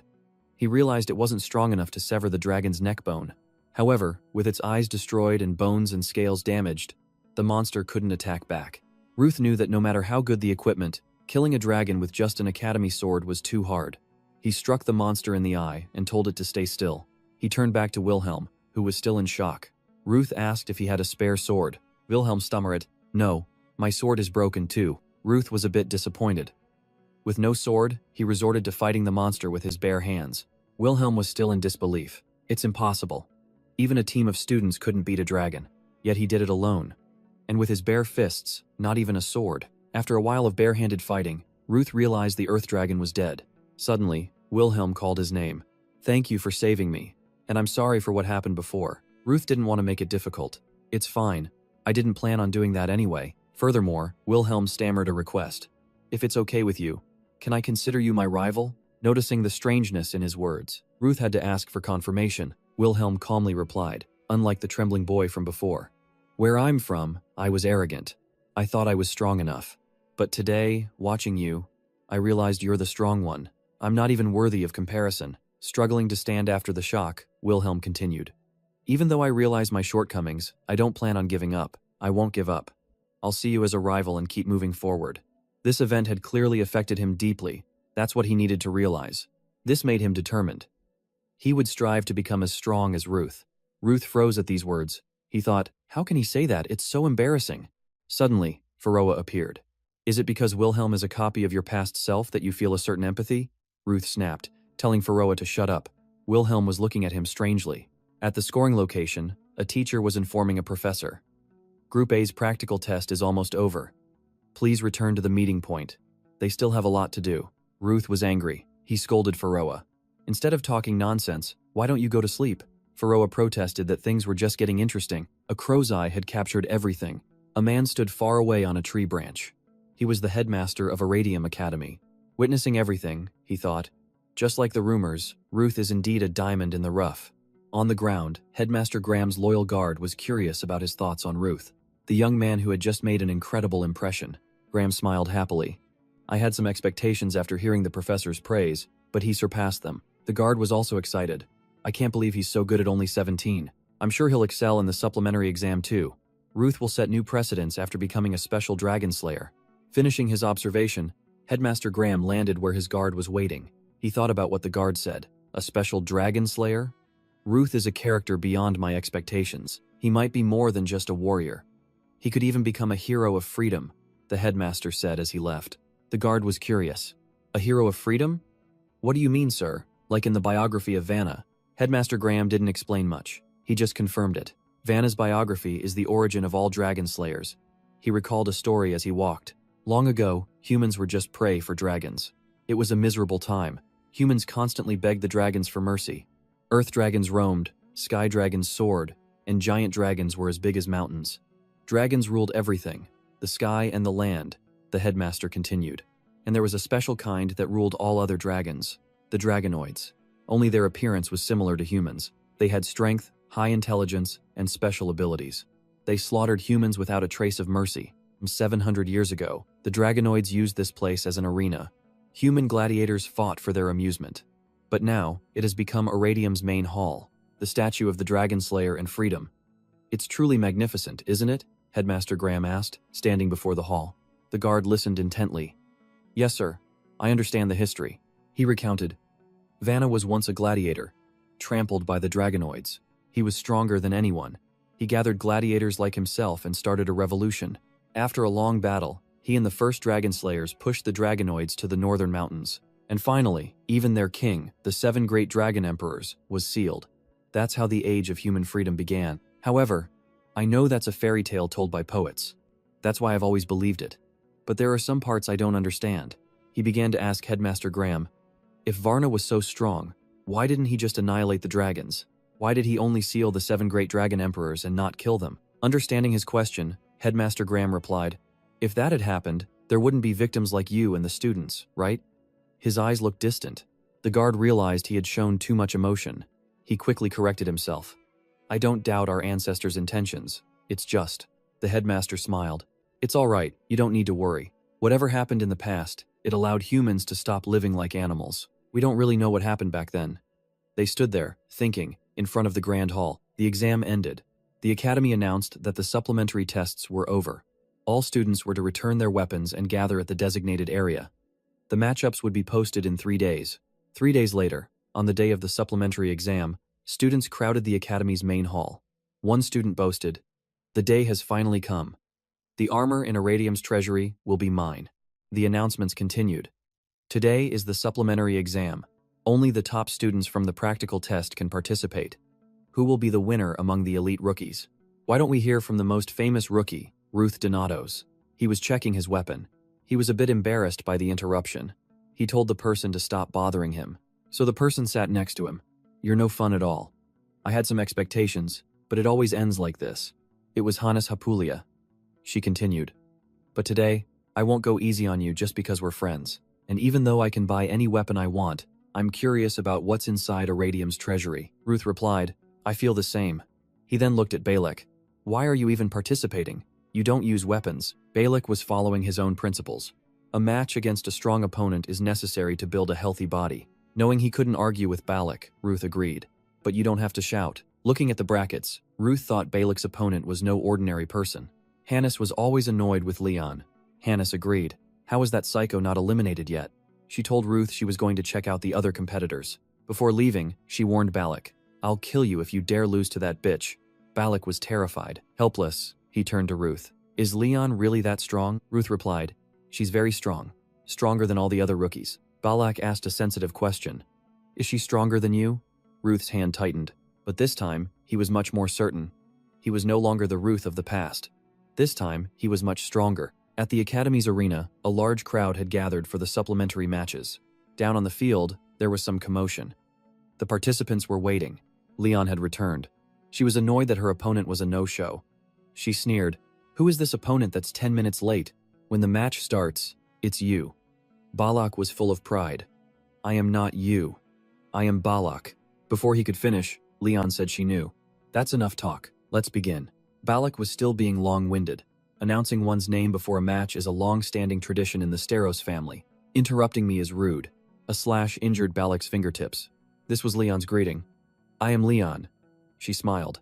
Balak began the fight. "You seem strong enough to be an opponent for this noble body." Again, Leon didn't wait for Balak to finish. She continued her assault. Balak used his body to block. Leon realized it wasn't magic. He just blocked it with his muscles. Balak grinned. "I hope you like these amazing muscles of mine." She realized Balak blocked the sword's aura with just his body. This was more than just mana control. Balak began his attack. He moved as fast as lightning. He suddenly moved forward. He threw a powerful punch at Leon. Leon quickly blocked it with her sword. His speed and wide attack range were good. But a wider range reveals more openings. She would aim for that. She spotted an opening. But Leon quickly realized her mistake. She had already struck at it. It wasn't the opening she thought it was. Balak had no intention of dodging her attack. He immediately countered with another punch. Leon ducked just in time. The two continued to struggle. Leon quickly struck at Balak's undefended stomach. The blow landed. Balak winced in pain. He quickly fell back on defense. Leon asked Balak, a body unaffected by a sword aura, "Did you transfer mana into your muscles?" "It's pretty tough," Balak retorted. "That's what I was about to say. You can stimulate my instincts with a single attack. You're pretty good." Looking at his injured stomach, Balak smirked. It wasn't a strong blow like a shockwave punch, but it still hurt to the bone. Leon didn't care. She began to summon her power. Balak couldn't believe her physical strength might surpass his own. Realizing he couldn't fight normally, Balak roared. His muscles bulged, tearing his clothes apart. He believed a normal sword couldn't cut his body. But something unexpected happened. Balak focused only on strength. He paid no attention to technique. As he charged, Leon used a simple move. She used his momentum to throw him to the ground. It was a clean landing. Leon was angry. That's why she didn't use a sword against a simpleton. Leon attacked again. She really had dropped her sword. She landed a kick on Balak. She used her speed to deliver a flurry of punches. As Balak defended, he wondered, how could she throw feints like this? With her speed, Leon sent Balak spinning from her fierce attacks. After just a few minutes, Balak's body began to tremble. He praised Leon. "You're really strong. Well done, Leon." Balak declared he would use his full power to fight her. Leon heard this and was confused. Suddenly, arcs of lightning exploded from Balak's body. He looked like Son Goku. But before he could act, the referee stepped in. He informed Balak that he had lost. Balak was stunned. Balak hadn't realized how many hits he'd taken from Leon.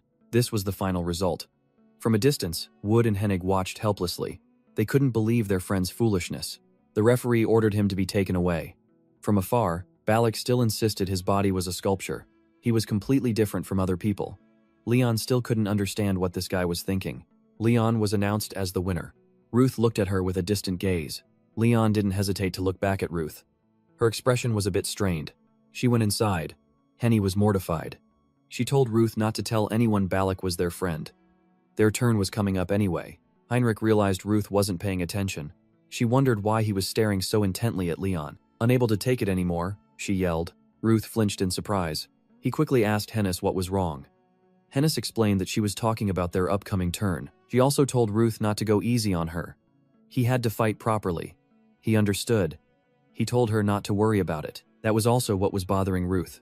He thought to himself, Heinrich Harpulia, the fire witch. The talent of this girl, who would become the strongest fire mage. Her talent blossomed quite late. No one could surpass Hennis in the countless battles she fought at her peak. She built her reputation on complex techniques, sharp judgment, and above all else. Back to the match. Hennis smirked. She thought she would last a little longer, but she had already lost. This sucks. However, this girl's will was extraordinary. She smiled. It won't be like this next time. What was special was her unquenchable passion.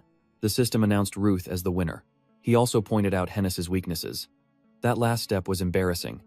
Your timing was perfect, but your punches were too clumsy. Hennis was annoyed. This guy is so arrogant. Ruth offered Hennis a hand.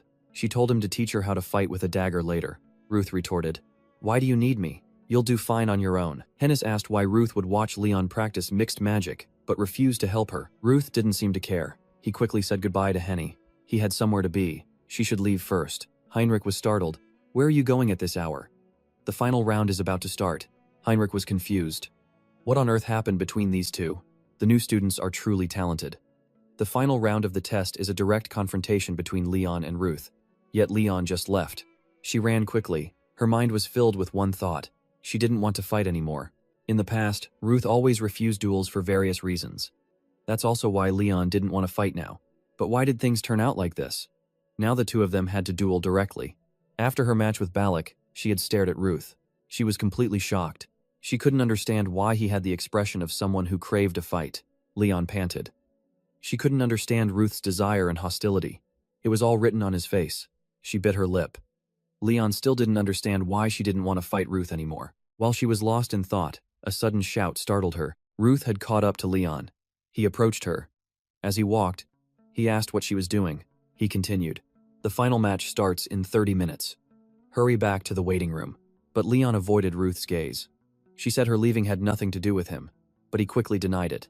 He was her opponent in the final match, so it did concern him. Hearing that, Leon still turned away. She said she had no intention of fighting Ruth.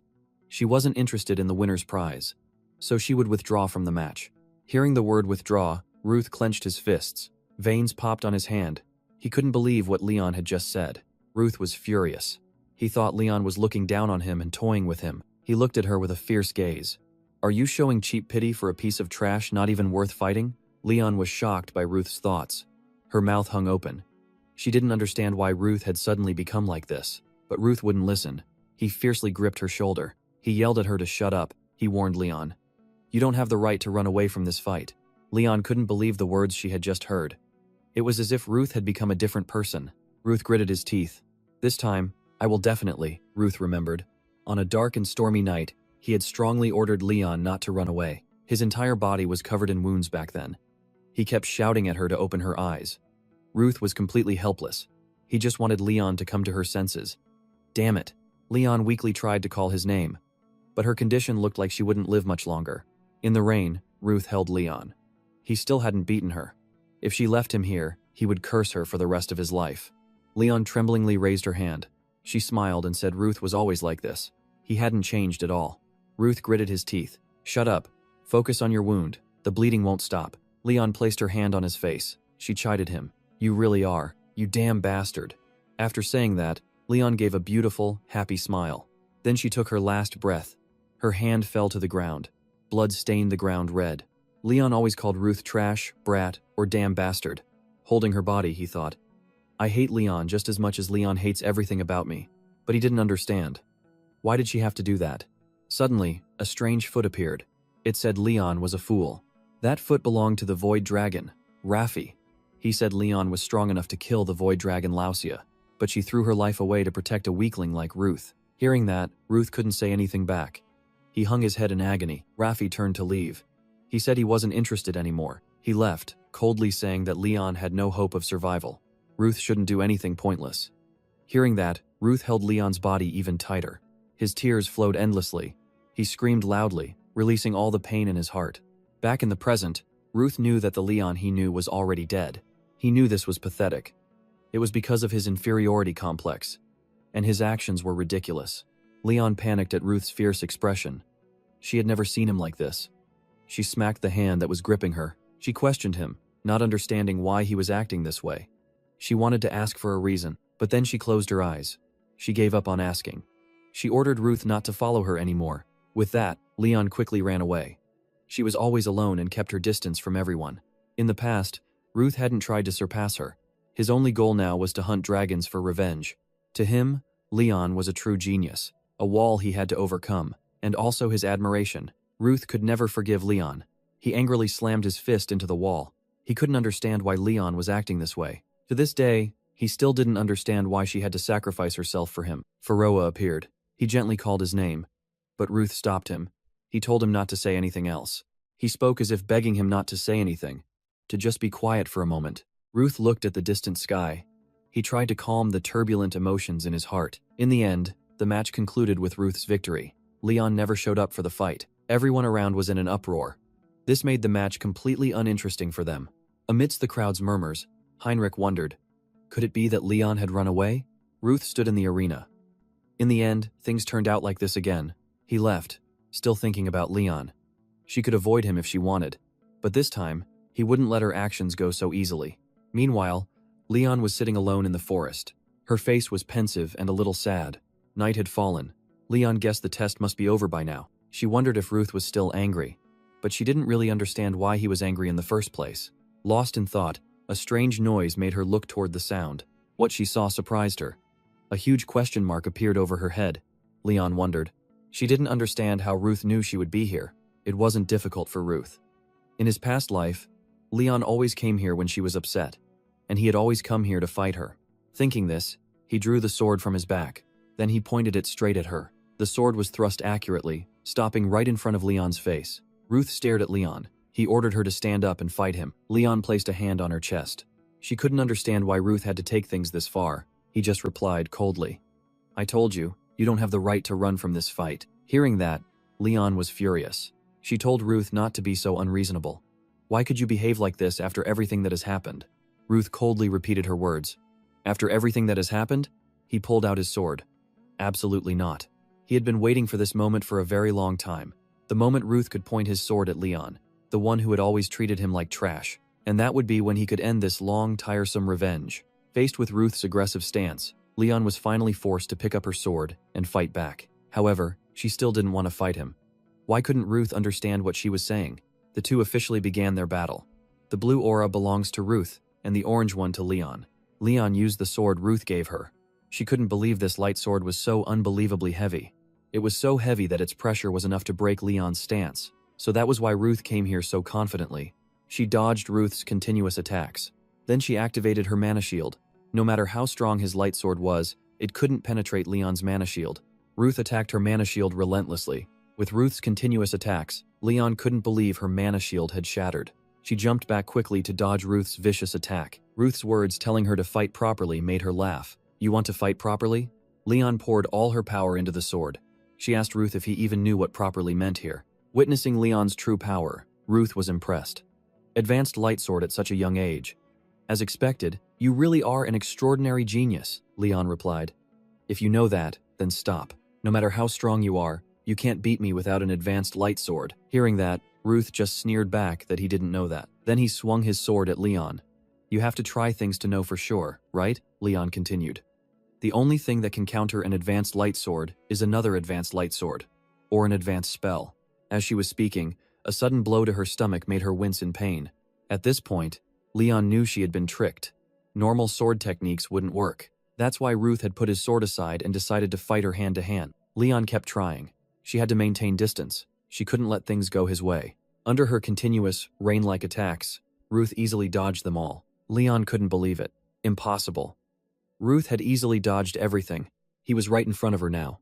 Without hesitation, regardless of gender, Ruth coldly punched Leon hard in the face. Then he got into position again, gathering his power to throw a few more punches. Leon still couldn't believe Ruth could dodge her advanced light sword just by running normally. She had realized it. This was no longer about a light sword or an advanced light sword.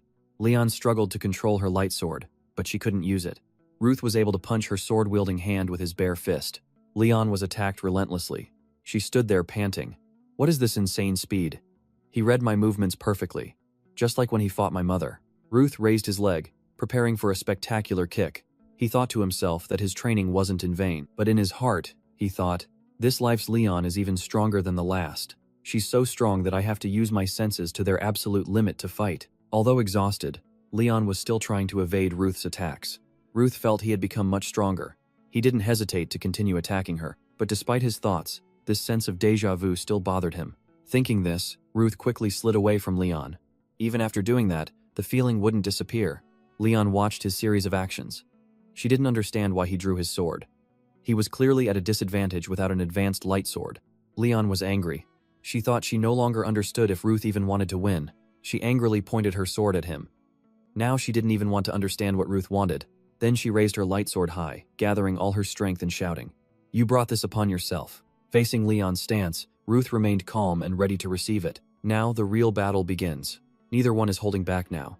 And of course, Leon, with her advanced light sword and power, easily broke through Ruth's attack. Seeing that, she thought to herself that she had won, but Ruth looked at her with a fierce fighting gaze. "Maybe it's not over yet, girl." A light surrounded Ruth. The light surprised even Leon. All his power was gathered, and into the hand holding his sword. He raised his light sword high. He charged toward Leon with a burning fighting spirit. A tremendous power was enveloping Ruth's sword. With this power, Ruth was confident he could easily use his fourth wings. Leon was shocked. She finally realized it. Ruth could use a super light sword. A terrifying attack, as if it could tear the sky apart, erupted. Leon was lucky to have dodged it quickly. Ruth's super light sword was similar to hers, but the level of perfection was on another level. It left Leon sitting under a tree, completely amazed. Then suddenly, she became silent. She lowered her head. Ruth slowly walked toward where Leon was sitting. He still carried a fierce, murderous aura as he approached her. But then Leon suddenly declared that he had won. She asked if he was satisfied, but Ruth remained silent. He thought, satisfied? Should I feel satisfied? He had defeated the person who had always treated him like trash. But with a cold gaze, Ruth muttered that it was meaningless. His mind felt empty now. What was tormenting him like this? Hearing Ruth's answer, Leon clenched her fists. She couldn't believe that after all this, Ruth would say it was meaningless, when he was the one who senselessly forced her to fight, and after all that, he said it was meaningless. She stood up and walked forcefully toward Ruth. Ruth stared at Leon's continuous actions. Without any hesitation, she landed a hard punch on his face. After getting hit, Ruth quickly dodged. He didn't want to get punched again. Leon stood there and yelled, "Are you messing with me? I made it clear that I didn't want to. I said I didn't want to fight you." Ruth covered his face. He sat there and said he had to fight her. Leon pulled at her hair. "Why? You said it was meaningless. You said it was pointless." Ruth simply wanted to defeat Leon at least once in his life. Hearing that, Leon laughed. "Don't mess with me. It's not me you want to beat, is it?" Ruth couldn't believe her answer. He stared at her and asked, "What?" Leon coldly turned away. Did Ruth think she didn't know? He's been like that from the beginning. Full of anger, desire, and an inferiority complex. All those confusing emotions he openly showed when they first met. It's because he was seeing someone else through her. Leon grabbed his collar. She couldn't hold back anymore. "You want to win and keep chasing after someone else. To you, I'm just a substitute, right?" Leon couldn't hold back her tears. She knew he only saw her as a replacement. She knew everything. Leon kept holding Ruth's collar and cried continuously. It was a heartbreaking sight. Finally, Ruth spoke, but he didn't know what she was talking about. He grabbed her hands. He told Leon to stop deceiving herself. Ruth looked firmly at Leon. He declared that the person he had always been chasing was her. He pushed her hands away. The person he was always jealous of was her.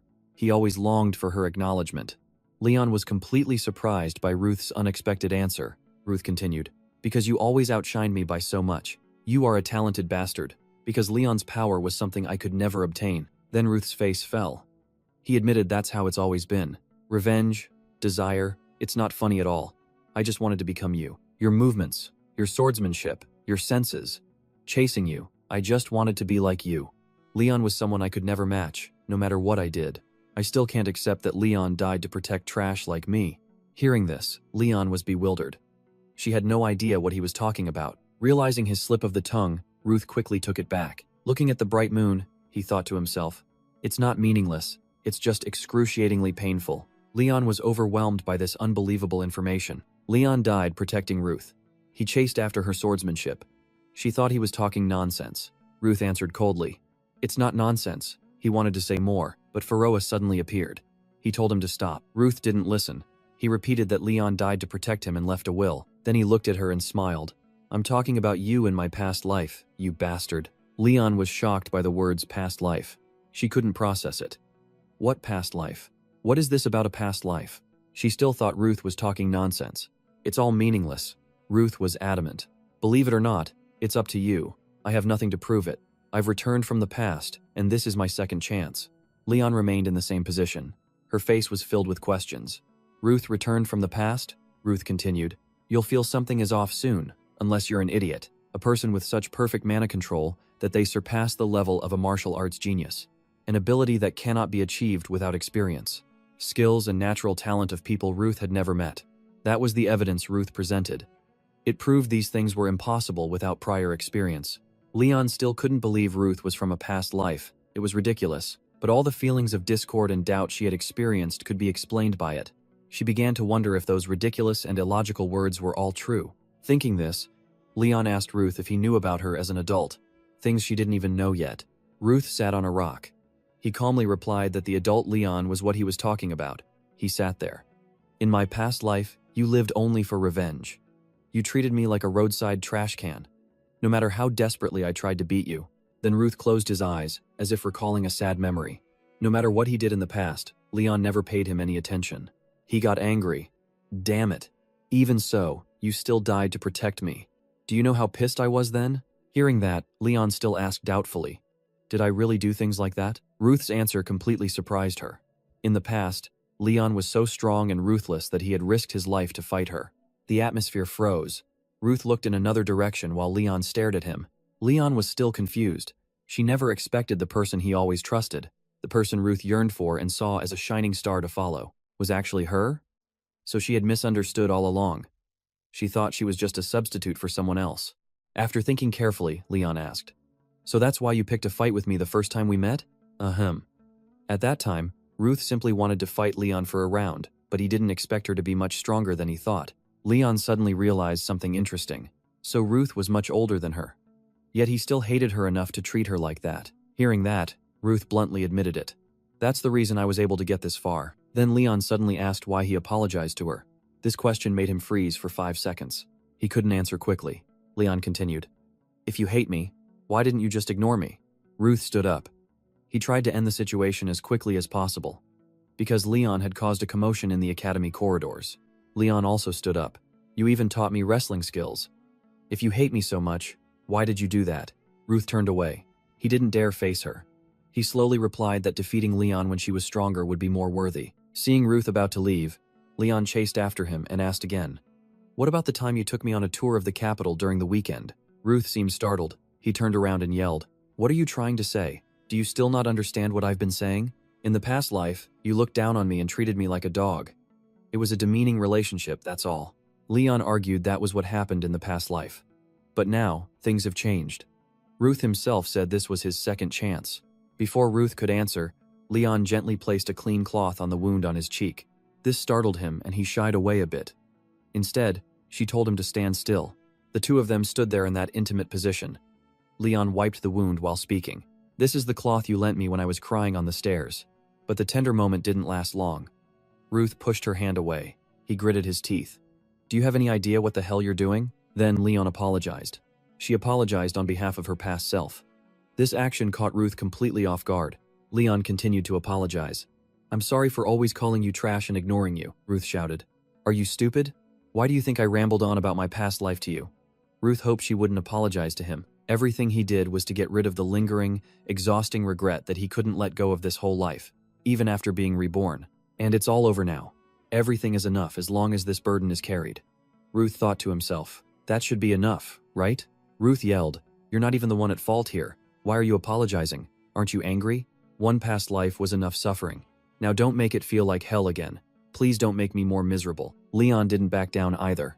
She grabbed his collar, then headbutted him. She screamed at him to shut up.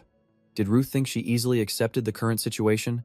Leon knew that Ruth was the one who should apologize, because he couldn't let go of the past even after returning.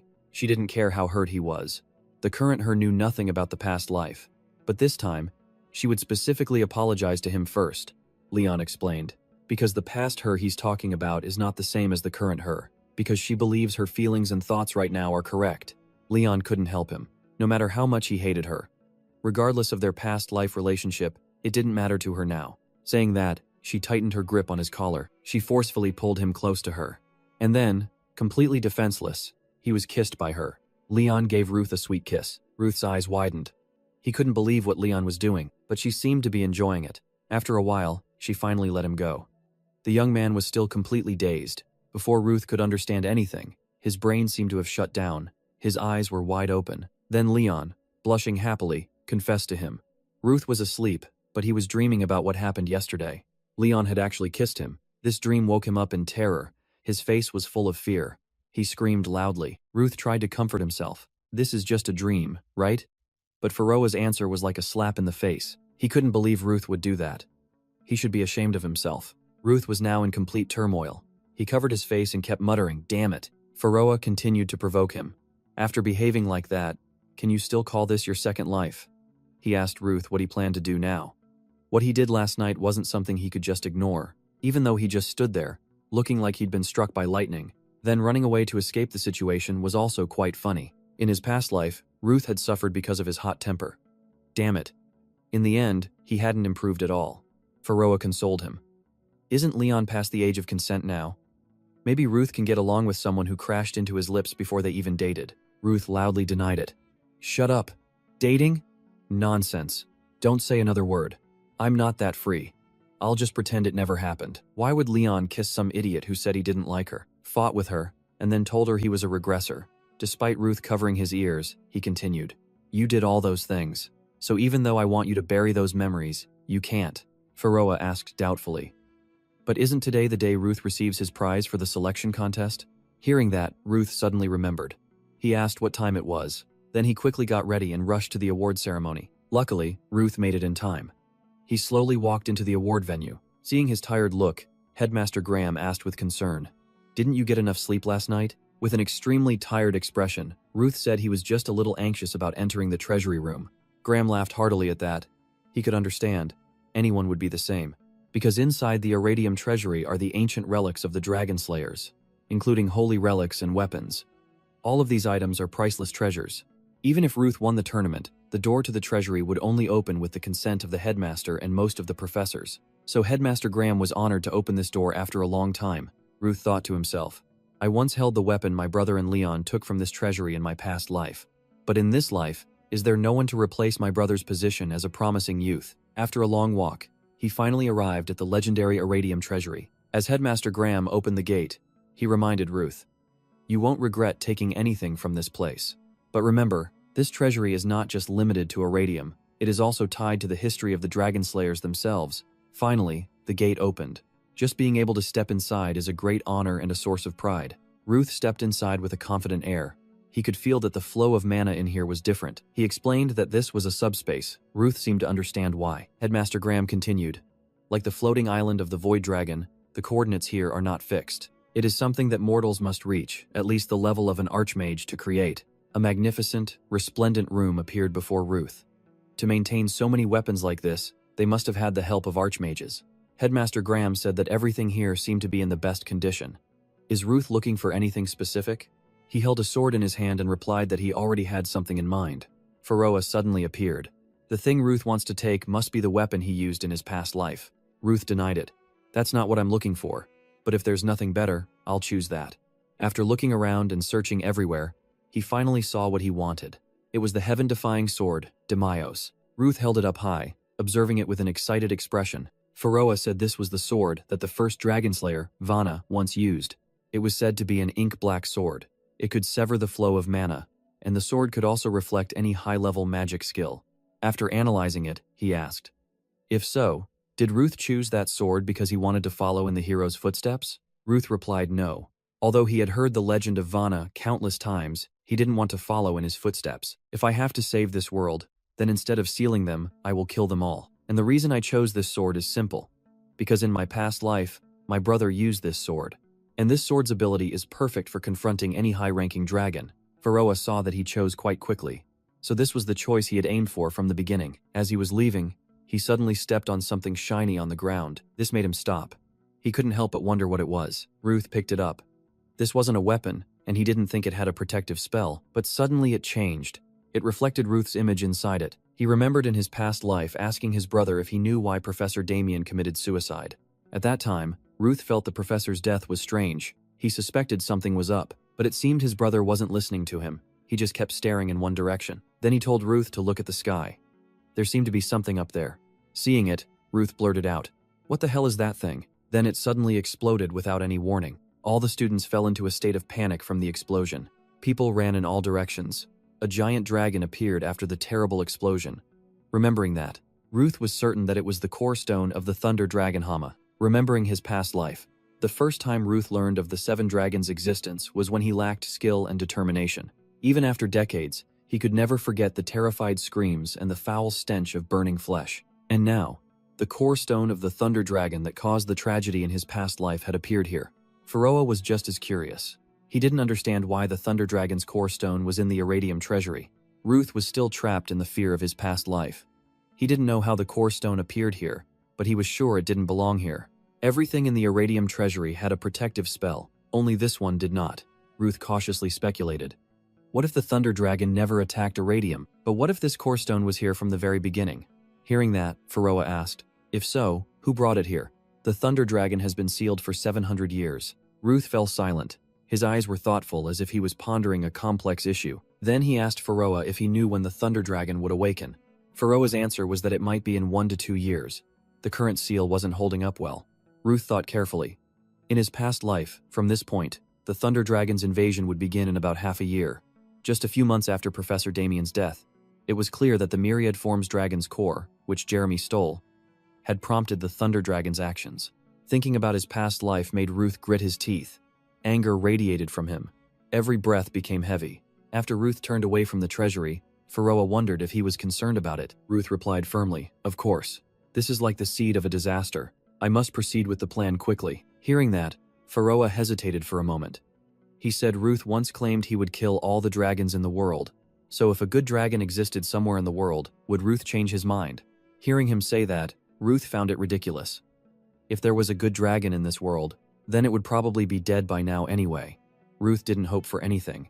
After saying that, he placed his hand on the door to leave. He couldn't interfere with the sealing stone. In about half a year to 2 years, the seal would be completely broken, so it was best to prepare for any possible incidents. Ruth felt lucky that he still regularly contacted Professor Damien, but it had been a while since he attended any guidance classes, so the current atmosphere was a bit relaxed. But why was Professor Damien so quiet? Finally, the professor spoke up to break the silence.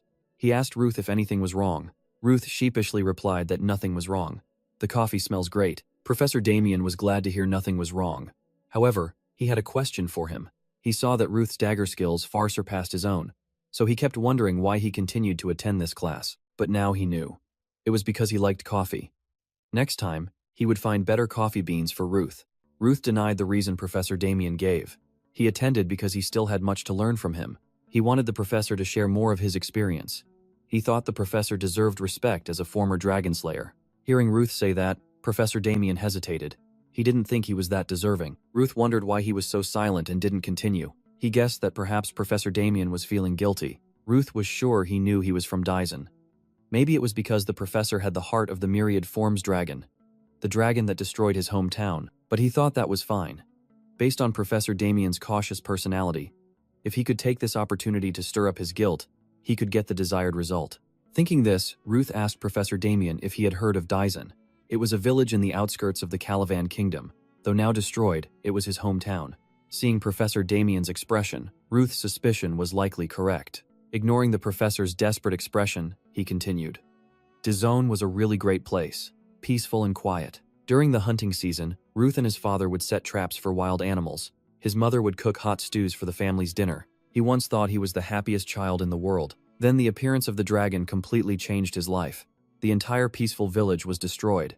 Only he and his brother survived. Hearing this, Professor Damien couldn't stop his hands from trembling. He asked Ruth if he had a brother. Ruth confirmed it for the professor. He and his brother should have left right away. But at that time, his brother, Ruth kept repeating the word brother but couldn't continue. Remembering the past also made Ruth suddenly break down. Maybe if it wasn't for him back then, nothing would have happened. And in the end, Ruth couldn't continue. The atmosphere fell into silence again. Professor Damien could see Ruth suffering. He didn't force him to continue. He stood up and asked if Ruth could tell him the rest of the story next time. Ruth also stood up. He refused to continue. It was just a boring story. Before leaving, Ruth added, a hollow story about losing everything and a journey of revenge to take it all back from the dragons. Then he walked down the hallway with heavy steps. Finally, Ruth couldn't hold on any longer. He had to place his hand on the wall for support. Pharaoh appeared instantly. Seeing Ruth's expression and actions, he could see that he looked tired. He thought he would be fine. He didn't expect to be so overwhelmed by guilt. But luckily, it was almost successful. Now all he needed was to make Professor Damien talk. Pharaoh was skeptical.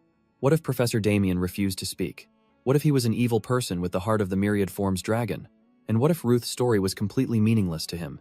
Ruth was surprised by Pharaoh's question. But if that happened, he wouldn't hesitate to kill him. Despite saying that, Ruth still denied it would happen. Even though Pharaoh couldn't believe it, Ruth was confident because Professor Damien carried too much guilt to be an evil person. Just as Ruth said, after he left, Professor Damien was in great pain. He kept apologizing and felt completely unworthy. It was another peaceful morning at the academy. Several days had passed since that conversation, but there was still no news from Professor Damien. It's been a long time. Ruth thought things would gradually reveal themselves. He had to find a way to deal with it. Currently, his maximum capacity is 4 cubes. Although inspecting and using the subspace has become possible, he still wasn't strong enough to deal with the Thunder Dragon. Pharaoh wondered if Zhangchun's 6 reports mentioned subspace. As Ruth entered the subspace, he said, "A part of the heavenly spirit. It's a private space for the air." He took out his sword. In his past life, his brother freely used many weapons through this space. This was the ability he needed most. Pharaoh asked if it could be used for defense in an emergency. Ruth wasn't sure, but he thought it was possible. While they were talking, a loud shout of "Don't take it off" made Ruth turn his attention that way. It turned out Leon was scolding Balak for not wearing a shirt while exercising. He was worried because he couldn't take off his shirt. Seeing this, Ruth asked if they were arguing again. Leon said they were practicing jujitsu, but the smell next to her was unbearable. Balak, hearing he was being called stinky, denied it. "No one else around here is complaining, are they?" Heinrich, who was covering her face with a book, had to put it down to speak. She had to use a clothespin on her nose to not be affected by Balak's smell. And finally, with a final blow from Ruth, Balak reluctantly admitted it. Then Ruth mercifully used some magic on Balak to make him smell better. Heinrich was quite surprised by this. She didn't know when Ruth had learned spirit magic. Ruth said he just learned it recently. Then he told everyone to stop arguing and get back to work. Hearing that, Leon asked Ruth, "You said you came here to train, but you're not helping us?" Ruth coldly walked away. He refused and said maybe next time. He had to do his personal training now. Leon grumbled. Ruth wouldn't even give a clear answer. She didn't know what he was so busy with. Hearing Leon's complaint surprised Hennis. She didn't know what Leon was talking about. Leon debated whether to tell the truth, but saying it was a bit embarrassing. In the end, she boldly told the truth. That she had confessed to Ruth. Heinrich was completely shocked. She couldn't believe her ears. She thought she had misheard. Leon got closer to Hennis. She firmly said it again. "I told Ruth I like him." She shouted so loudly that Ruth, who was leaving, had to stop. Seeing Ruth and Balak staring back, she waved her hand, telling them to go away. Then suddenly, a loud noise from outside once again drew their attention. Leon was the first to ask if that sound came from outside. Balak thought so too. In the end, the 3 of them, Leon, Hennis, and Balak, curiously hid behind the door to observe the situation outside. Brett was bullying a fellow student. He sneered. "You're still not awake after being beaten like that?" Parfen was not afraid. He demanded that Brett apologize. Observing from their side, Leon still didn't know who that person was. Luckily, the know-it-all Hennis explained it to her. Balak turned to ask Ruth if he was going to do anything. Hearing that, he refused. It's just kids fighting to grow up. As he was acting nonchalant, he suddenly heard his name. The bullied student once again shouted, demanding Brett apologize to Ruth for bad-mouthing him. Parfen supported his trembling body and continued, "Ruth is my rival. You have no right to curse him with such filthy words." Before he could finish, Parfen was punched again by Brett. This powerful punch sent Parfen flying and crashing to the ground once more. Brett rubbed his wrist, sneering. "Oh, you know each other? Who knew a beggar orphan would win?" Parfen still didn't give up. Even while being grabbed by the collar, he refused to submit, repeatedly telling Brett to apologize. Brett couldn't believe how stubborn this guy was. He even dared to talk back to him. He was going to wake Parfen up, teach him to stop being so arrogant with his senior. As he was about to hit him, his hand was easily stopped. His attack was simply restrained by Ruth, leaving him completely surprised. Ruth smiled at him and said he was the beggar orphan he was talking about. Then, as quick as a flash, he turned and punched Brett, messing up his face. Ruth started beating Brett senseless. He kept letting out pathetic screams, but no one came to his rescue. Parfen, witnessing this heroic act, was deeply moved. He never expected Ruth to stand up for him. Balak praised Parfen for taking a good hit. He was worthy of being his friend. Hennis said he was more like a punching bag than a friend. After being beaten up by Ruth, the bully A was now kneeling there, hands on his head. Ruth coldly asked them why they, who weren't thugs, were bullying a kid. They also insulted and threatened to beat him. Seeing Ruth's expression, Leon wondered who the real thug was. A boldly pointed at them. They said Ruth was a rude and disrespectful bastard. Hearing that, Leon thought they weren't wrong.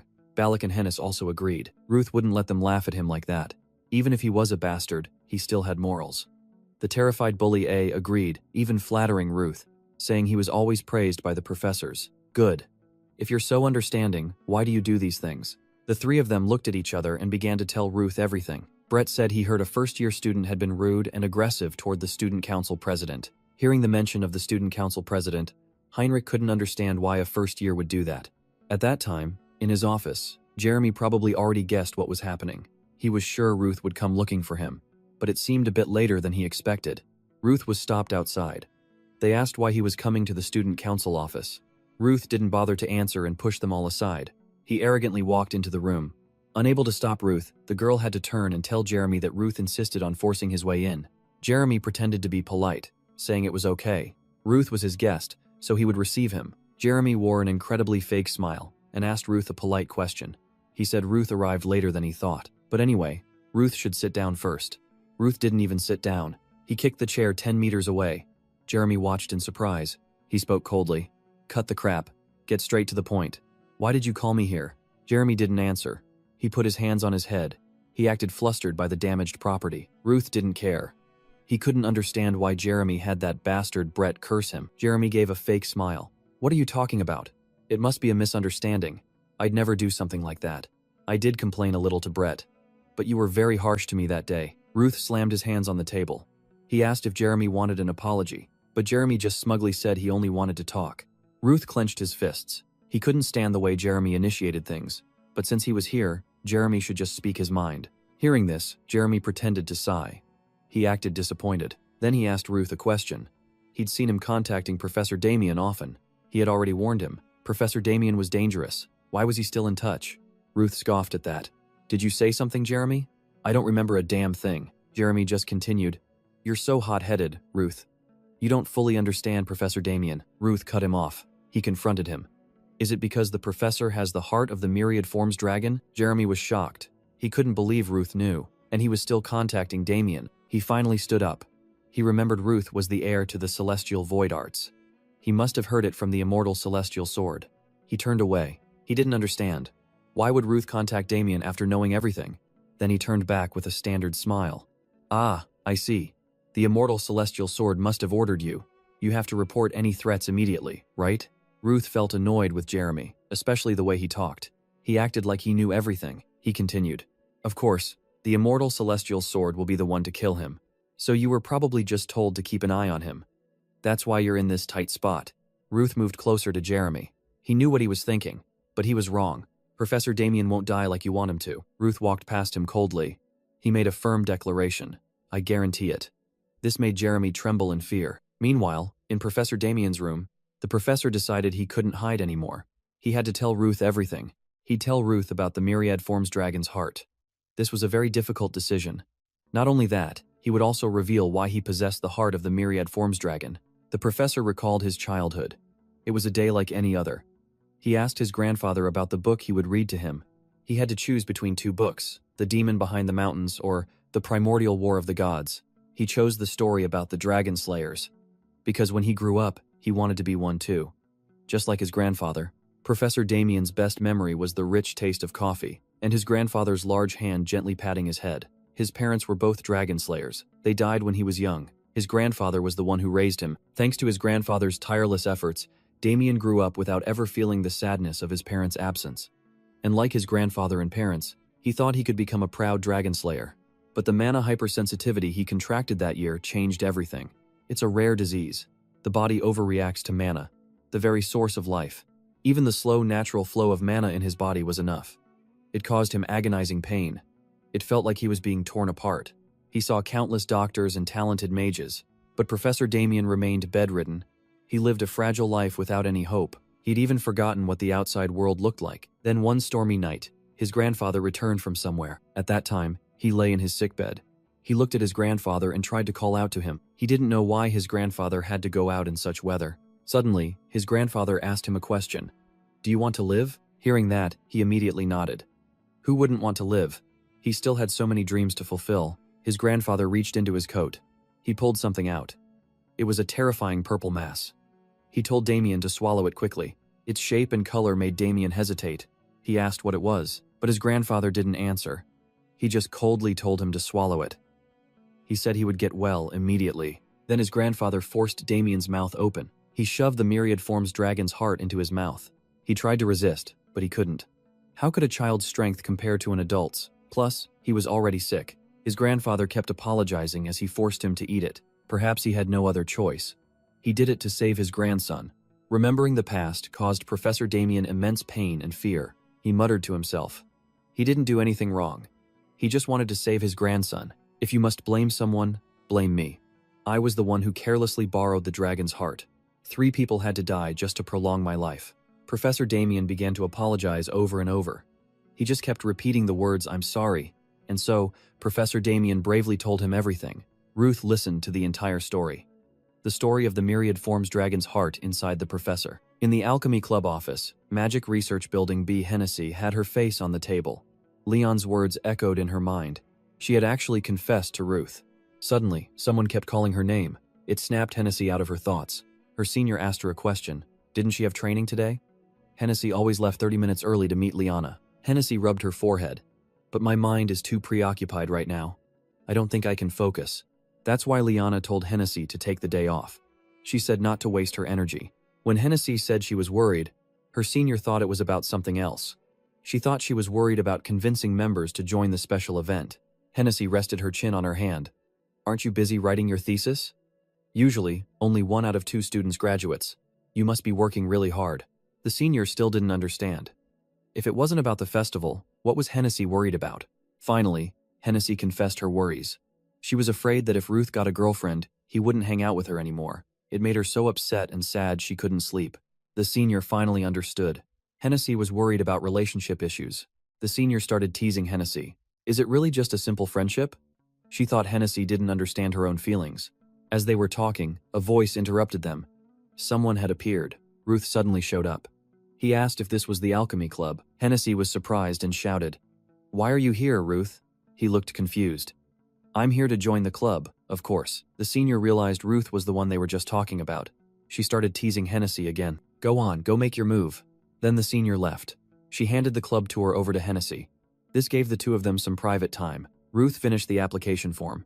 He gave it to Hennessy, but she felt extremely annoyed. But she still took the form. Ruth's appearance here made Hennessy feel embarrassed. Hennessy looked at the form. No prior experience in alchemy, no knowledge of magic. Desires to create potions, like mana potions. That's a unique reason. Ruth didn't understand what was so unique about it. Hearing his question, Hennessy shyly turned away. She told him to wait while she found some research notes. While waiting, a tall stack of books on a table caught Ruth's eye. He approached it. The title, Research on the Symptoms of Heat Shock, intrigued him. Ruth remembered. Mana. The world's power that flows through all living things. This mysterious force was still a subject of research centuries after its discovery. Because of this, some special mechanisms remained, and some unique diseases had not yet been deciphered. Heat shock was one of them. A large amount of mana is expelled from the body. The body can't handle it. The person develops a high fever and dies. It had similarities and differences with Professor Damien's mana hypersensitivity. Ruth remembered his past life. Hennessy had dedicated her life to researching a cure for her sister's heat shock. Her sister, Layla Hapulia. And finally, after so much research, she succeeded. She found a cure, but it was too late to save Layla. She couldn't hold on until Hennessy arrived. 4 months after Layla's death, Hennessy still couldn't overcome the shock. She wouldn't eat or drink. She just locked herself in her room and cried. Losing a loved one was tragic, but the position of head of the Don Hoa Guild had been vacant for too long. It caused internal dissent. Hearing that, Ruth acted coldly. Balach didn't understand what he was planning to do. Ruth went to Hennessy's room. Without hesitation, he kicked her door down. Hennessy was kneeling by the bed. The same bed her sister Layla had died in. Seeing Ruth appear so suddenly, she asked coldly, "What are you doing here?" Ruth angrily yelled at her. "How long are you going to keep crying? You can't abandon your responsibilities to Doan Hoa and the Dragon Slayers just because your sister died. How long will you give up on revenge against the Bakhtiam Empire? You're the heir to Don Hoa." Hennessy was furious at Ruth's constant questioning. She wouldn't allow him to speak like that. But Ruth ignored her warning. He kept provoking her. "Are you going to go cry to your sister now?" Hennessy couldn't contain her rage. She unleashed her ultimate technique on Ruth. Outside, Lenya and Balak weren't surprised by what happened. They probably expected it. Inside the room, Ruth was beaten down by Hennessy. He sat on the floor, panting. Hennessy told him not to provoke her, not if he couldn't even beat her. Ruth said there was a hot-headed crybaby acting like an idiot. He wanted to check if her brain was still working. Ruth smiled in satisfaction. But you're still strong. I can still accept you in the team, so stop crying like a loser. Rejoin us tomorrow. Hennessy was surprised by his words. Then she bonked him on the head. Finally, she smiled. It was the first time she had smiled in 4 months. Back in the present, Hennessy saw Ruth reading her research. She scolded him again. Ruth nonchalantly replied, "You left it open. It's like you wanted me to see it." He feigned ignorance. He asked why she was researching that disease. Hennessy answered, that's precisely why she had to study it, because it was an incurable disease. She thought all the famous pharmacists, doctors, and priests were idiots. None of them could find a cure. Now her sister was just living as if she were dead. Suddenly, Ruth told her something. It wasn't an incurable disease. He had seen patients cured before. Hennessy was shocked to hear this. She threw all her documents aside. She kept asking, "Really? Where? How?" Ruth slowly explained. He knew a very hot-headed girl who also researched this cure, but she was dead.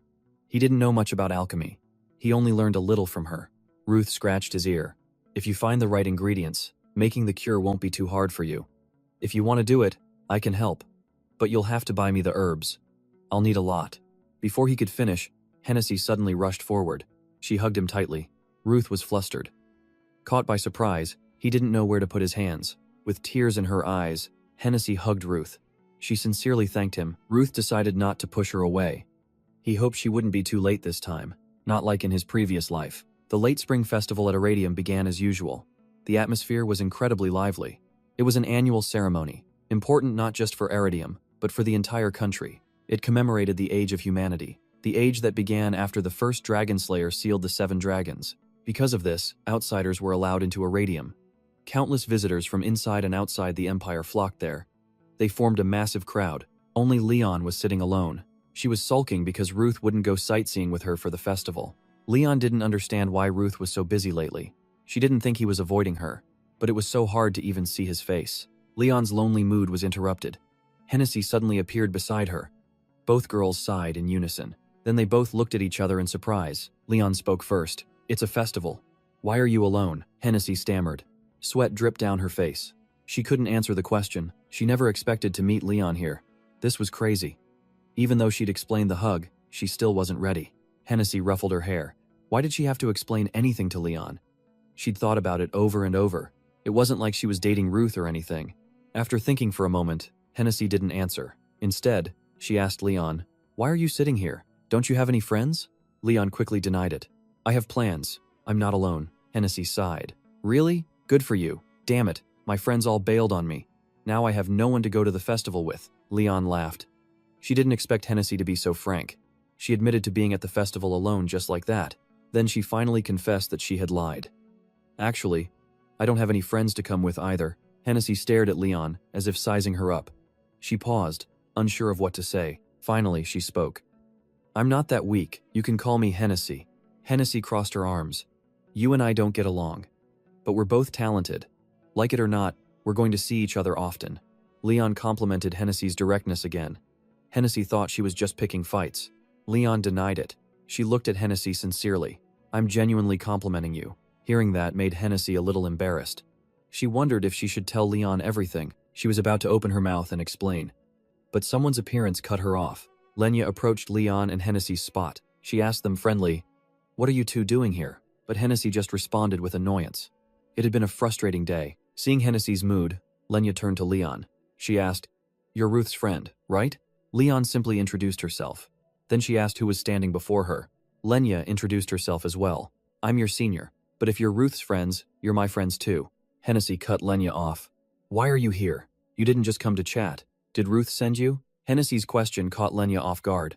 She quickly said, "No, Ruth didn't send me. I just saw you two looking lost at the festival. You didn't have any friends with you, so I figured you were free." That set Hennessy off. "Who do you think you are, talking to me like that?" Leon quickly stepped in to de-escalate. Hennessy was angry. "Hey, you're new here, so wise up. Don't you know about the school rumors?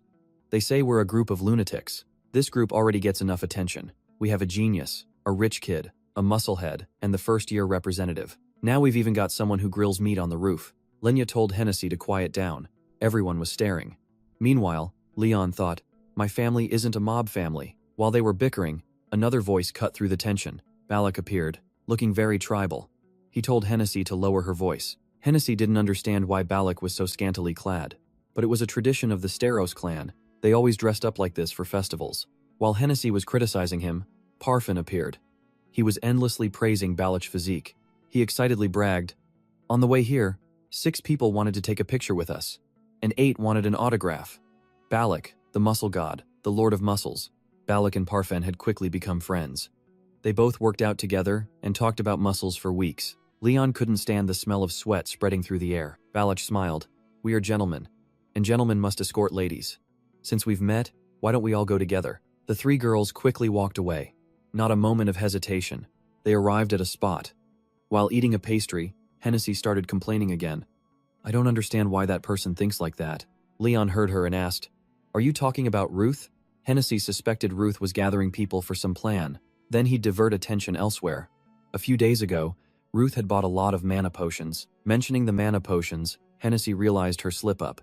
She chose to stay silent. Lenya lowered her head.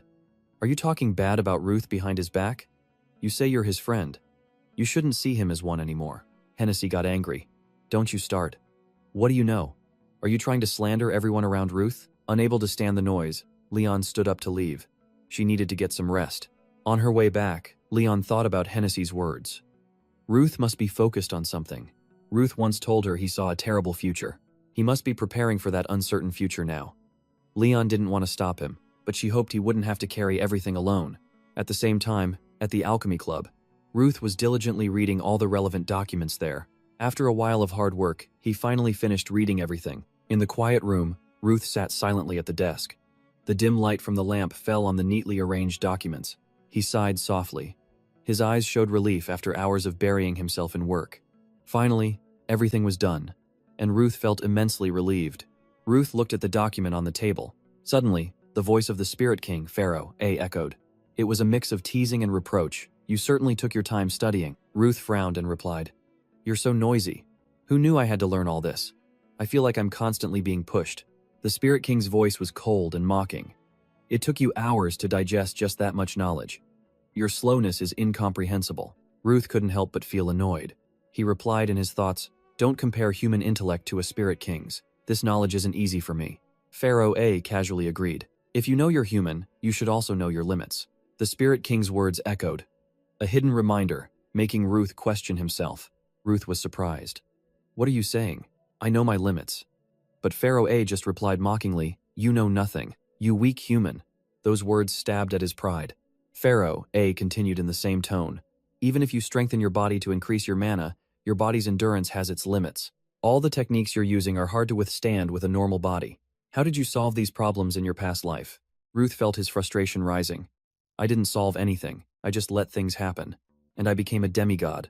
A part of both worlds, but belonging to neither. Ruth remembered those moments. His limbs felt like they were breaking. Sharp pains shot through his body as he coughed up blood. But even then, he fought well. Without hesitation, without worry.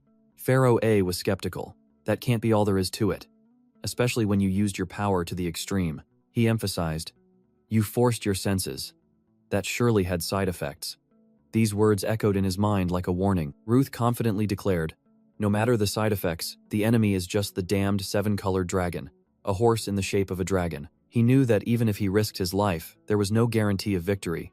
Pride and determination swelled within him. Ruth felt that with a strong will and thorough preparation, he could overcome any challenge. Ruth continued to think. At that time, one of his eyes was blind. His sense of taste was gone. Even as a demigod, he no longer felt pain. That loss was not just physical. It was a part of himself. Ruth thought to himself, if he could kill all the dragons in this world without his brother, he would stop at nothing. That determination burned like a fire within him. As these thoughts filled his mind, he walked towards the door. His heart was filled with steely resolve. As Ruth reached the door, Pharaoh called out to him. His voice echoed in the quiet room. Ruth turned back, his eyes firm. He said, If I give it my all and it's still not enough, there's still one last resort with this body. He walked on, thinking to himself. He was actually very curious. Would killing all the dragons in the world be faster? This idea excited him. As the thought crossed his mind, he stopped. Then he walked up the stairs of a building. His heart was full of determination and excitement for what was to come. In the room, Zeratogram was sitting at a desk. His face showed complete surprise when he saw Ruth Donatos walk in. The shock was clear on his face. He couldn't believe he was here. The atmosphere in the room suddenly tensed. Ruth continued to walk in. He thought to himself, would it be faster if he became a corpse? Gerald D. Graham was the slaughterer. He had slashed the necks of many dragons. He survived the expedition against the Skywing Dragon. His fame resounded throughout the world, a living legend among hunters. Due to injuries from that battle, Gerald D. Graham returned in hiding. But now, his contributions were recognized. He had become the headmaster of Iradium Academy. This position brought him not only fame but also power. The power to train the next generation of warriors. Seeing Ruth, Jera asked, "What brings you here?" His eyes were filled with suspicion and curiosity. Ruth thought to himself, so this is the old bastard who stole the Skywing Dragon's heart. Anger and helplessness rose within him as he remembered the stories of the heart's power. Ruth approached with a confident look. He said he came to check on Jera's health and to apologize for his rudeness. Jera smiled slightly. He replied that he was always welcome. Jera asked him, "Did you enjoy the festival?" His eyes showed concern. He seemed to want to know more about Ruth's recent life. Ruth replied, "Not at all. I was too busy to see much." Jera shook his head. "That's not good. Aren't you still young?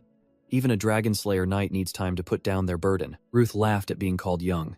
He replied, "I'm not foolish enough to talk about youth in such an urgent situation." His voice held a hint of sarcasm. Jera was surprised by the urgent situation he mentioned. His expression quickly turned serious. He realized this wasn't just a social call. There was hidden danger. Ruth said, "I've been talking a lot with Professor Damien lately. For example, the Academy's headmaster is Professor Damien's grandfather." He couldn't help but smile at the complex relationship. This statement made Jera uneasy. He asked, "Did that child reveal that?" His eyes reflected surprise and worry. Ruth said casually, "Yes, and many other things, like the professor's long-term illness.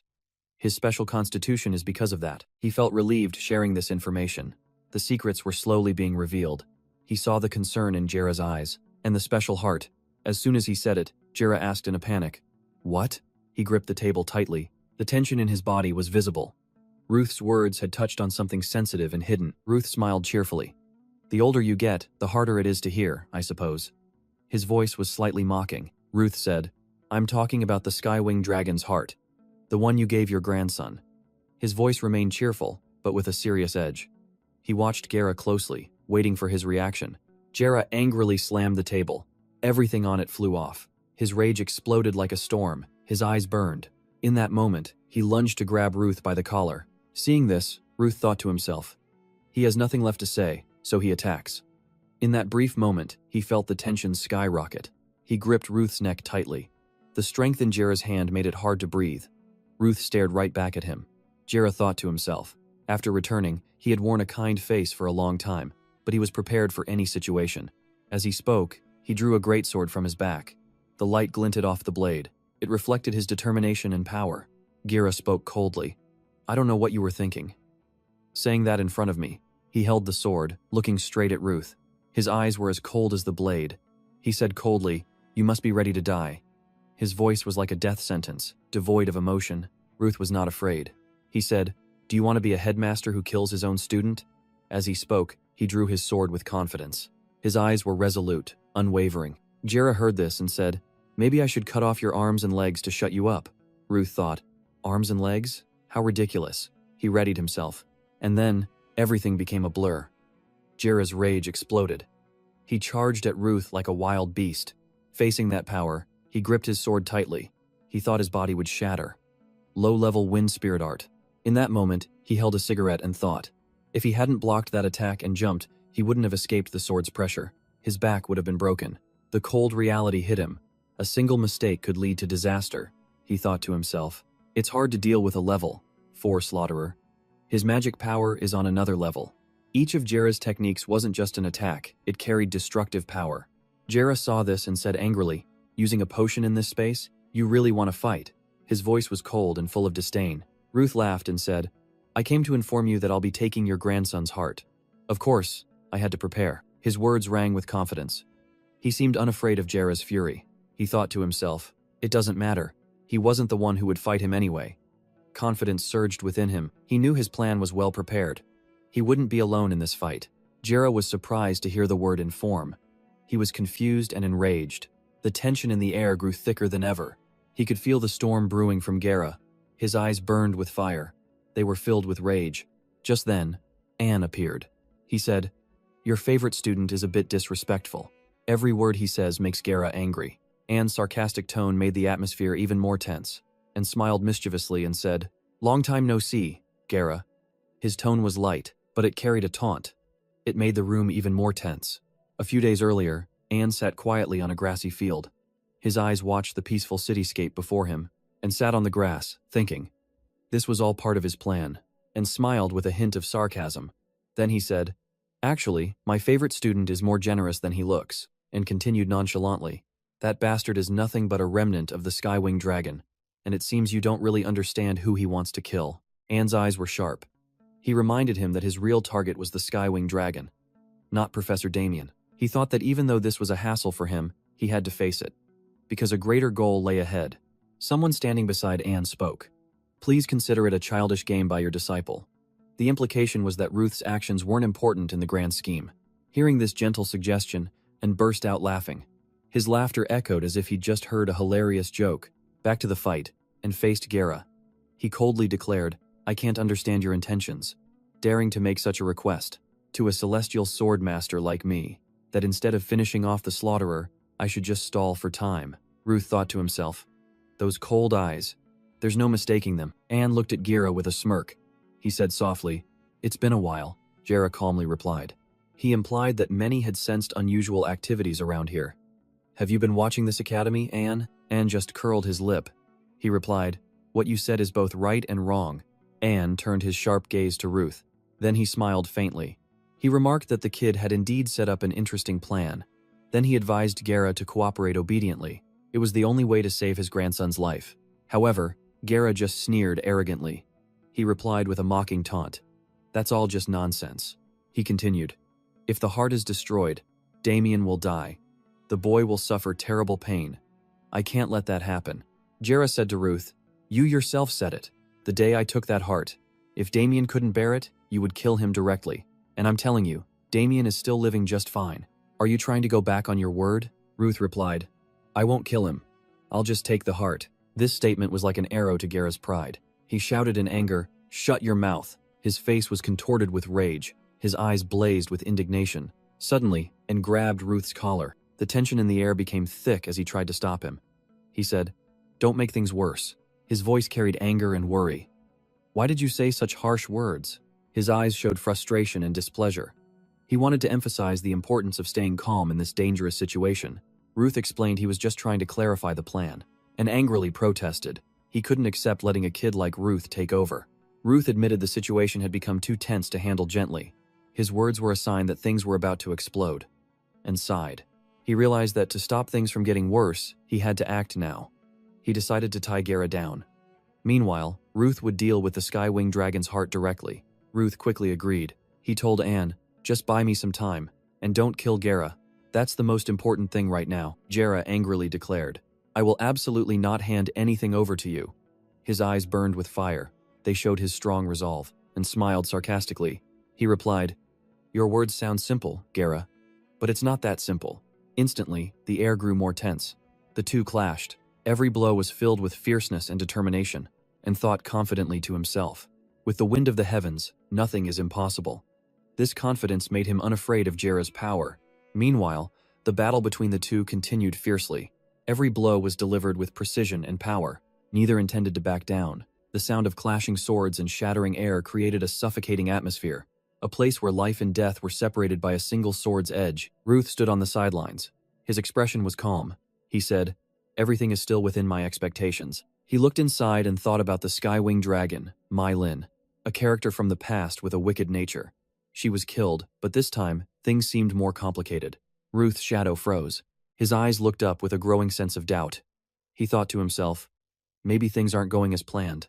Maybe something unexpected is about to happen. The scene changes to a crowded place. Hurrying footsteps mix with the loud chatter. In a small alley, the surrounding walls made the space tight and suffocating. Damien leaned against a wall. He slammed his head against it in despair. Tears streamed down his cheeks. He sobbed uncontrollably. Pain washed over him like a storm. The intense headache made it impossible to stay conscious. His thoughts became chaotic.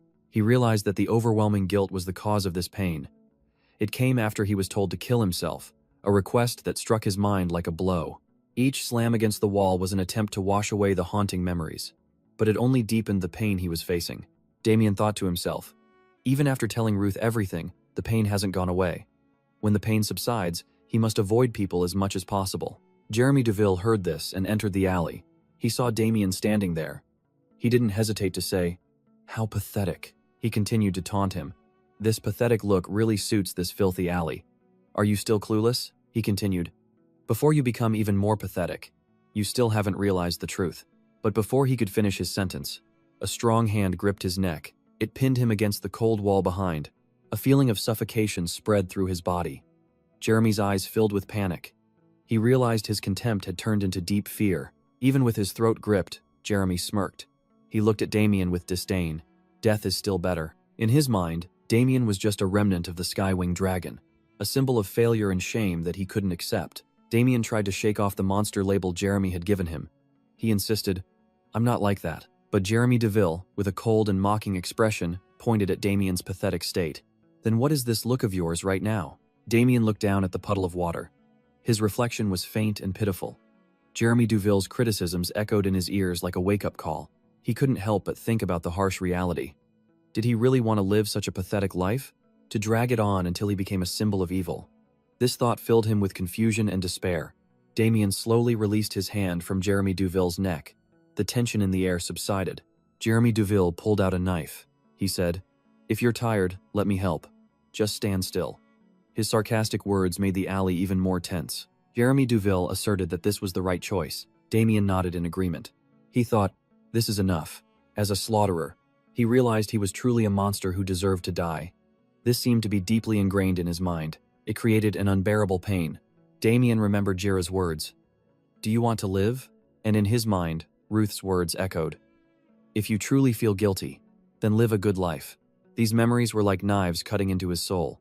They made him feel the deep torment of life and death, and the choices he had to face in this life. Damien refused to accept his fate. He quickly grabbed the knife from Jeremy's hand. Instantly, the power of the Skywing Dragon within him erupted. A brilliant purple light illuminated the area. It made Jeremy Deville squint. He thought about the damned monster standing before him. The worst-case scenario had arrived. The high moon was stained blood red. It signaled the return of the Skywing Dragon. Purple light flashed, carrying destructive power. The night seemed to be filled with fear and chaos. Leon sensed something was wrong. "That's right."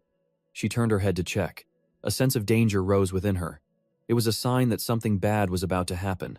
Then suddenly, a storm hit unexpectedly. Strong winds blew, catching everyone off guard. The atmosphere became tense and chaotic. Everyone knew it. The people were in an uproar. A storm had suddenly appeared. They wondered why it was raining now. But its color seemed a bit strange. This was no ordinary rain. The rainwater was purple. This made them feel worried and suspicious about what was happening. Leon thought this was mana radiating from someone. Its structure was very unique and unpredictable. Even she couldn't identify its source. However, she could feel something terrifying lingering in this mana. This weighed heavily on her heart. She was anxious about what was to come. A giant black hole appeared in the purple sky. It looked like it wanted to swallow everything around it. It made the air suffocating and tense. Then she looked at a sword case nearby. She felt uneasy. She prepared for what might happen next. Under a roof, people were waiting for the rain to stop. They whispered to each other about the unusual phenomenon. A little girl saw the scene. She was terrified. She kept calling for her father. Her calls echoed in the gloomy air. The father thought the rain had stopped. He was unaware of the impending danger. A black circle fell from the sky. His daughter spotted it. She cried out, "Dad!" A black circle gradually transformed into ferocious wolves. They looked towards the father and daughter. The two were terrified. They hugged each other in fear. But luckily, Leon appeared. She held a sword and blocked the way. It was a beautiful sight. Her image appeared amidst the storm. Her sword gleamed in her hand like a torch in the dark night. She told the father and daughter, "If you want to live, run now. Run as far as you can."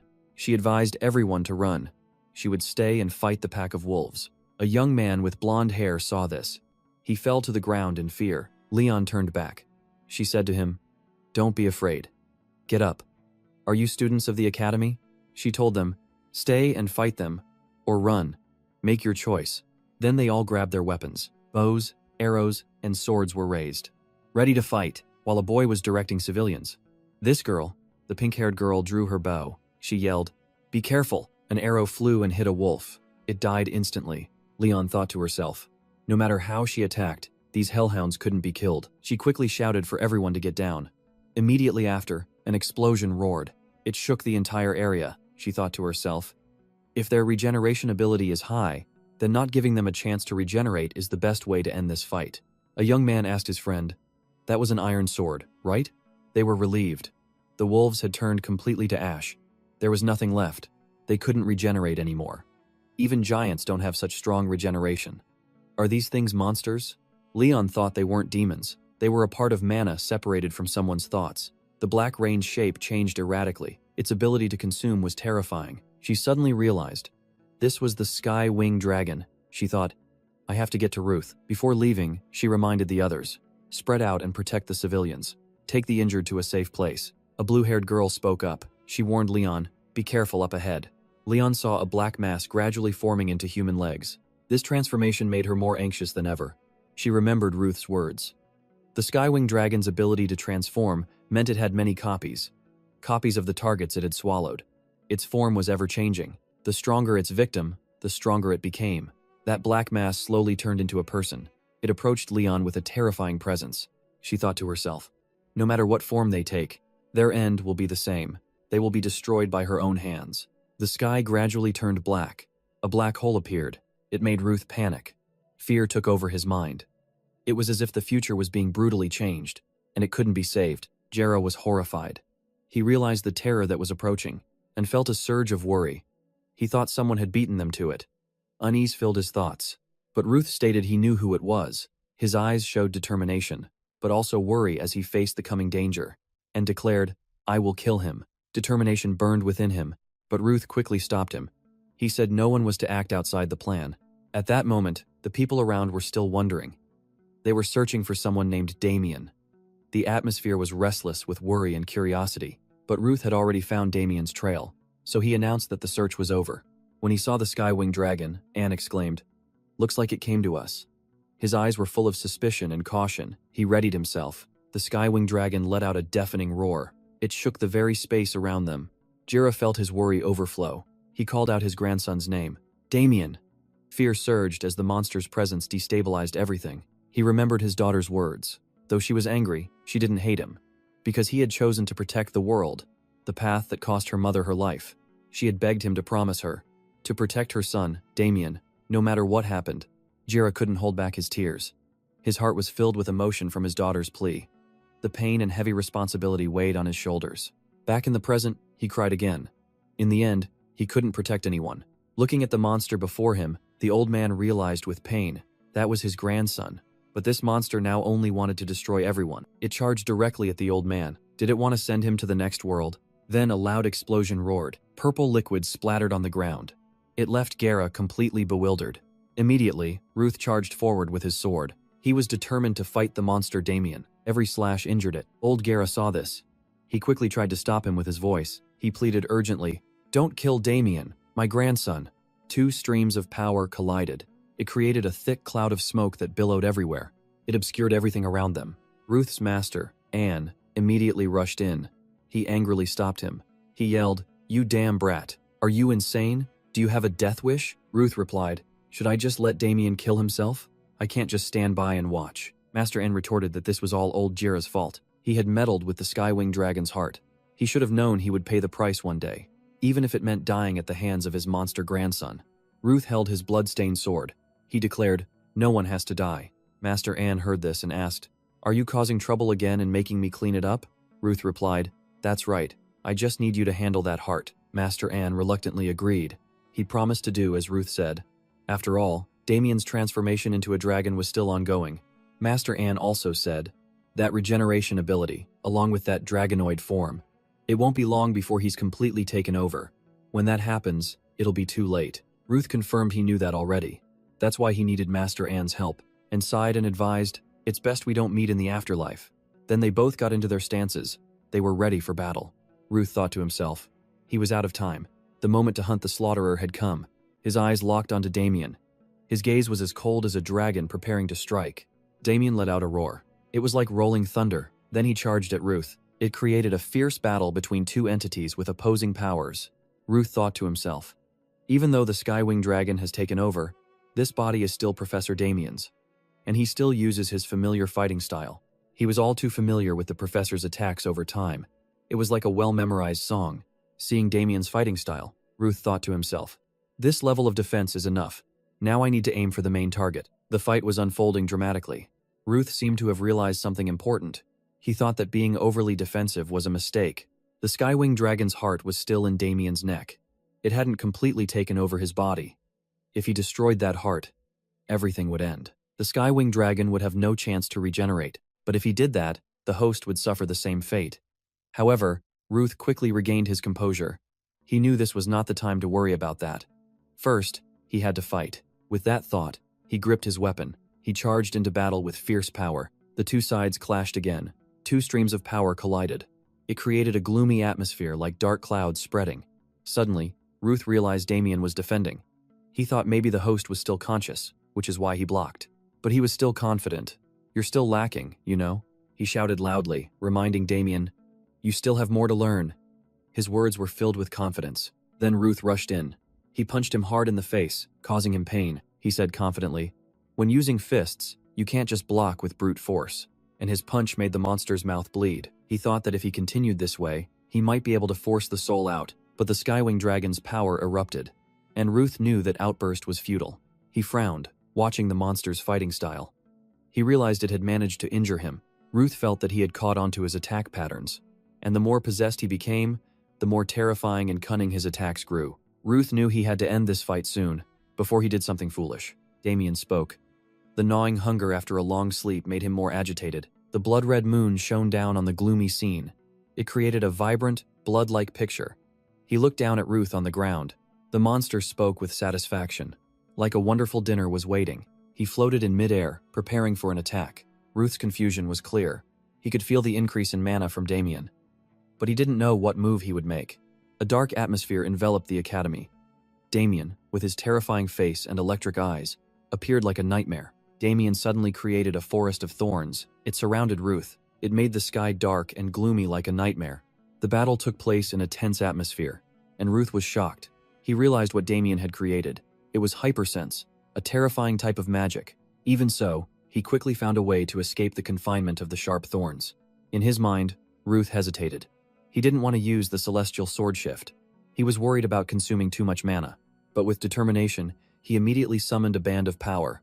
It shot straight towards Damien. That power was so strong it shattered the forest of thorns. But it also left a painful wound on Ruth's face. The system, through a mental link, asked about his condition. He slicked his hair back and replied, things are terrible. The system continued to explain. These thorns could absorb energy from those they consumed. And it was unbelievable. Damien could use such powerful magic without having devoured his victims yet. Ruth pulled a potion from his pocket. He muttered that it wasn't surprising. 10 years ago, he had devoured hundreds of civilians. As soon as he finished speaking, he poured the potion on his head. This made Damien scowl in annoyance. How troublesome. To deal with a mere human I consider food. Ruth's anger flared. Damien saw him as a hard-to-swallow meal. Ignoring Ruth's discontent, Damien drew his sharp claws.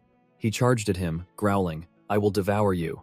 The fight between the two rivals continued. The sounds of battle echoed in the dark space. As the battle raged, witnessing his power, Ruth couldn't help but be surprised.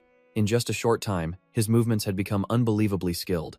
The Skywing Dragon's ability to transform was truly impressive. It was something far beyond what Ruth had imagined. While the two were fighting fiercely, Ruth pondered the reason the headmaster stole the Skywing Dragon's heart. This power had overcome his mana sensitivity.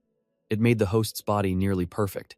However, Ruth also realized that Professor Damien's abilities had surpassed normal limits. With that thought, Ruth decided to charge forward. He told himself that this realm had been closed off since his previous life. At the same time, he launched a powerful attack at Damien. The blow hit its mark, causing Damien pain. His eyes suddenly flared with indignation. Then he created another source of intense, green power. The sky grew dark. Blackness enveloped everything as the fight became more intense than ever. Ruth felt that even if he used the celestial sword shift to block, it would be hard to deal with this sudden, high-level magic attack. In that moment, an idea flashed in his mind.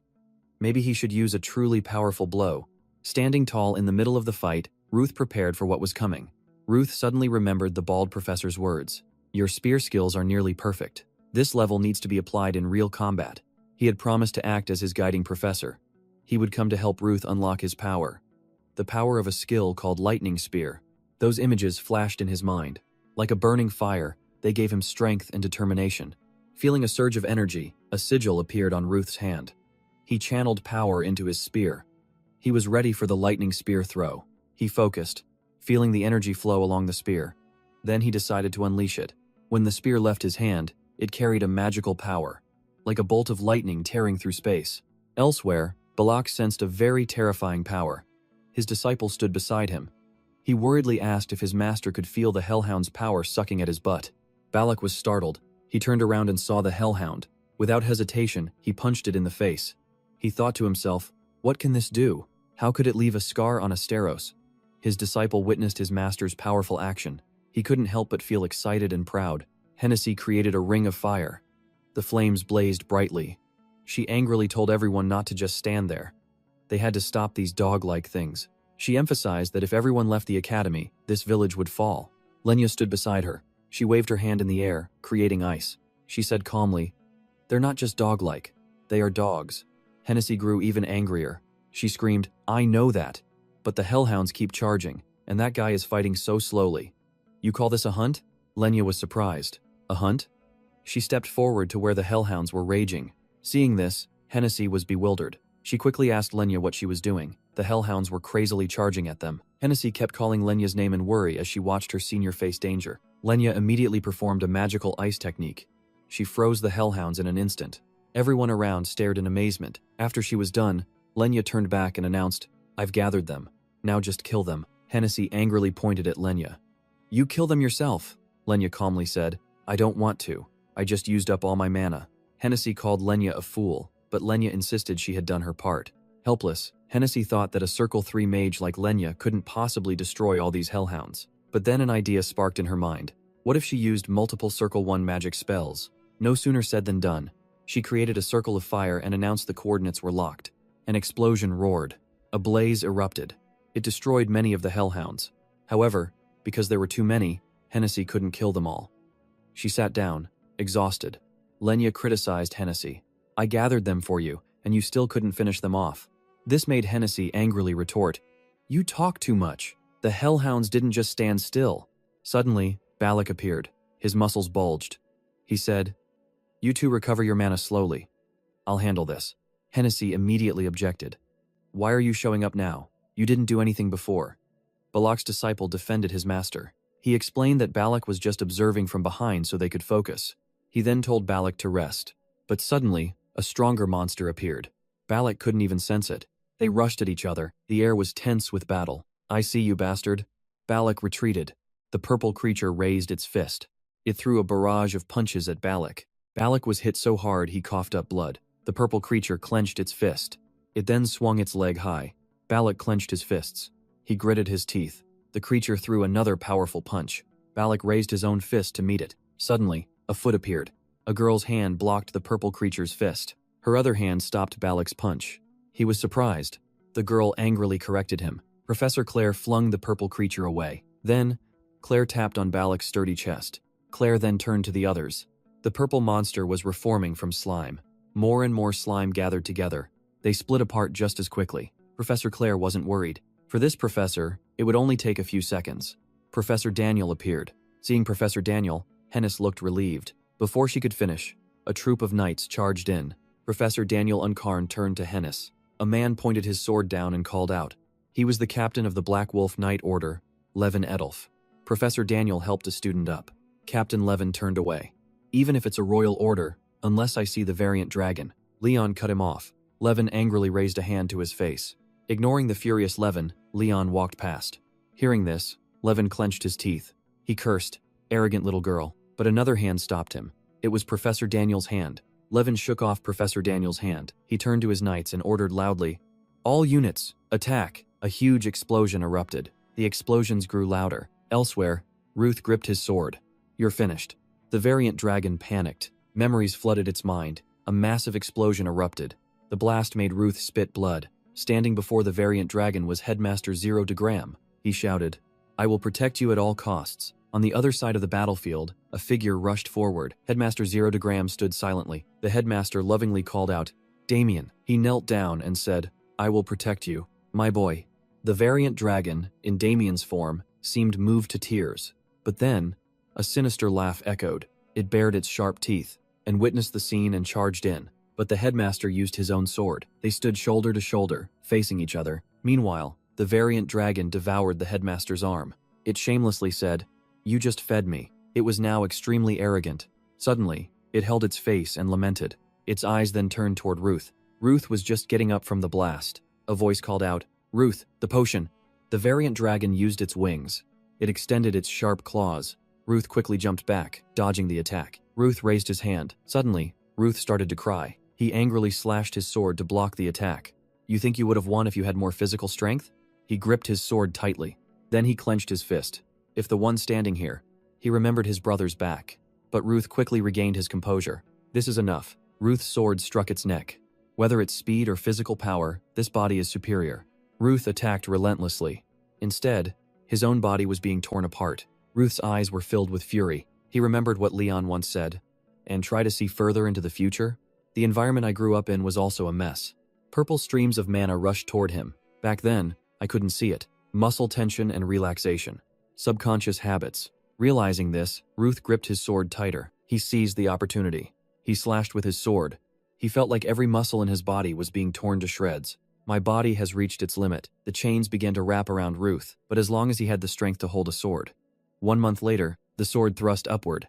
This time, I did it. Ruth frowned, his eyes cold as ice. The variant dragon coughed up blood in agony. Ruth pulled his sword out. He swung his blade. Ruth was surprised.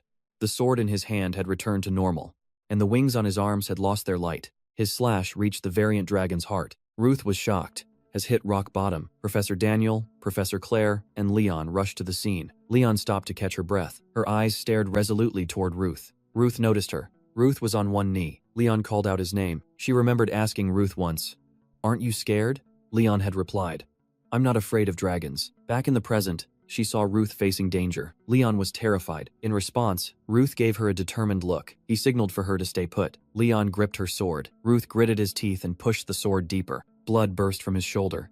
A deep chunk was torn from Ruth's shoulder. He pressed a hand to the bleeding wound. He looked at the variant dragon before him. He looked closer at where the sword was embedded. The sword had been pulled out. The variant dragon laughed triumphantly. You mediocre fools. All hope is lost. All that's left is to eat. It raised its sharp, clawed hand. Suddenly, a few drops of purple blood dripped onto the ground. This shocked the dragon. Blood began to pour from its mouth. Ruth struggled to his feet. He looked up at the variant dragon with a scornful smirk. Varroa appeared, puzzled. The variant dragon roared in agony. The special blood of the Donatos. That's how we discovered our blood is extremely toxic to dragons. Ruth reached out and picked up his sword. He pointed his sword at the variant dragon.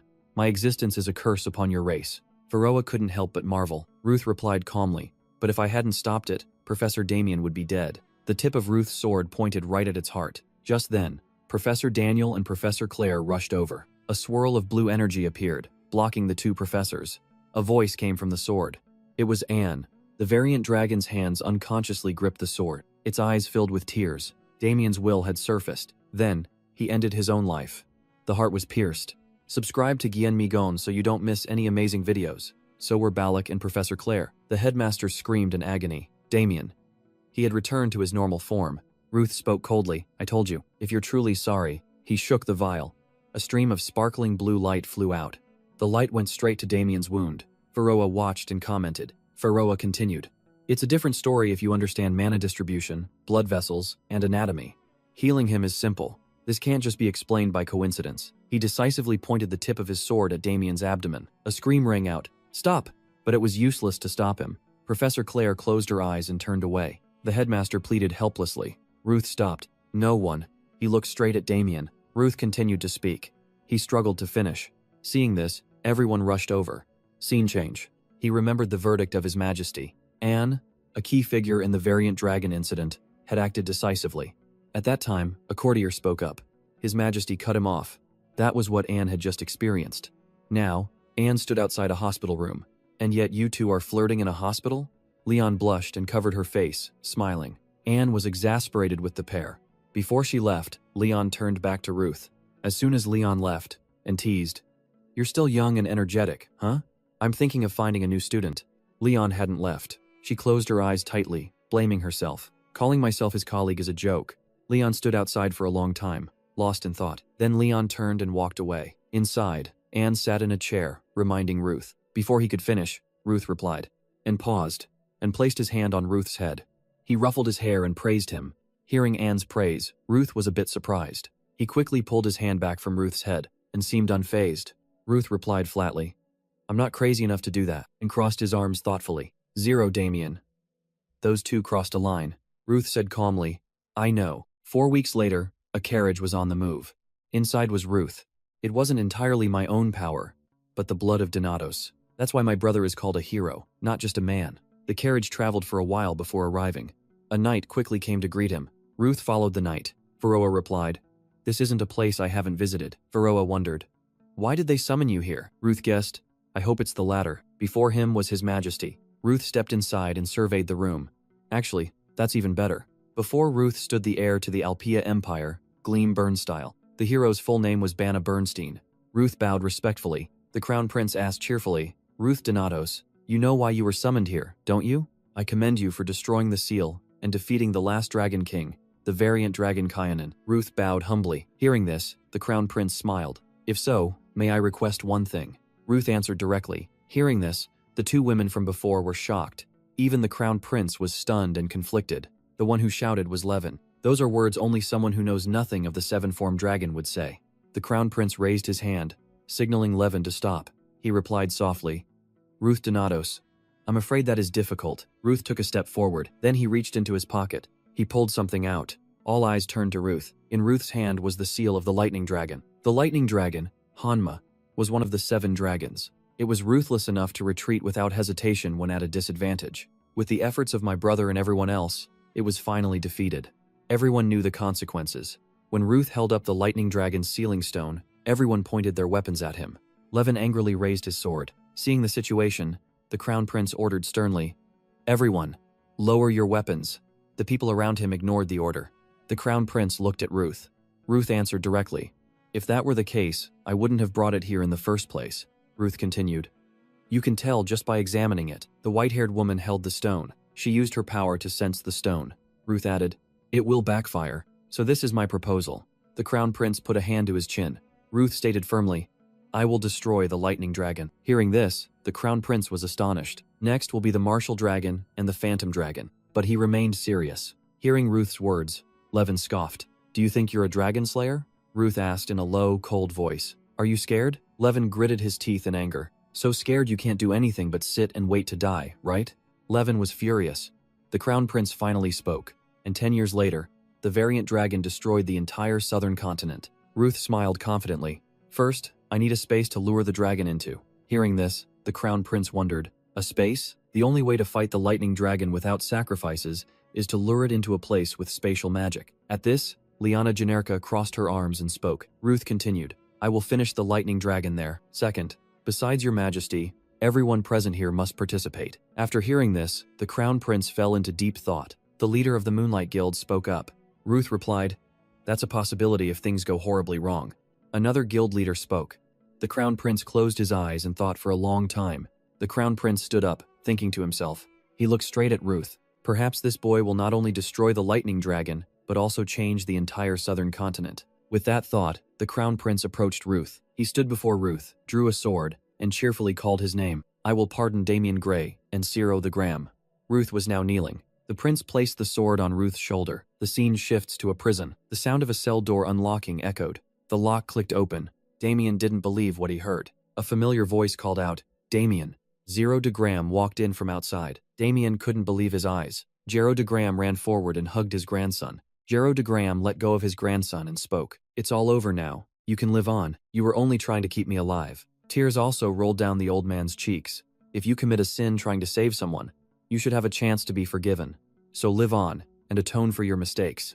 1 month after the variant dragon attacked Iradium, Ruth, the young hero who inherited the Sky Art, was credited with defeating the variant dragon. The Emperor appointed him leader of the Lightning Dragon Expeditionary Force. He made an unprecedented decision. In another scene, Hennis and her friends were discussing the news. It seems he wants to fulfill the dream of restoring the South from the previous treaty. The southern continent became a forbidden land after the variant dragon incident 10 years ago. Balak heard this and raised an eyebrow. Hennis said with some frustration, "Ruth takes on everything himself." But just then, Lenya cut in. Back then, Ruth almost died. Hennis slammed the table at these words, but she remembered the day she asked Leon where Ruth was. Leon had given her 2 words: pathetic. Ruth helped me. Balak knew this well. We're still weak. That way, they could help Ruth when he needed it most. Elsewhere, Jezemy stood in a room, laughing. He guessed it was because of him.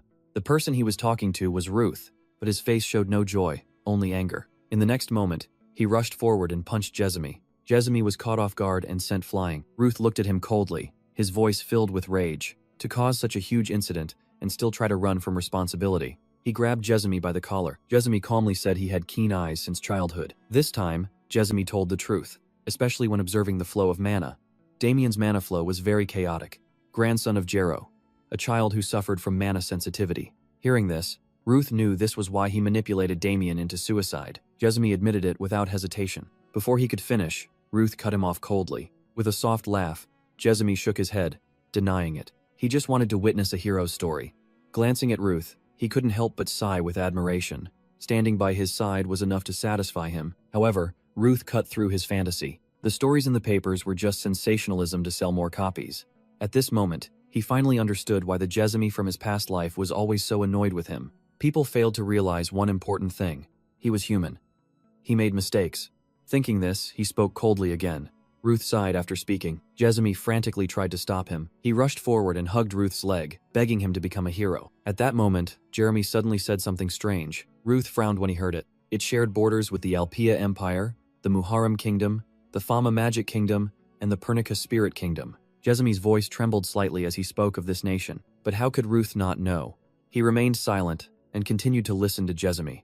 Jezemy wasn't begging for sympathy from Ruth. Ruth was tired of his rambling. Jezemy wiped the blood from his mouth and said he would talk. When his father died, he went down to the basement to sort through his assets. Perhaps to a father who had spent all his money chasing women, it was just junk. Inside was an old book, a few paintings, sheet music, and a manuscript.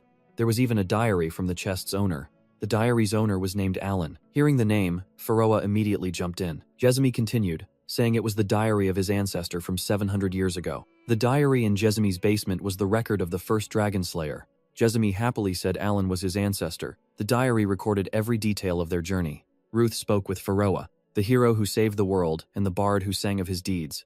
As the descendant of the person who wrote the diary, he truly believed this was destiny. Also, the sealed lightning dragon was hidden in Iradium. No one would have guessed it was in the treasury. Hearing this, Ruth was startled. After telling his story, Jezemy looked at Ruth with pleading eyes. Ruth coldly told him to shut up. What lunatic would place the lightning dragon's sealing stone in Iradium's treasury? If you tried to take it, you would definitely be detected by the triple magic security system. After a long moment of thought, Ruth finally spoke, asking Jezemy about the diary. Were there any specific details about the lightning dragon? Hearing this, Jezemy shook his head. Ruth narrowed his eyes at him, a bit skeptical. He also said if Ruth didn't believe him, he could come see for himself. He just wanted Ruth to acknowledge him as the hero's companion. At this, Ruth let out a helpless sigh. He frowned at him and repeated once more that he had no interest in being a hero. Even if the royal family had decided, a hero's recognition lies with the Pope. The only reason he let him live was because his foolish eyes might help him take down the dragons. Jezemy smiled happily at him. If he wanted to live, he had to obey him. Jezemy didn't hesitate to agree, because his goal was half accomplished. After talking with Jezemy, Ruth ran to find Anne to tell him everything. Ruth wasn't sure either, and frowned slightly and asked in return, "So the inheritor of the sky art is doubting his own ancestor?" Ruth pouted slightly. Anne didn't answer. But why didn't they pass down the location or method of the seals to their descendants? The hero Vanna must have been incredibly strong to defeat the 7 dragons. As a result, humanity escaped the dragon's rule, but the threat still loomed. After Anne finished speaking, both fell into deep thought. After a moment, Anne sighed and said, "It was all our ancestors' will." Just then, Ruth saw a group of students passing by and told Anne to change the subject. He spoke about student affairs, and thought for a moment before laughing. Ruth didn't hide it and replied that he would finish his first year. The bald old man who just became headmaster promised him a full-scale investigation into the matter. After that, Ruth planned to spend 2 years interning at various guilds. Hearing this, Anne raised an eyebrow. But the master of the Moonlight Guild was more persistent than he thought. The condition for joining the Lightning Dragon subjugation was a 1-year internship at their guild.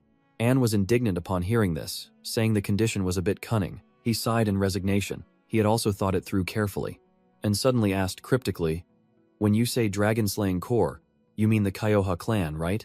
A moment later, Anne said seriously that he would have to go to Fama for 6 months. Ruth nodded in agreement and looked at him suspiciously and asked, "Isn't it too late to learn magic now?" Seeing her get angry, Ruth laughed and said he was just kidding. Anne was a bit surprised. He said he had to check a few things, and that thing was in the basement of a house there. At the same time, in the Deauville residential district, in a house in a remote area, the place was quite deserted, as if no one had lived there for a long time. But in a basement, a figure in a black cloak appeared, seemingly searching for something. He rummaged through all the empty chests, but what he needed wasn't there. 6 months later, it had started to snow. Hennis was studying hard when she suddenly sneezed repeatedly. Balak heard her and showed concern. Balak didn't say much more. Hennis looked at him, a little surprised. Balak chuckled softly. Balak was a bit sad and took the cup away. After he left, Hennis continued to read. But would it be enough? He helped her find a cure. It felt like he intentionally brought it up because he knew about her sister. But what she wondered was how he got such a large amount of magic medicine so readily. Lost in her thoughts, she suddenly felt a warmth on her cheek. Hennis jumped and turned her head. Ruth frowned at her, asking what she was doing that made her so distracted. She shyly said she was just startled. She thought the cup of tea in his hand was for her, but he was drinking it with relish. Hearing this, Hennis grew even angrier, scolding him for coming here to cause trouble. While he was gone, she should study hard. As he went outside, he ran into Balak. Meanwhile, Hennis was still in the library, thinking about Ruth. Hennis thought for a moment, then clutched her head and cried out that she had to study. With that, she buried her head in her books again. Not just her. Balak and Lenya were also training relentlessly. Ruth didn't know about their efforts. Pharaoh sneered that he had been given a magic cloak and was still cold. Pharaoh coolly told him that as someone who had made a pact with the Spirit King, he shouldn't be ashamed. Ruth pouted at him. While he was talking to him, a voice suddenly rang out, startling him. It was Leon's voice. Ruth was horrified to hear this. Leon shivered slightly. Seeing her shivering from the cold, Ruth became angry. Leon's head was tightly wrapped by Ruth, with only her eyes showing. Leon looked at him with an arched eyebrow, asking how he knew she caught colds easily. Ruth secretly chuckled to himself, and when he laughed at her, she threw him into the lake, nearly killing him. But then her expression changed, and she said that was enough. Ruth looked at her, a little confused. Leon said flatly that he had experienced the past, but it hadn't happened yet in the future. "I'm serious. Your comrades, including me, didn't die because of you." She wanted to say more, but Ruth flicked her forehead, causing a sharp pain. Ruth raised an eyebrow at her, reminding her that even if he wasn't there, she had to do her best. Leon held her forehead where she had just been flicked, pouting that it wasn't her fault. Just then, the carriage arrived to pick up Ruth, and they stopped talking. Ruth saw it and started to leave. Leon watched his retreating back and just sighed. Ruth was startled and turned his head, looking at her in confusion. Leon suddenly ran up and hugged him tightly. A moment later, she looked up at him, her eyes red, and said she would miss him a lot. Ruth was a bit awkward and pushed her away. With that, Ruth got into the carriage to leave. Ruth sat inside the carriage, watching the scenery slowly pass by, lost in thought. Remembering Leon's words, he couldn't help but sigh. He couldn't forget what happened in his past life. He felt guilty for being the only survivor. If stronger people had survived, this cycle wouldn't have repeated. Now he couldn't ask why he was saved, or why he wasn't filled with rage. Thinking of this, Ruth's eyes grew even more resolute. Ruth's carriage then left the area. This time, he was determined to find the answers himself. It was a half-hour carriage ride from the capital to the school. The journey from the border to the capital's transfer gate took another 3 hours. The capital of the Ypres trade kingdom was a bustling city. It was the heart of the continent. But he was smart. The city's bright lights only illuminated its center. The slums on the outskirts were still trapped in poverty. Ruth arrived in this place. He wandered through the empty streets. As he appeared, beggars huddled in the corners noticed him. Pharaoh popped out, laughing at him to just admit it. Ruth, startled, asked him what was wrong. Pharaoh mocked him. Even with a map, he'd still get lost. Ruth stubbornly denied it. He gritted his teeth, saying Pharaoh was talking nonsense. He knew Ruth was great at finding his way. Hearing this, Pharaoh scoffed. He reminded Ruth of getting lost on a snowy mountain and wandering in a forest for a whole week. Ruth still denied it. He wasn't crazy enough to mistake a volcanic dragon's mouth for a cave. Pharaoh coldly replied he wasn't bad at directions. He was just an idiot, Ruth angrily argued back. It looked exactly like a damn cave. The two continued to bicker as they walked. Pharaoh was frustrated. At this rate, they'd never find the right way. Ruth suddenly frowned and glanced behind him. His expression turned serious. He told Pharaoh not to worry. He might not know the way, but the guy following them definitely would. Before Ruth could even ask, the man approached him. He threatened him, saying the town collected taxes here. Wandering around could get him beheaded. He demanded Ruth hand over everything he had. Only then would he let him live. Hearing this, Ruth didn't hesitate. He kicked the man hard. The man was caught off guard. Ruth's speed was immense. Fear flashed across his face. "Ruth again!" He glared at him and asked where the Duville estate was. Though terrified, the man tried to stay calm. He asked if Ruth knew who he was. Ruth snorted coldly. He shot back. "And who are you?" Seeing his attitude, the man exploded with rage. He pulled an axe from his back. He coldly warned that Ruth would regret his foolish words. He then charged forward to attack. He revealed his identity. He was Von Witt of the Mastiff Mercenary Corps. But Ruth wasn't fazed. He calmly stomped his foot down, pinning the axe to the ground. He sneered. So it was them. Von Witt's hand trembled uncontrollably. No matter how hard he tried, he couldn't free his axe from Ruth's foot. The boy didn't even budge. Ruth looked down at him, frowning. He finally spoke.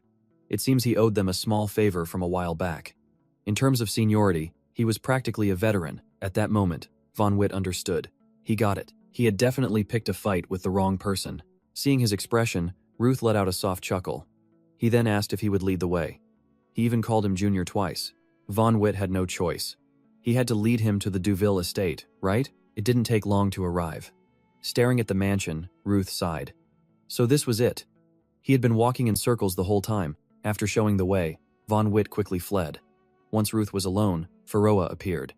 He asked if Ruth really knew the Mastiff Mercenary Corps. Ruth nodded slightly. Before coming to Iradium, he had been a mercenary. Their names sounded cool, but they were just a bunch of unskilled posers. Speaking of which, he wondered if the leader of that rabble was still alive. Ruth spoke as he pushed the door to the mansion open, but then, he noticed the cut lock and the broken window pane. He let out a cold snort. That bastard was still alive. Ruth pushed the mansion door open. Inside, there were clear signs of entry. It seemed he wouldn't need a key after all. Ruth quietly tightened his grip on his sword's hilt. Cautiously, he slowly descended into the mansion's basement. But what he saw left him stunned and speechless. He saw a corpse lying on a bed right in front of him. It was the body of a woman. But strangely, she had very long ears. She didn't look human at all. Ruth approached for a closer look. She was indeed an elf. But Pharaoh told him she wasn't dead yet. She was only slowly turning into a corpse. He'd heard this practice was being condemned. The powerful were enslaving a race that was becoming more common in Ypres. Ruth looked at her legs. They were rotting from a curse. It was too late to save her. Pharaoh believed a dark wizard caused this. It was a miracle she was still alive. Just then, Ruth suddenly detected movement behind him. A second later, a figure lunged from behind. A dagger aimed straight for him. He calmly created a protective barrier. His attacker couldn't harm him at all. Ruth looked up at the person before him. He realized it was just a child. The child had the same long ears as the decaying woman. She was also an elf. She told him not to touch her mother. The moment she finished speaking, she let out a cry. White and blue energy suddenly filled the air. In an instant, the basement erupted in an explosion. But the girl was thrown backward by the force. She was thrown backward by the force. She was angry. Why did it backfire? Her spirits weren't obeying her. Ruth stood there calmly, watching the girl. He spoke coldly. It seemed she knew the terrifying consequences of fighting a superior. But as he was about to warn the child, Pharaoh told him she was also cursed. Ruth nodded slightly. Yet she could still jump around like that. It seemed she was enduring the pain, but her pain would soon be over. Meeting him was her lucky day. With that thought, he drew his sword. His target appeared to be the little girl. Seeing this, the child cried out for her mother in fear. Ruth heard her and felt annoyed. He gritted his teeth in frustration. What a pain in the ears. Seriously. He complained for a moment. Then he pointed his sword at the shackle on her leg. A stream of black energy suddenly swirled around them. Moments later, the shackle cracked in two. The strange patterns on her leg began to fade. The girl could clearly feel her leg had been healed. After finishing, Ruth sheathed his sword. He then spoke casually. Luckily, he could reverse the curse. He'd saved her little life. That curse wasn't strong enough to challenge him. He then turned to leave. The little girl hesitated for a long time before speaking. She feared he would sell her somewhere. Ruth frowned, asking why he would sell her. Was she useful for anything? Besides, this wasn't his house. He didn't care about her situation. As long as she didn't bother him, it was fine. He would leave as soon as he found the book he needed. Hearing this, Pharaoh couldn't help but tease him. He acted so cold. even after just breaking her curse. He must be feeling quite flustered, right? Ruth, as if hit a nerve, angrily told him to shut up. The little elf girl was still in shock. Her leg was completely healed. She glanced at her dying mother on the bed. The girl seemed to make a decision. A moment later, she approached Ruth. She carefully asked if the book he was looking for was this one. As she spoke, she pulled out a book and handed it to him. At first, Ruth found the girl annoying, but his expression changed when he saw the book in her hand. Before he could say anything, she continued. She asked if his sword could really reverse curses. Ruth narrowed his eyes, watching her. He wanted to see what she would do. Suddenly, she ran towards the fireplace. She was using the book to threaten him. If he didn't save her mother, she would burn it. Her eyes pleaded with Ruth. She truly wanted him to save her mother. Ruth narrowed his eyes and spoke plainly. A curse is just a type of mana. Mana circulates through the heart and body. The curse spreads slowly, eventually damaging the heart. Once that happens, no potion or magic can help. In other words, no matter what he did, her mother couldn't be saved. The girl didn't believe him. If the curse was broken, her mother could live. Just like he had saved her. Seeing her stubbornness, Ruth felt a surge of annoyance. He really wanted to just knock the kid out and take the book. What a pain. Pharaoh sensed his intent and stopped him. She's just a child. That was his point. The kid had to learn to survive on her own. It was better to face reality at a young age. Ruth wasted no more words. He snatched the book from her hand. He sneered. She couldn't even hold the book properly, and she thought she could threaten him? Why do something so boring? Ruth told her the harsh truth. No matter what he did, her mother was going to die. She shouldn't threaten the person who just saved her life. She needed to find a way to live on her own. The girl wouldn't give up. She begged him desperately. She could do anything. Cooking, cleaning, other chores. She could even be his slave. Her mother was everything to her. But Ruth remained unmoved. He pushed her hand away. He spoke coldly. Did she think all her troubles would vanish just by begging? Relying on others' pity for a lifetime achieves nothing. She was just a nameless child. Even as a slave, she would be useless to him.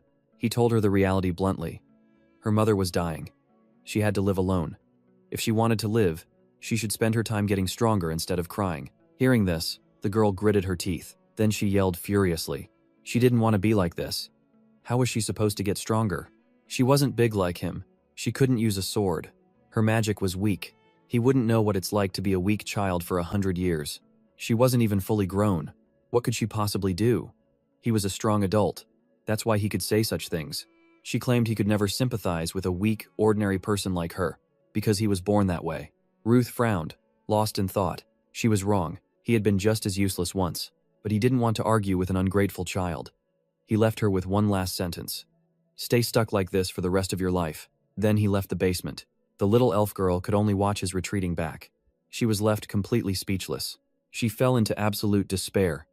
Just stay calm. She covered her face and sobbed loudly. Alone in the vast basement where no one could hear. Meanwhile, after getting the book he needed, Ruth found a room in the mansion to read it. Pharaoh looked at his expression, wanting to say something. But Ruth cut him off. Whatever that kid does is her business. His only goal was to read this journal. Just leave her be.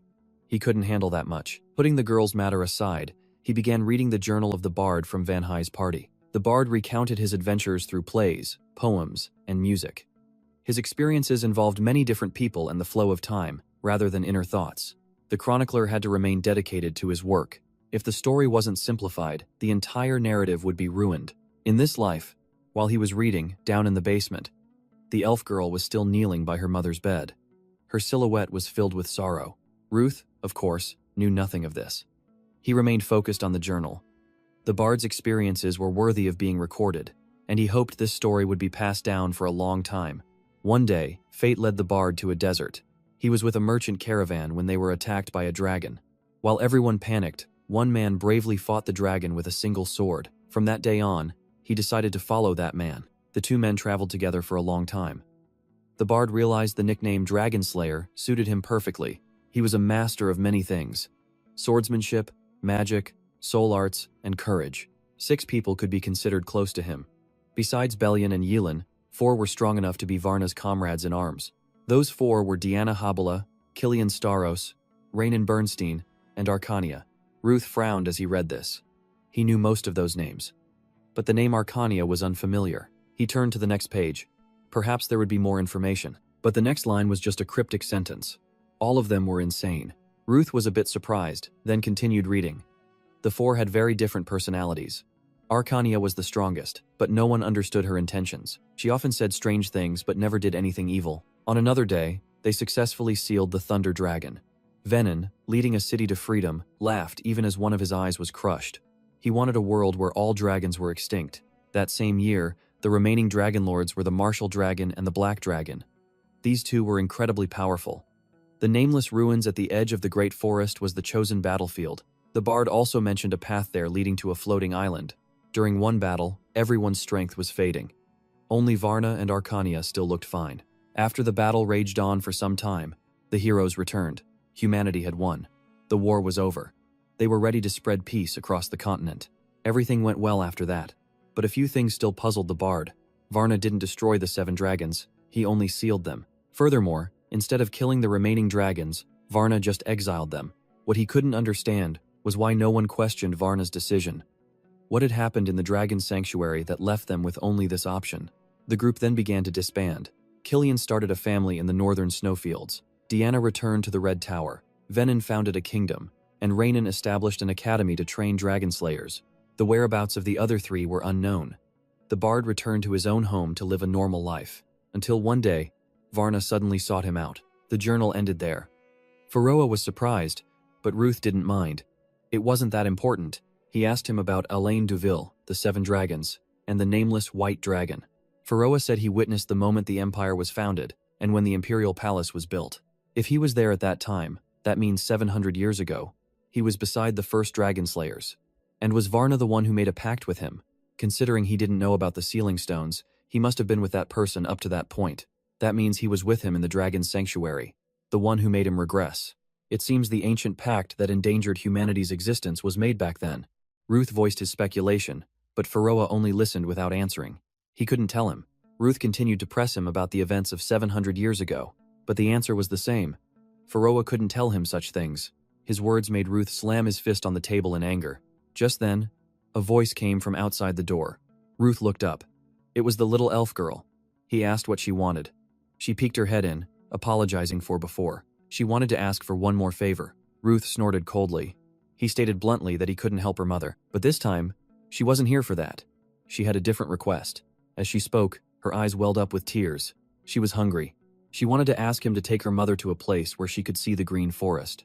Although slavery had long been abolished on this continent, the mother's body leaned against her daughter in the green forest. But because everyone wanted the beautiful and talented singing elves, they easily became targets for illegal slave hunters. The girl hugged her mother's arm tightly, her eyes tearing up. To avoid being captured, they hid deep within the forests. They avoided contact with other races. They lived a simple life. Their lifespans are long, and they mature very slowly. It takes 150 years to reach adulthood. They had left the spirit world, their original home, long ago. They came to live in this world. Ruth watched the two of them from a distance.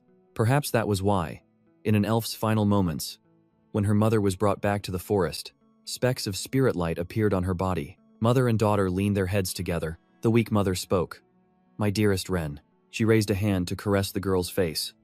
"It's all right, my child. I will always." Their bodies and souls dissolve without a trace, returning to the spirit world, and be with you. With her last words, she breathed her last. Her body and soul turned into specks of spirit light. They vanished into the spirit world.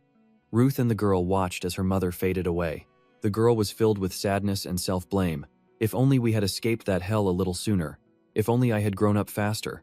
She turned to Ruth with a smile. My mother protected me her whole life, but I couldn't protect her even once. But it's okay. She'll be with me forever. So I can't keep crying. Ruth stood in silent contemplation. He remembered his previous life. The elves chose to flee and remain silent rather than fight the dragons. They chose to live peacefully until the end, only to die anyway. Frankly, he didn't like their race, but the specks of spirit light still covered everything. From the grass to the tall trees and the sky above. You can't just cry and wait for someone to help you forever. And yet, there are some things you just have to cry out. He and the girl looked toward the light of the spirit specks. The girl clutched her clothes, sobbing uncontrollably. Her tears soaked her hands. One more time. A while later, the girl was trailing behind Ruth as they left the forest. Suddenly, she called out, Sir?" Ruth heard her and turned his head. The girl introduced herself. "My name is Ren Nastia of the Nastia tribe. Forgive my intrusion, but I currently have no name. or place to go to escape the hunter's eyes. So, may I stay here for just a little while longer? I promise I won't be a bother. I'll do whatever you ask. So please. Hearing this, Ruth thought to himself, elf slaves with no place to go are prime targets for hunters. There's no way they'd let her go so easily. Besides, this was probably the only place she could go. Then he spoke up. Come to think of it, you attacked me with magic. So, teach me magic. Hearing this, Ren was astonished. She said anxiously, I can't do that. I'm only a second-tier mage. Besides, you're already very strong without magic, Ruth replied to her. The more you know, the better. And since I have to learn from the basics, a day or two probably won't be enough. Just teach me the basics for now, and we'll see where it goes.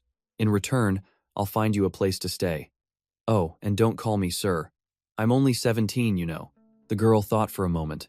Then she scampered to catch up with Ruth. As she ran, she asked, Then what should I call you? Ruth replied, Just use my name, Ruth Donatos. The girl responded, Yes, Sir Ruth. Ruth sighed. I told you not to call me sir. Hello. The next morning in the forest, Ren sat cross-legged on a wooden crate. All right, let's begin the first lesson. Ruth sat opposite her on the grass, chin in hand, waiting. The girl put a fist to her chest. From now on, I am your teacher, so please behave yourself. Ruth agreed, but thought to himself, there's no way she's okay after just one night. Is she just pretending to be fine? At that moment, the girl coughed once. She lowered her voice and began to explain. To put it simply, magic is like painting a picture, but instead of paint, we use mana. You create a spell by defining the nature and properties of the mana. So is it like choosing colors when you paint? No, the difference between magic and painting is that you can create a spell by defining the nature and properties of the mana. You can change the spell as many times as you like, even after you've completed it. The girl held out her palm and began to create magic for Ruth to see. Of course, as the magic level increases, arranging the spells becomes more complex, and adjusting them becomes more difficult. But there are rumors that an 8th tier archmage can freely arrange and adjust spells regardless of the magic's level. The girl explained while casting the spell. In a flash, a magic circle appeared from her hand. The girl looked at the seated Ruth and asked, What tier do you think you are, Sir Ruth? Ruth replied, I don't have anything like what you're talking about. The girl asked in surprise, What? Ruth held up the back of his hand. 4 glowing wings were on it, because my mana is right here. The girl gasped in astonishment. Isn't that the legendary Heaven's Mandate art passed down by the first hero? How did you get it? Ruth clenched his fist. I'm quite talented, you know, and a teacher shouldn't get sidetracked during a lesson. Hearing this, the girl snapped back to reality. Oh, right. Anyway, it seems you have enough mana, and you don't have any trouble controlling and using it. So let's move on to the practical part. As she spoke, the girl turned away as if looking for something. When she could, the girl turned back, now wearing a pair of glasses. She held up 3 fingers. The 3 elements of magic are mana, art, and incantation. Simply put, you release a sufficient amount of mana, create a spell formula, and chant the incantation to manifest it. Although, during that time, you also need to stabilize the mana, structure the spell step by step, and then manifest it. Ruth spread his hands apart. Mana, technique, create the spell formula. The girl observed from a distance, watching him chant the incantation. Magic began to form in his hands. The girl exclaimed in amazement. She praised him cheerfully. Sir, you truly have a gift for magic. That spell is absolutely perfect. Even though this is your first time, you've perfected it to the point. Before she could finish, Ruth sighed. Chanting to cast magic takes too long. The girl heard this and put her hands on her hips. Too long? Even a talented mage would find it hard to cast a spell in 2 minutes. Ruth replied coolly. The guys I know don't even need to chant. Ren took off her glasses and crossed her arms. Today is just the first lesson, so it's still very difficult for you to do that. It's obvious that although chanting is a supportive means to shape magic, casting magic just by imagining it in your head is only possible if you reach the level of the White Flame Queen. Ruth looked bored. He leaned against a tree with his hands behind his head. Should I just give up? The girl heard this and raised her voice. No. I told you, you have a gift for magic, okay? Casting your first spell in such a short time is not easy, Ruth replied. But attacking with sword aura is much faster than using a magic spell. The girl encouraged him. It's too early to give up. I'll help you no matter what. Ruth sighed and replied nonchalantly. No, you really don't have to go that far. The girl was resolute, clenching her fists. There are many good books in this house. Hey, I'll go do some research and find some textbooks. So just wait here. Ruth watched Ren's retreating back as she hurried away. He sighed. That kid sure tries hard. Suddenly, Pharaoh appeared. She could have chosen a different path, but she chose to work hard to live. Ruth was enjoying the forest breeze with his eyes closed. He replied in surprise. Huh? This is the first I've heard from you since yesterday's incident. Pharaoh continued. Ruth, magic is imagination. I'll lend you a hand, so try again now. Ruth closed his eyes and raised his hands. It's useless. No matter how much I rack my brain, casting magic without chanting is impossible. Before he could finish his sentence, a stream of blue magic appeared, startling him. He had activated magic with the aid of imagination. Pharaoh continued speaking to him. If I just help you with the spell formula creation and imagery, you won't have any problem controlling the mana, right? At this point, Ruth was thrilled that he had succeeded. He looked at the magic he created, his eyes shining. So, sharing imagination is the way? I thought you were just talking in my head, telling me the secret was in my mind. You said the secret was in my mind. Are you doing this to make me less angry because you can't answer my questions? Ruth turned to ask Pharaoh. Pharaoh replied vaguely, not exactly. Ruth didn't press the matter. He looked at his hands, which were still creating magic. But still, well, since you're willing to help, I'll accept. This should be enough for combat. A moment later, Ren came running with a stack of books. So Ruth, these are magic textbooks. Ruth turned around and said, Oh, the teacher's back. His hands were still forming a large magic circle. Seeing the magic Ruth was creating, the girl was utterly shocked. What happened while I was gone? What are you doing? Ruth replied, I'm practicing the spell over and over to get used to it. I think I can make the spell a 3D shape instead of a flat one. Hearing this, the girl jumped in shock. What? What kind of crazy thing are you trying to do? Then she immediately ran towards him. She yelled as she ran. If you lose control for even a second, it's very hard to understand. He realized the spell he just created was expanding rapidly.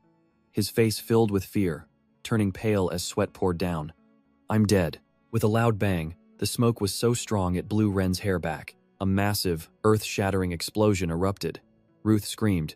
There was nothing left to cry about. The scene shifts. 2 weeks later, in Ypres, at the mansion of the wealthy Julian. Inside the magnificent mansion, a voice boomed. So, a muscular man was yelling at a subordinate kneeling on the floor. So that bastard has a little elf following him? The subordinate trembled and replied. Yes, I'm sure of it, head manager. I've been following him for a few days, but I didn't realize he was the warrior in the article. The man asking was a scar-faced, fierce-looking man. He was Ditchy, the captain of the Mastiff Mercenary Corps. After hearing the subordinate's report, a nobleman wearing many glittering gems slammed his hand on the table and shouted, Impossible! No one is allowed to mess with my precious property. My dear CRL must be there too. This nobleman was very fat, lounging on his chair. The fat man then gave an order. Ditchy, if you are my loyal dog, you must do it. This fat man was the millionaire Julian. Ditchy. He gritted his teeth in anger. The name Ruth Donatos echoed in his mind. Ditchy touched the scar on his face, smirking. All right, you don't need to be so tense. I have a score to settle with him anyway. Another person holding a newspaper interjected. Ditchy, I don't know what your relationship with that guy is, but our opponent's skills are recognized by the royal family and widely reported by the media. So, be careful. The man holding the newspaper was the Dark Sorcerer, Highman. Ditchy swatted the newspaper from Highman's hand and sneered. I don't believe those stupid rumors. A warrior? That's hilarious. That guy is just. He then stomped on the newspaper on the ground, grinding it to shreds. He then turned and walked away, leaving the other three behind. As he walked, he cursed. Just a psychotic murderer. The Dark Sorcerer Highman crossed his arms, frustratedly watching Ditchy. He never listens to me. Millionaire Julian loudly asked the sorcerer, Is that guy strong? Highman reached for his staff. He replied, The rumors have probably exaggerated his strength. But no matter how strong he is, you don't have to worry. We'll have everything prepared before Ditchy arrives. At the same time, at the Duville residence, Ruth was training diligently in the courtyard. He thought to himself, I've gotten much better. Even first-tier magic is useful if I can master it and use it fluently in battle. I need to learn higher-level magic from a higher-level mage. Lost in thought, he heard Ren call out from the porch, her hands on her hips. Ruth, Ren. Ren walked down the stairs and asked, What are you planning to destroy today? No matter how much I clean, the whole area will just get messy again. She reminded him, Don't ruin the clothes I bought for you, okay? Just take it easy and learn today. Suddenly, Ruth's eyes widened. He spotted purple magic circles appearing behind him. Ren was running towards him. He yelled, Get down! The girl was completely unaware of what was happening. By the time she realized, something was right behind her. A series of explosions erupted one after another. As the smoke and dust cleared, large craters littered the ground. A part of the house had been destroyed. Ditchy appeared, gritting his teeth and cursing. Damn it, that was close. Ditchy and his subordinates were now inside. He warned them not to be careless. One subordinate carefully observed, "Sir, he really is a genuine six-circle mage. With this kind of destruction, not even a body would be left." Ditchy, behind him, also glanced over. Ditchy gritted his teeth, looking around. If that elf died, it's going to be a problem. Suddenly, a sound caught his attention. As the smoke cleared, it was Ren. She spoke up. "Sir Ruth, what happened? That sword." She looked at the sword stuck in the ground. "Isn't that the sword that reversed my mother's curse?" She looked at her hands in surprise, thinking, "I don't even have a scratch on me. Did the sword take all the damage?" Then, Sir Ruth, Ditchy was now standing near the girl. He asked, "You're still alive?" The girl looked at him, terrified, and recoiled. He grabbed her by the collar, lifting her up and growling. "Where's your mother?" the girl screamed. "Let me go, you monster." Ditchy angrily slapped the girl. While hitting her, he yelled, "Shut up. When an adult is talking, don't interrupt, you annoying brat." He continued to hold her by the collar, shouting, "Where is your mother? Speak up." Ren replied defiantly, "You'll never catch my mother. She has returned to the forest." Hearing this, Ditchy got angry. "Damn it, you're so annoying." He threw the girl to the ground, causing her to cry out in pain. Looking at the girl writhing in pain on the ground, Ditchy continued his questioning. Well, let me ask another question. Is Ruth Donatos dead?" He moved closer to the girl, raising a foot to stomp on her. He growled, continuing his question. "Why aren't you answering? Did that bastard go back to the forest too?" He didn't notice Ruth had appeared behind him. And then, a collision occurred. Dust and smoke filled the air while Ren covered her head, dodging. Ditchy sneered. "There you are, you little rat." Seeing Ruth, he cursed. "Traitor." Ruth's face was injured. One side of his face had scratches that were still bleeding. Seeing that Ruth was safe, Ren weakly called out. Ruth instructed the girl, "Don't come over here, stay where you are." Pharaoh appeared and asked him, "The curse is corroding your flesh. Do you need a healing potion?" Ruth replied, "Thanks to the overlapping artifacts, I only got a scratch. The curse has stopped, so it's fine." Ruth glared at them with sharp eyes. He growled, "You break in here and start barking nonsense. You're just a bunch of uneducated trash." Seeing Ruth's sword still stuck in the ground, Ren thought, "Oh, his sword is still there." She called out, "Ruth, over here," but the sword was already in his hand, making her think, "He already has it? I didn't even see him pick it up." Ditchy's subordinates also shouted in anger. "Uneducated? You bastard! How dare you mock the Mastiff Mercenary Corps?" As soon as he finished speaking, the man was blown to bits. He only had time to let out a single cry before he was gone. Ditchy was completely shocked. A bomb explosion? This definitely wasn't magic. Ruth appeared coolly through the smoke and dust. His sword was stained with fresh, red blood. The subordinates spotted Ruth and shouted, "He's here! There he is! Let's get him!" They all charged forward to attack. Another massive explosion erupted. Ditchy laughed arrogantly. "Haha, so everything about you was a lie. How dare you be so arrogant in front of an elite team like this?" The charred bodies of his subordinates fell to the ground. This left Ditchy utterly horrified. "What?" A subordinate behind him warned. "Captain, behind you." Ditchy was certain it was magic this time. He tried to calm his men. "Don't be afraid. It's just level 1 magic bullets." But every single subordinate was hit by a magic bullet. This made Ditchy wonder, how are there so many magic bullets? Moreover, the explosions obscured his vision, making the trajectory hard to predict. Ditchy helplessly shouted, "You idiots, open your eyes." A voice came from behind. "You're the one who needs to open your eyes." Ditchy felt a chill run down his spine. Sweat poured down his face. Ruth's voice spoke again. "It's been a while." Ditchy glanced back slightly. His face was now filled with terror. "Ditchy." Ruth had already placed his sword at his neck. With sharp eyes, he gave a slight, cold smile. The sword was still pressed against Ditchy's neck. All of his subordinates lay scattered on the ground. Ren looked at the two of them and thought, he took them all out by himself. Looking at the blood-soaked sword crackling, Ren wondered, identity. What is his true identity? Ruth was still pressing the sword firmly against Ditchy's neck. Ren thought, that red sword explodes whenever it touches blood. He also has a sword that nullifies curses. Just how many special swords does he have? Ren stared intently at Ruth. Ruth spoke. "I should have cut you into 100 pieces instead of using the bloodlust sword. No matter how much I think about it, I can't understand.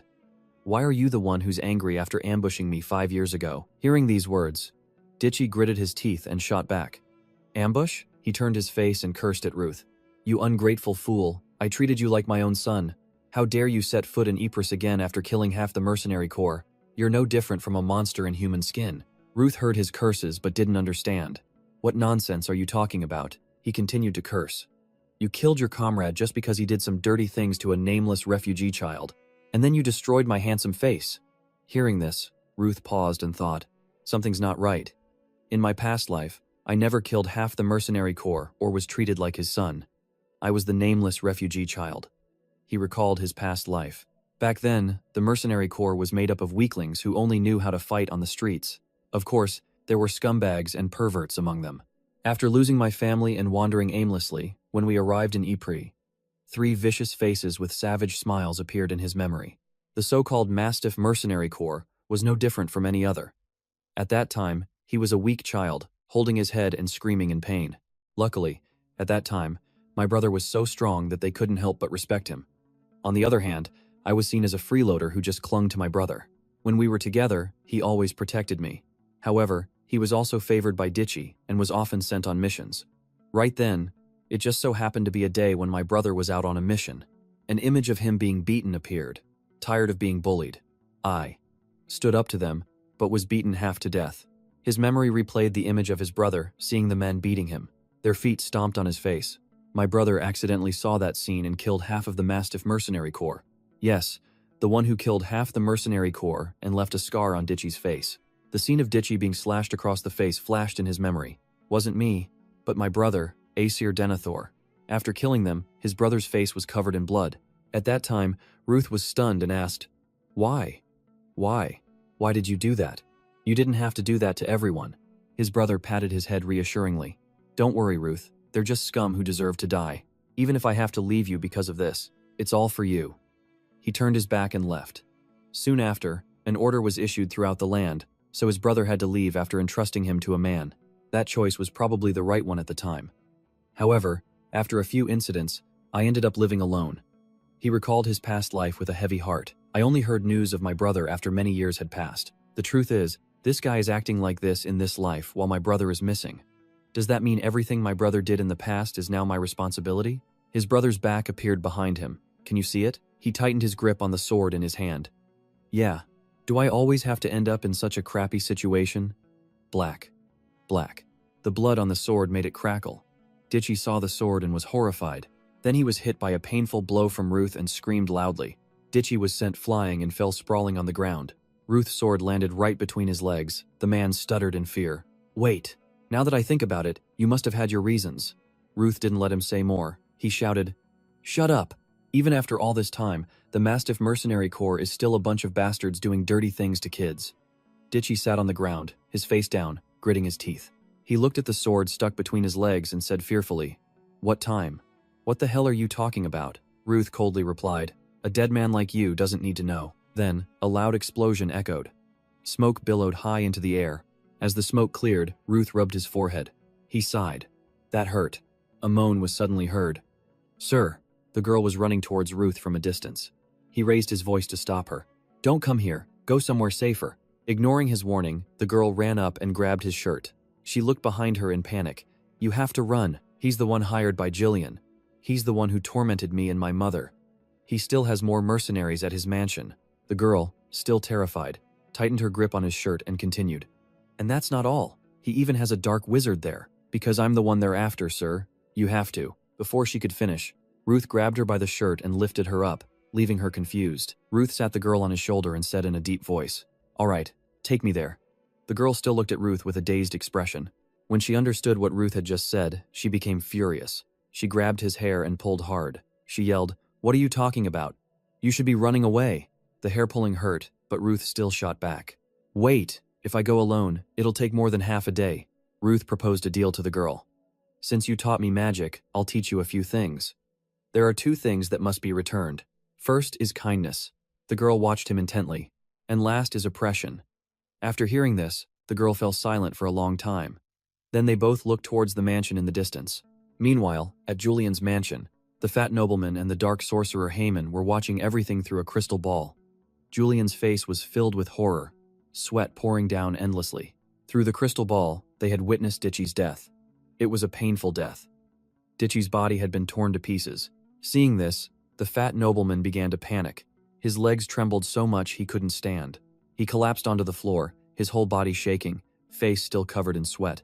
He stammered, "Ditchy is dead?" He was so strong, yet he couldn't even fight back against that guy. The dark sorcerer Haman was still observing the situation through the crystal ball. He said, "He's coming." That sentence made the fat man scramble to his feet and run. He yelled, "No! Listen, gather all 11 slaves and lock them up. Don't miss a single one." The fat nobleman pointed a finger straight at the dark sorcerer Haman. "Hey, Haman, do you know why I spend so much money to support someone exiled from the Magic Kingdom? Go kill that monster for me, and don't leave a single scratch on my treasures." Hearing these words, the dark sorcerer Haman thought, "I don't want to use my precious creation to save this fatso, but I do need funding for my research." After thinking, the dark sorcerer replied with a confident expression, "Don't worry, Sir Julian, we have that." The fat nobleman, as if grabbing a lifeline, shouted with joy, "That's right, we still have that. Haman, your research is a masterpiece." It seems the thing the dark sorcerer was referring to was a dragonute, bound by chains. A glowing yellow stone was embedded in its chest. Inside Jillian's mansion, there was a lot of shouting and noise. "You bastard, do you know where you are?" "Is this the place?" Ruth asked Ren.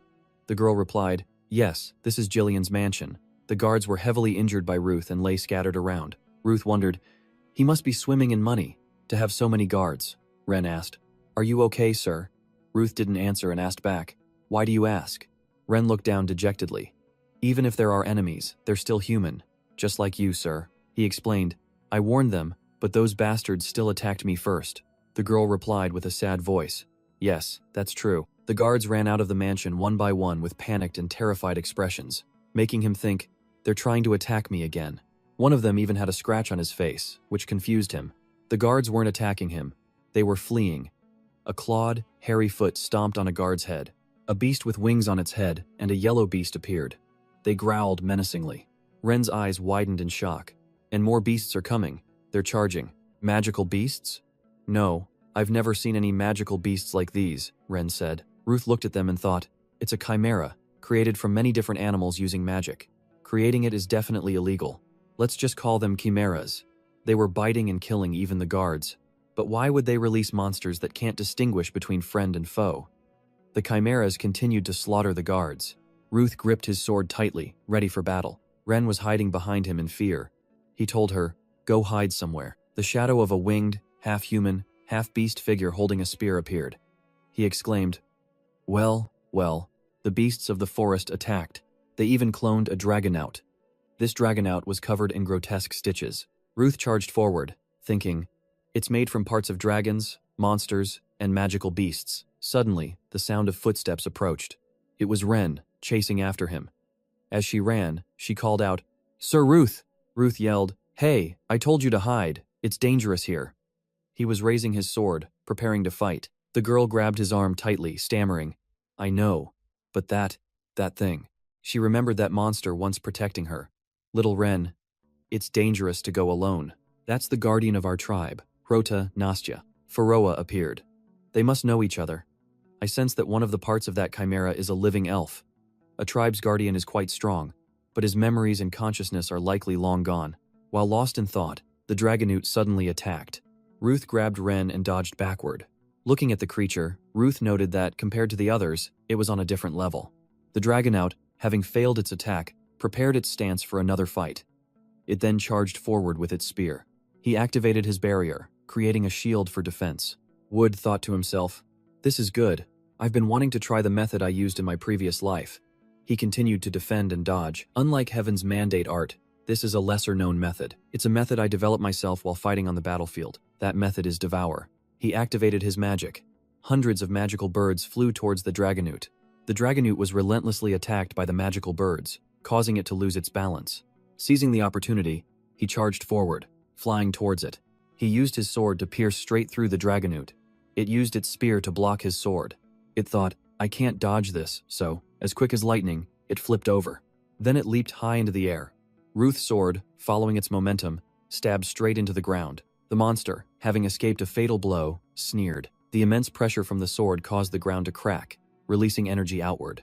Blue energy waves spread from Ruth to the dragonaut. The energy pierced through its body, creating holes.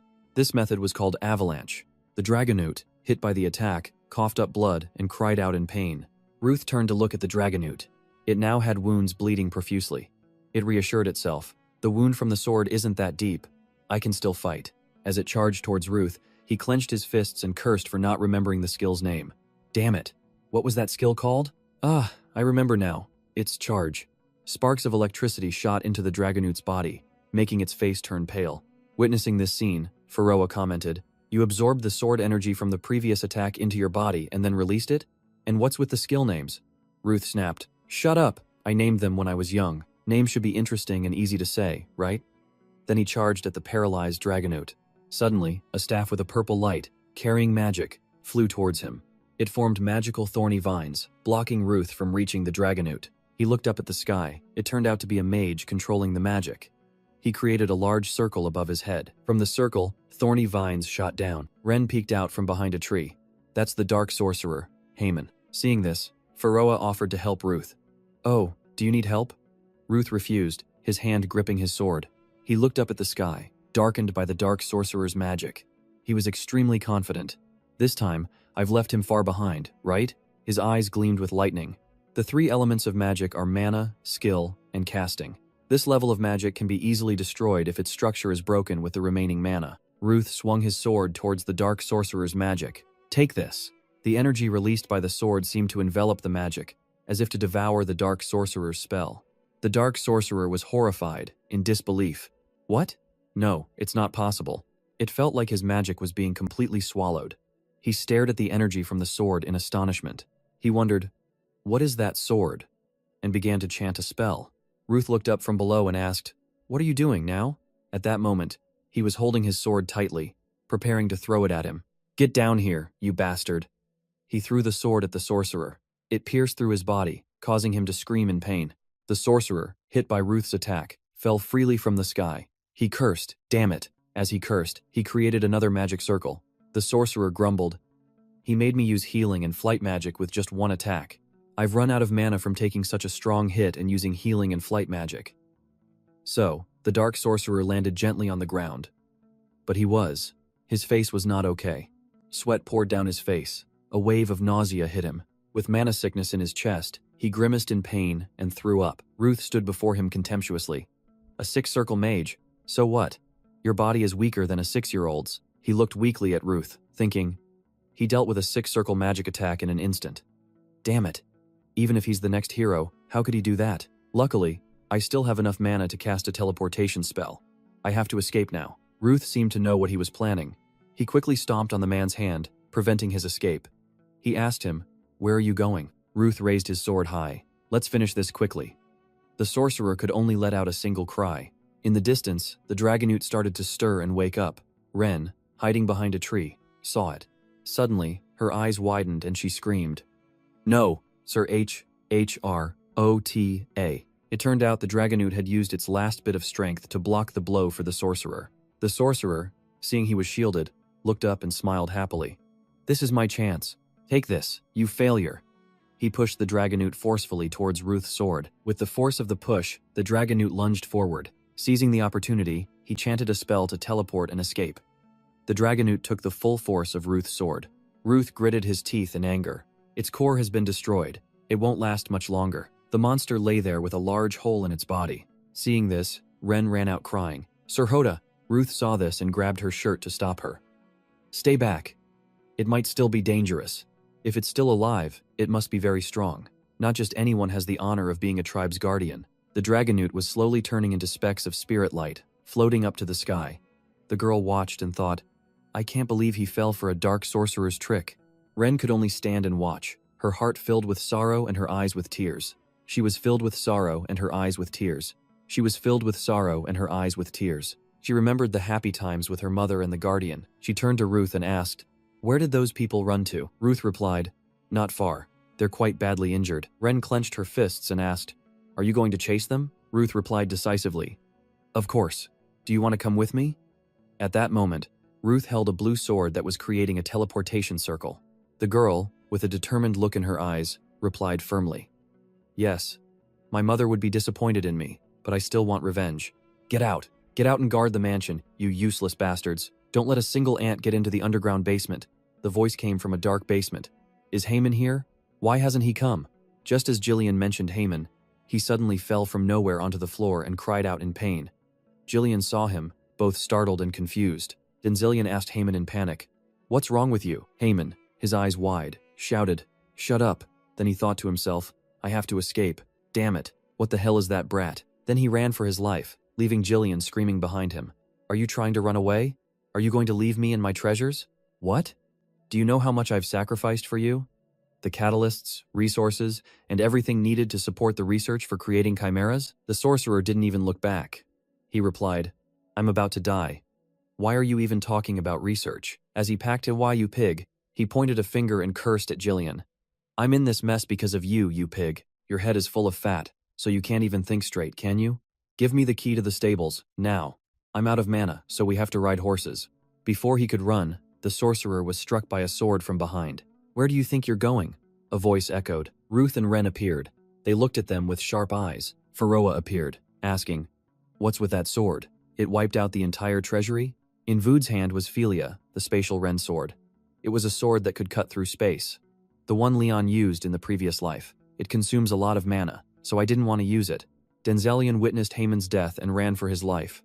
"Monster. Someone, save me." He was probably too fat, because he didn't get far before tripping over the feet of the tied-up slaves. "Save me. Save me, you useless things." At that moment, a rope wrapped around his body. He might be able to find something cute. He fell to the floor, screaming pitifully. Ruth spoke up. "Hey, I have something to ask you." Ruth stared intently at his face. "I'll finish you off quickly. There's another one waiting." He approached the fallen sorcerer and asked, "The elf you used to create the chimera was quite strong. There's no way you could have tamed it on your own. Where did you get it?" The sorcerer stammered. "The elf you used to create the chimera was quite strong. There's no way you could have tamed it on your own. Where did you get it?" Dan Bell quickly replied, "The black market of Ypres. I traded with people wearing dragon head-like masks and white robes." Ruth thought, dragon masks and white robes. Could it be the Dragon Temple? A strange organization with the dream of making dragons the rulers of the world. If they destroyed Nastia and captured the tribe's guardian, everything would make sense. The fat man cried, "I've told you everything I know. My treasures. No, those slaves. I'll let you do whatever you want with them. Some of them are rotten, but there are still some fresh ones." Ren had now reached the slaves. They heard what he said and were furious. "You can take as much money as you want, so please." Ruth remained silent, thinking. Then he burst out laughing. "What was that? But I wonder if the treasures behind you feel the same way." The fat man's face turned to absolute terror. "Try to convince them." Then the fat man was clawed and torn by the crowd, his body covered in scratches. He kept screaming, "Save me! Save me!" Ren stepped forward. Her feet stepped into a pool of blood. He weakly called out to her, "Please, save me, Ren. My love, Sia Ren. Sia Ren wouldn't want you to become like this." Ren was holding a small knife in her hand, standing before him. "You know your mother protected you with all her love." He tried to manipulate her thoughts. "My mother definitely wouldn't want to see me like this." The girl spoke and then threw the knife to the ground. The fat man thought he had escaped death and smiled. "So, I'll do this instead." The girl stepped forward and sat down opposite the fat man. She continued coldly, "I'll poke small holes in your body and slowly blow air into them. The air will slowly travel through your blood vessels, into your eyes, your internal organs, and finally, your brain." Her hands had already formed a magic circle. His body felt like it was about to explode. "I pray your soul never finds peace. We will curse you. For hundreds of years to come." The explosions on the fat man's body continued. "Your soul." Then she smiled cheerfully. "It's not fair, is it? After all, you're an oppressor." Wood and Faroa, witnessing this scene, were at a loss for words. Faroa sarcastically commented to Ruth, "You taught that kid some useful things." Abel walked away with an angry expression, muttering that it was such a hassle. He grumbled about a person who illegally exploited slaves, and another who was a dark sorcerer conducting secret chimera experiments. Standing next to Abel was a young man, his face still showing signs of shock. Abel expressed his helplessness, holding his face in his hands and sighing. He said that the two behind this case deserved to be executed, even if it was to save the slaves.